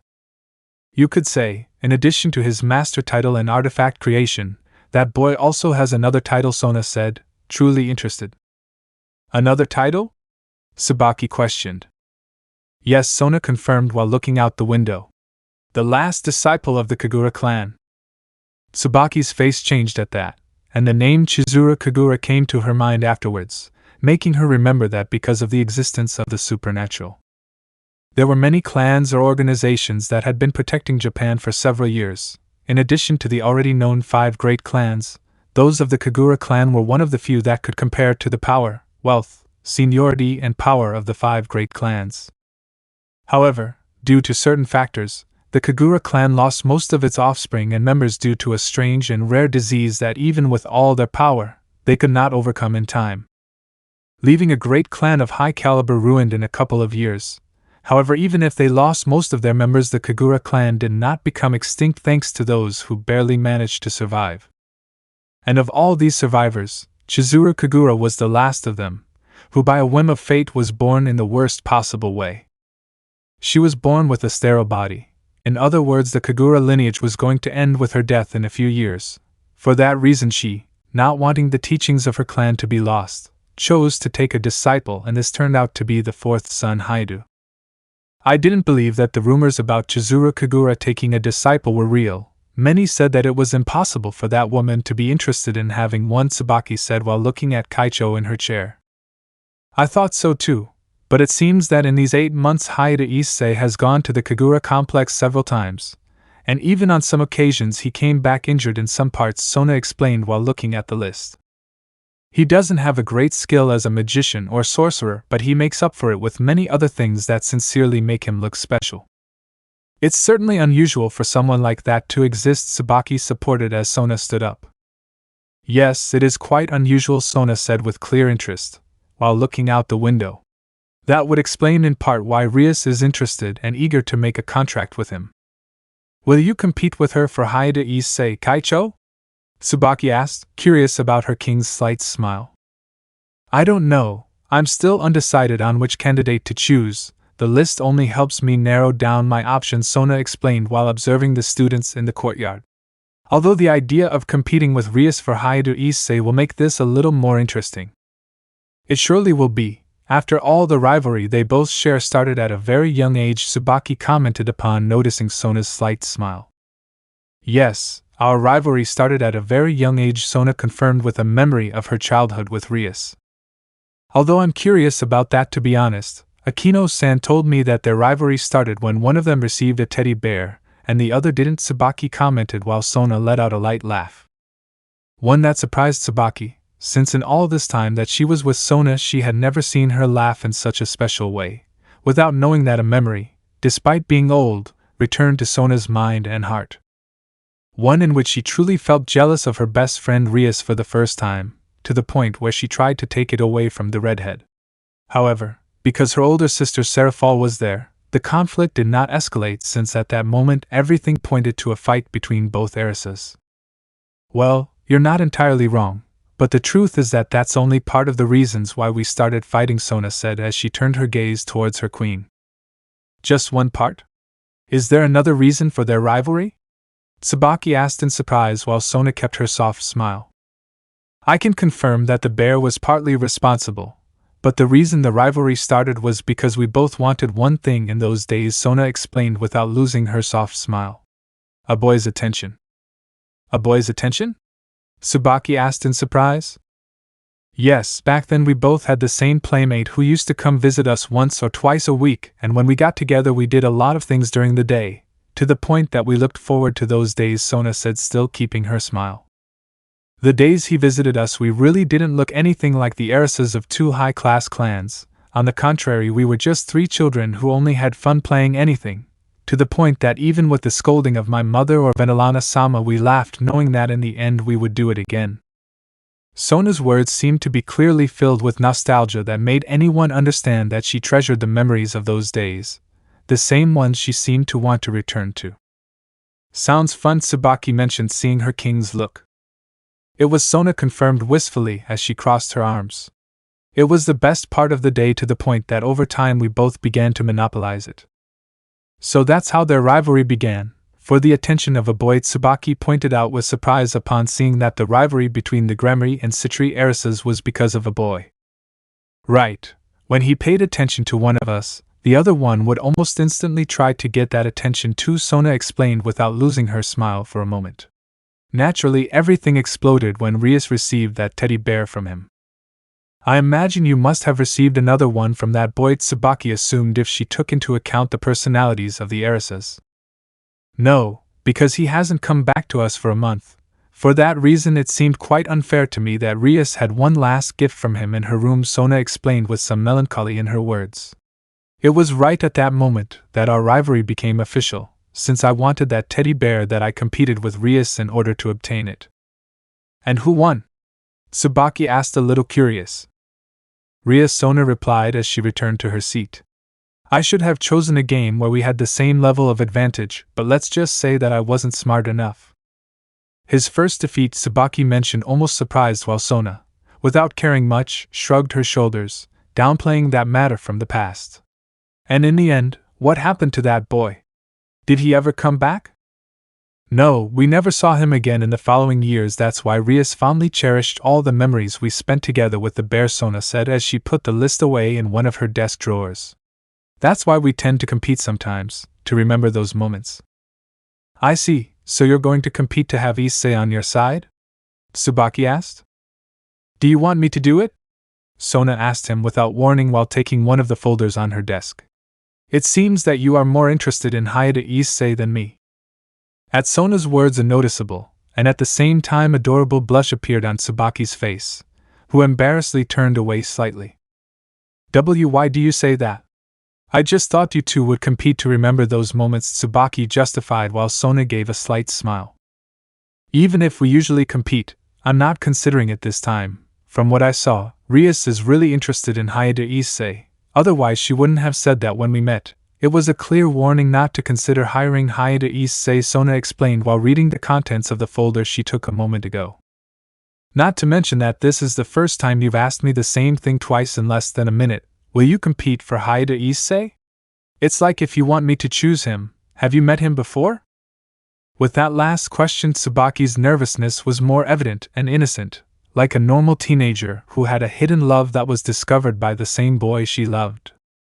Well, before I was expelled from the Shinra family, I attended a couple of events where Hyoudou Issei showed up. Most of the time he stayed in the back of the place alone without talking to anyone for several hours, Tsubaki explained with noticeable shyness.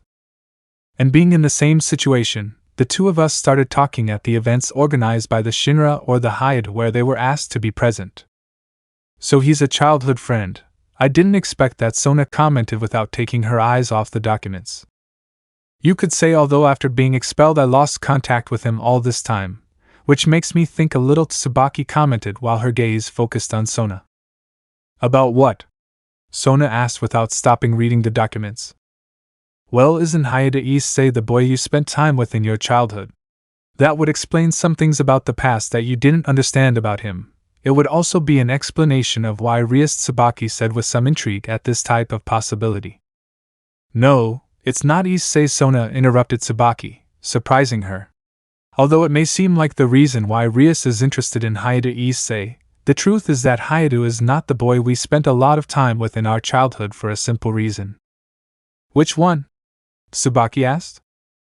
The boy we spent time with in our childhood had white hair, as well as beautiful eyes that I have not been able to forget, Sona clarified softly while remembering a memory with the greatest happiness. One in which she saw herself with the boy and Rias playing around, where she smiled happily while on the ground there was a chess board halfway played. I still haven't forgotten it, the promise I made with you the last day we saw each other. That's what I set the condition for. Sona thought happily as she looked at the chess box a few meters away from her. After all, only you have been able to defeat me in chess. With that thought, Sona returned to her activities, completely ignoring a memory from her childhood where that boy told them his real name a couple of days before saying goodbye to them. Several kilometers from Tokyo City, Japan, Wizard Tower. All the things he had to do and the little time he had led Issei to visit this place first before the domain of the mage Audrey. The Mage Tower was only one of many towers that had been built around the world in order to maintain order in each region, and the Mage Tower of Japan was not much different from the others. However, they could only intervene if there was a threat that would affect all of Japan.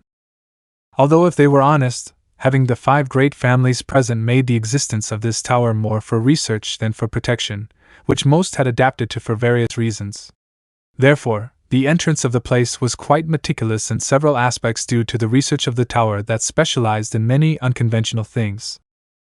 Coming to this place certainly doesn't make me happy at all, Issei expressed as he looked at the great tower from the outside. The atmosphere certainly isn't the best either, Zenith mentioned as he watched the wizards come and go from the tower. Some entered without any problems, others were searched, some were simply rejected, and in doing so they made some kind of scandal. Will he really find the person he is looking for in this place? Lilia asked when she saw some scandals at the entrance of the tower. Unfortunately for me, yes, although we're going to have to act a lot, Issei commented while sighing. This was because he was now wearing a semi-formal wizard suit, which easily told anyone that he belonged to a wizard family. Something that could be confirmed by Zenith and Lilia's outfits, who instead of wearing their usual suits that they wore in the cabin, now both wore suits similar to those worn in corporate offices, only without the tie. Both Lilia and Zenith wore the same color suit, black pants, a white shirt and a jacket of the same color as the pants, which fit them perfectly. Which easily highlighted the sensuality of their bodies. Without a doubt their appearance would make many magicians of the place want to approach to talk or at least ask their names. However, they did not do so, they all preferred to keep their distance from them and from Issei, who everyone interpreted them as escorting. Something they weren't wrong about, and the reason for that was that even if they looked like the typical servant of a rich family, Both Zenith and Lilia were high-caliber magicians even if they didn't look like it. In order to work with a magician family of such an important lineage as the Hyoudou, it was necessary to have a high level. That was why very few could face the Hyoudou, since in addition to their main family, the servants inside and outside the mansion were in themselves magicians that could not be underestimated. Because in order to work for the Hyoudou family, it was necessary to have a rank of 5th or 4th grade with which the levels of power that a magician currently had were measured. To measure and classify them, ranks were established which were called degrees of power. With them one could get an idea of how powerful someone was if they saw the degree to which they belonged. To make things simple, the grades were divided into 7 grades, starting from the 7th grade, all the way to the 1st grade. Most magi usually started with a 7th grade classification, but with the passage of time and fulfilling some of the requirements, they could increase their level. If the grades were compared to another type of classification such as that of the underworld, the result would be the following. 7th to 5th grade mages could be compared to low-class demons, with 5th grade mages being the ones who can defeat low-class demons. 4th grade mages would be the comparative of the power of a middle-class devil, with 3rd grade mages being the ones who could defeat a middle-class devil. 2nd grade mages would already be strong enough to be able to compare to the powers of a high-class devil. Defeating one was dependent on the magus' skill. 1st grade mages already have enough power to easily defeat a high-class demon just as they can face an ultimate class demon. However, defeating it would be truly complicated or impossible depending on their powers and abilities entirely. This would be the comparison between both power classifications, although in the power grades of the mages there was one more grade that would be the most powerful and dangerous of all. The special grade, the grade that is only given to mages who could compare to the supreme class demons, which were already quite strong in themselves compared to other demons. To be a special grade magician, it was necessary not only to surpass a supreme class demon, but it was also necessary to go beyond that with power and ability. In other words, they had to be able to compare or come close to the Mao class demons, who were considered monsters in terms of power, being powerful beings that went even beyond the common sense of any existence. Naturally, defeating a demon that would be considered at the level of a Mao would be by far impossible for many magicians, just as the mere idea of comparing themselves to them was broadly an impossibility. In past generations, all the humans who managed to surpass that power or perhaps reach or touch it were very few to the point that they did not exceed double digits. So taking that reality as well as many others, the highest rank that most magi could aspire to was the 4th grade itself. 3rd and 2nd grade magi were very few in number, with there currently only being at most 100 few 3rd grade magi, and only 80 2nd grade magi in Japan. And those with the 1st grade, there were only 32 in number, and in the special grade there were currently only 3 magi who held that title. And both Zenith and Lilia were 2nd grade magicians, who could be promoted to 1st grade in the future if they wanted to, but because they had chosen to be by their side, promoting their ranks to 1st grade would only make the 2 of them have to abandon it because of the responsibilities that grade had. And for obvious reasons they did not intend to do so. It was also for that reason that everyone present stayed away from the 2, since seeing the 2nd grade wizard logo embroidered on their jackets told them that they could not be treated normally. And if both of them kept the brown-haired boy with those elegant clothes, it was easy to assume that both of them worked for a great family that surely no one would dare to bother in any way. Well, I guess you have to hurry up when you make a bad move, Issei commented before the gaze of several magicians. They looked curiously at Zenith and Lilia who walked beside them. Issei was already aware of how strong and powerful the 2 were, so he didn't feel surprised by the gazes of everyone present. They watched them even at the entrances of the tower, where as soon as the guard saw the 2nd grade emblems his serious face changed to one that showed surprise, and upon looking at Issei carefully he noticed the Hyoudou family emblem that was almost hidden among his clothes. Same thing that only an official member of the family could use it without getting into any annoying situation in the tower, so he carefully moved allowing the trio access to the tower. Something that many of those who did not allow them entry did not like. However, as soon as they saw the grade they were in part of the crest of the family to which they belonged, all that discontent easily disappeared, ignoring that they were there to avoid problems. A very normal reaction, No one wanted to become the enemy of a magician family that was strong and influential, or they would not have a future to aspire to for an endless number of reasons. Although that was not going to eliminate their discontent, at least it was certain that they would not be in the sights of a family as dangerous as the Hyoudou, something well known by Issei, who was now only using the badge that his sister, despite knowing the consequences, left him in the cabin in order to help him. Using as he wished the influence that the Hyoudou surname possessed, something really useful since upon entering the tower the entire environment changed, showing to have a different appearance than expected. On the outside, the tower had a large size and height that was expected to be the same, or at least a little on the inside, but contrary to Issei's expectations, in the interiors of the tower the size was smaller than it seemed outside. Since inside there was only a large magic circle engraved on the ground, and in front of it was a stone table at which sat a bored young man. One who seemed to be something writing on the large amount of papers and books on the table. Seeing that, as well as the fact that behind them the door had disappeared, the trio advanced towards the young man, who without a sign of looking up spoke. "Welcome to the Magic Tower. Please state the reason for your visit," the receptionist said calmly without looking at them. Causing an instant exchange of glances between the three, this sort of treatment was certainly common for any magician who had visited the tower. But to Issei and the two maids who were with him, the receptionist's actions were obviously disrespectful, considering the Hyoudou family was one of the pillars of the Magic Tower alongside many other important families. "Boy, you should be more respectful and know how to address others," Zenith said upon seeing that on the boy's robe was the emblem of a third-grade wizard. "If my attitude bothers you, you can leave and come back in about 2 hours. Today, at least, I'll get off my shift early," the young man replied, not taking Zenith's words into account. "Now tell me the reason for your visit, or I'll have to go to the next person in line." His words really bothered the blonde, who now looked annoyed at having such a magician in front of her, to which Lilia sighed as she looked at Issei at her side. Sighing lightly at the sight of the situation, she handed the card that her sister had given earlier to Zenith, who once held it, and threw it like a magician would do with a playing card, making it travel from its position to the stone table, where it landed right under the young man's gaze and attention. "There is your answer," said Lilia, who was also a little annoyed by the young man's words. Who, upon seeing the family crest on the card, finally looked up from his documents surprised, seeing with that same surprise the emblems of Zenith and Lilia of the second grade. But that had not caused enough impression on him at that moment, not until he noticed his mistake, the emblem of the Hyoudou on Issei's clothes, causing a cold sweat to run down his neck. I apologize for my attitude. I really should have watched my language," said the scared young man as he stood up. "You should have done it," Lilia said angrily before pointing at the card on the stone table.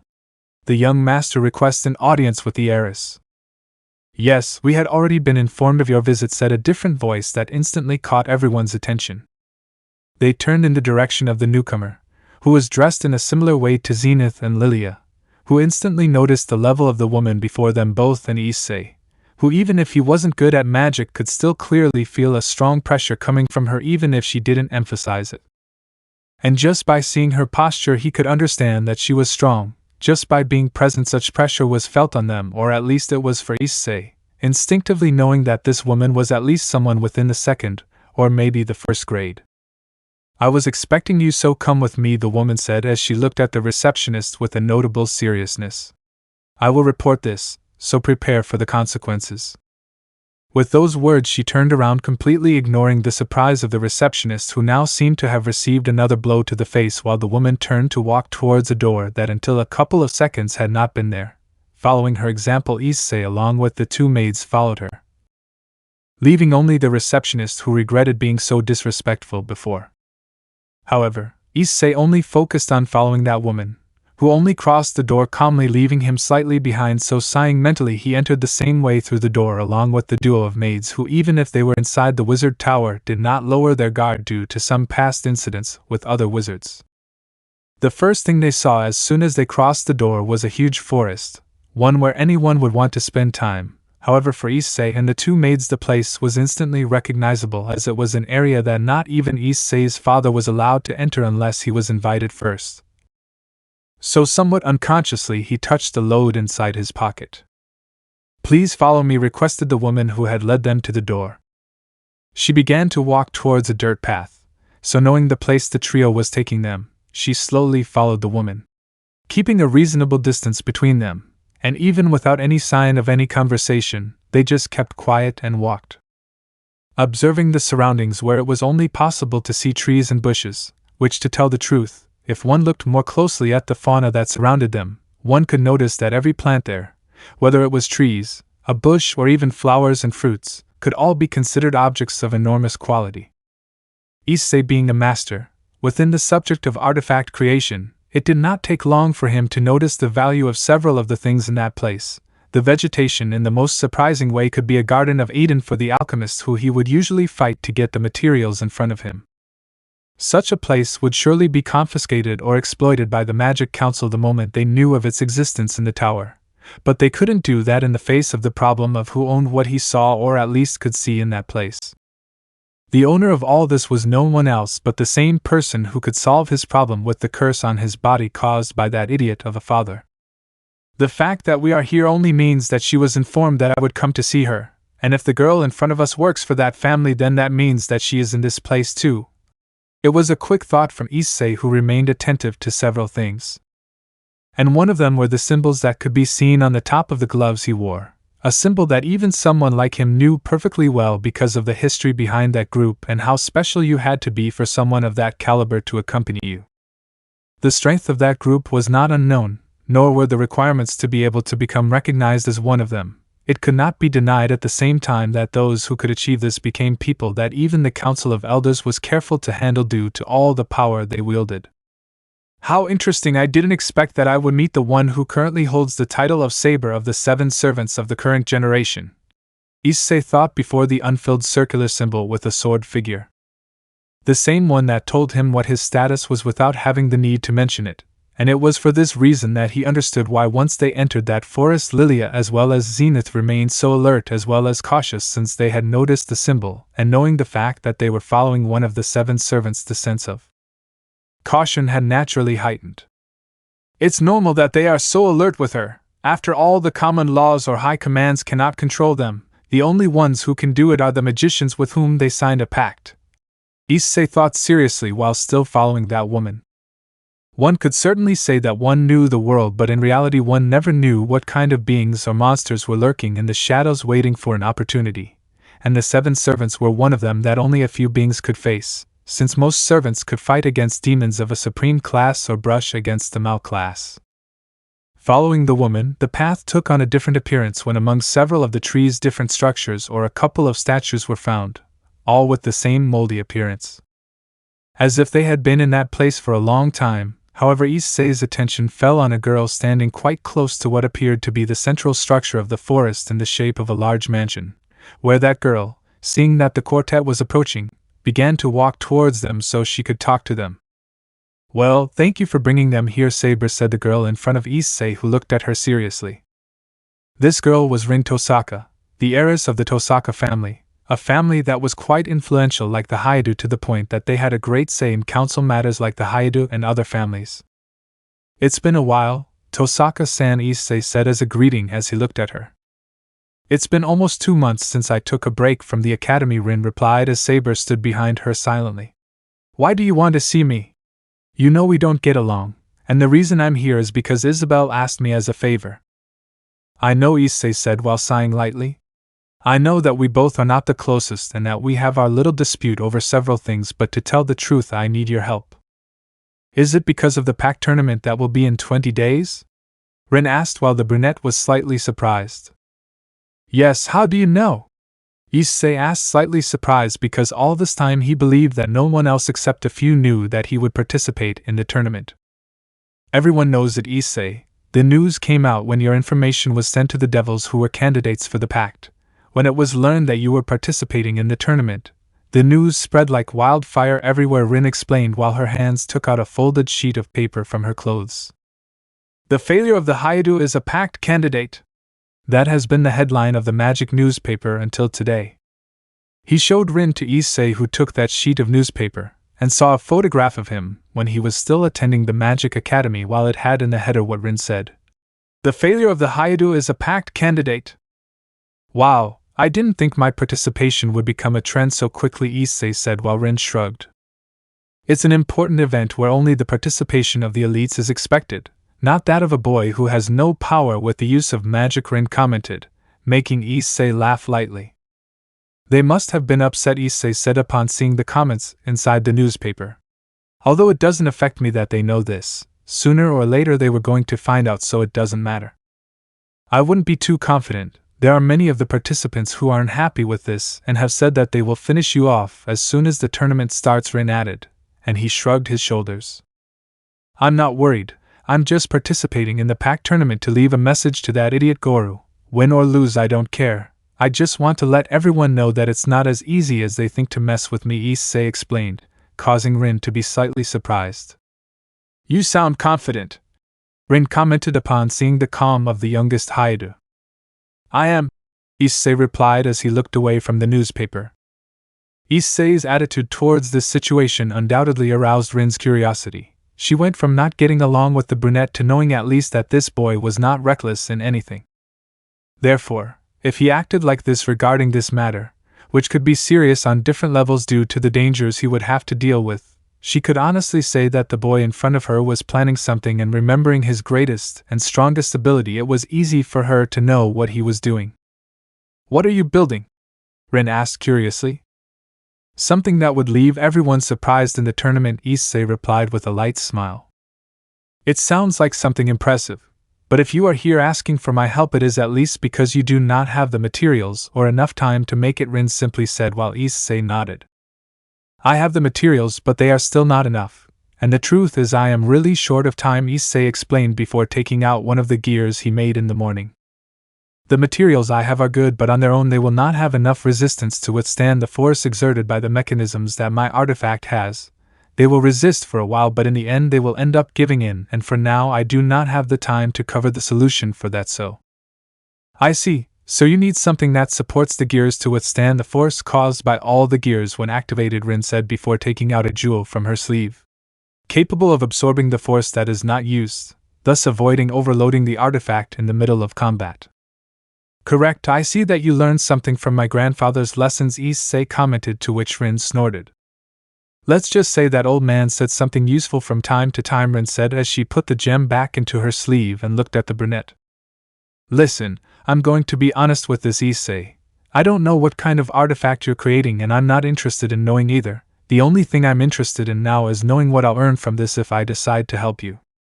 With those words, the conversion had a slight lapse of silence in which no one, despite the situation, said anything. Both Ren and Issei remained silent as they tried to read the other's expression until the silence was slightly broken. Ren Saber called out from behind him, which by inertia made everyone in the place notice the door that led to the mansion, which seemed to be totally different from the outside because inside it seemed to be nighttime, something that was different from the outside where the sun was present, or at least what could be called a false sun. It seems they are waiting for you, Ren said calmly as she began to walk. Passing by Issei, who was still silent, as if debating a response to Ren's words, who for obvious reasons was walking away along with Saber, who was silently following her. I can promise you many things, Ren. You know that, Issei said before the aforementioned was far away. But even if I do that, we both know well what you are really interested in. That's right, Ren replied without turning to look at the brown-haired boy. If I manage to finish the artifact, there is a high chance that I can get that back from Issei, Issei said as Ren turned slightly. Are you telling me that your artifact is capable of taking away from Issei what your grandfather left for me? Ren asked seriously while Issei responded in the same way. That's right. If I manage to finish my artifact in time, I'll be able to recover unlimited blade works from Issei's hands and deliver it to you as it should have happened a long time ago, Issei replied, leaving Ren surprised as she still kept her gaze forward. After all, you were my grandfather's disciple, so his magic belongs to you. With nothing else to say, Issei began to walk towards the entrance of the mansion in the company of the two maids, who at his words understood better why it was so important that Prometheus be finished before the pact tournament, where now something more than just victory seemed to be at stake. Do you think he's telling the truth? Saber asked when Issei entered the mansion. I don't know, but if there's one thing I know about him, it's that he doesn't talk just for the sake of talking, Ren said as she watched the door close before sighing. And I think he's not lying this time, so betting on him won't be so risky.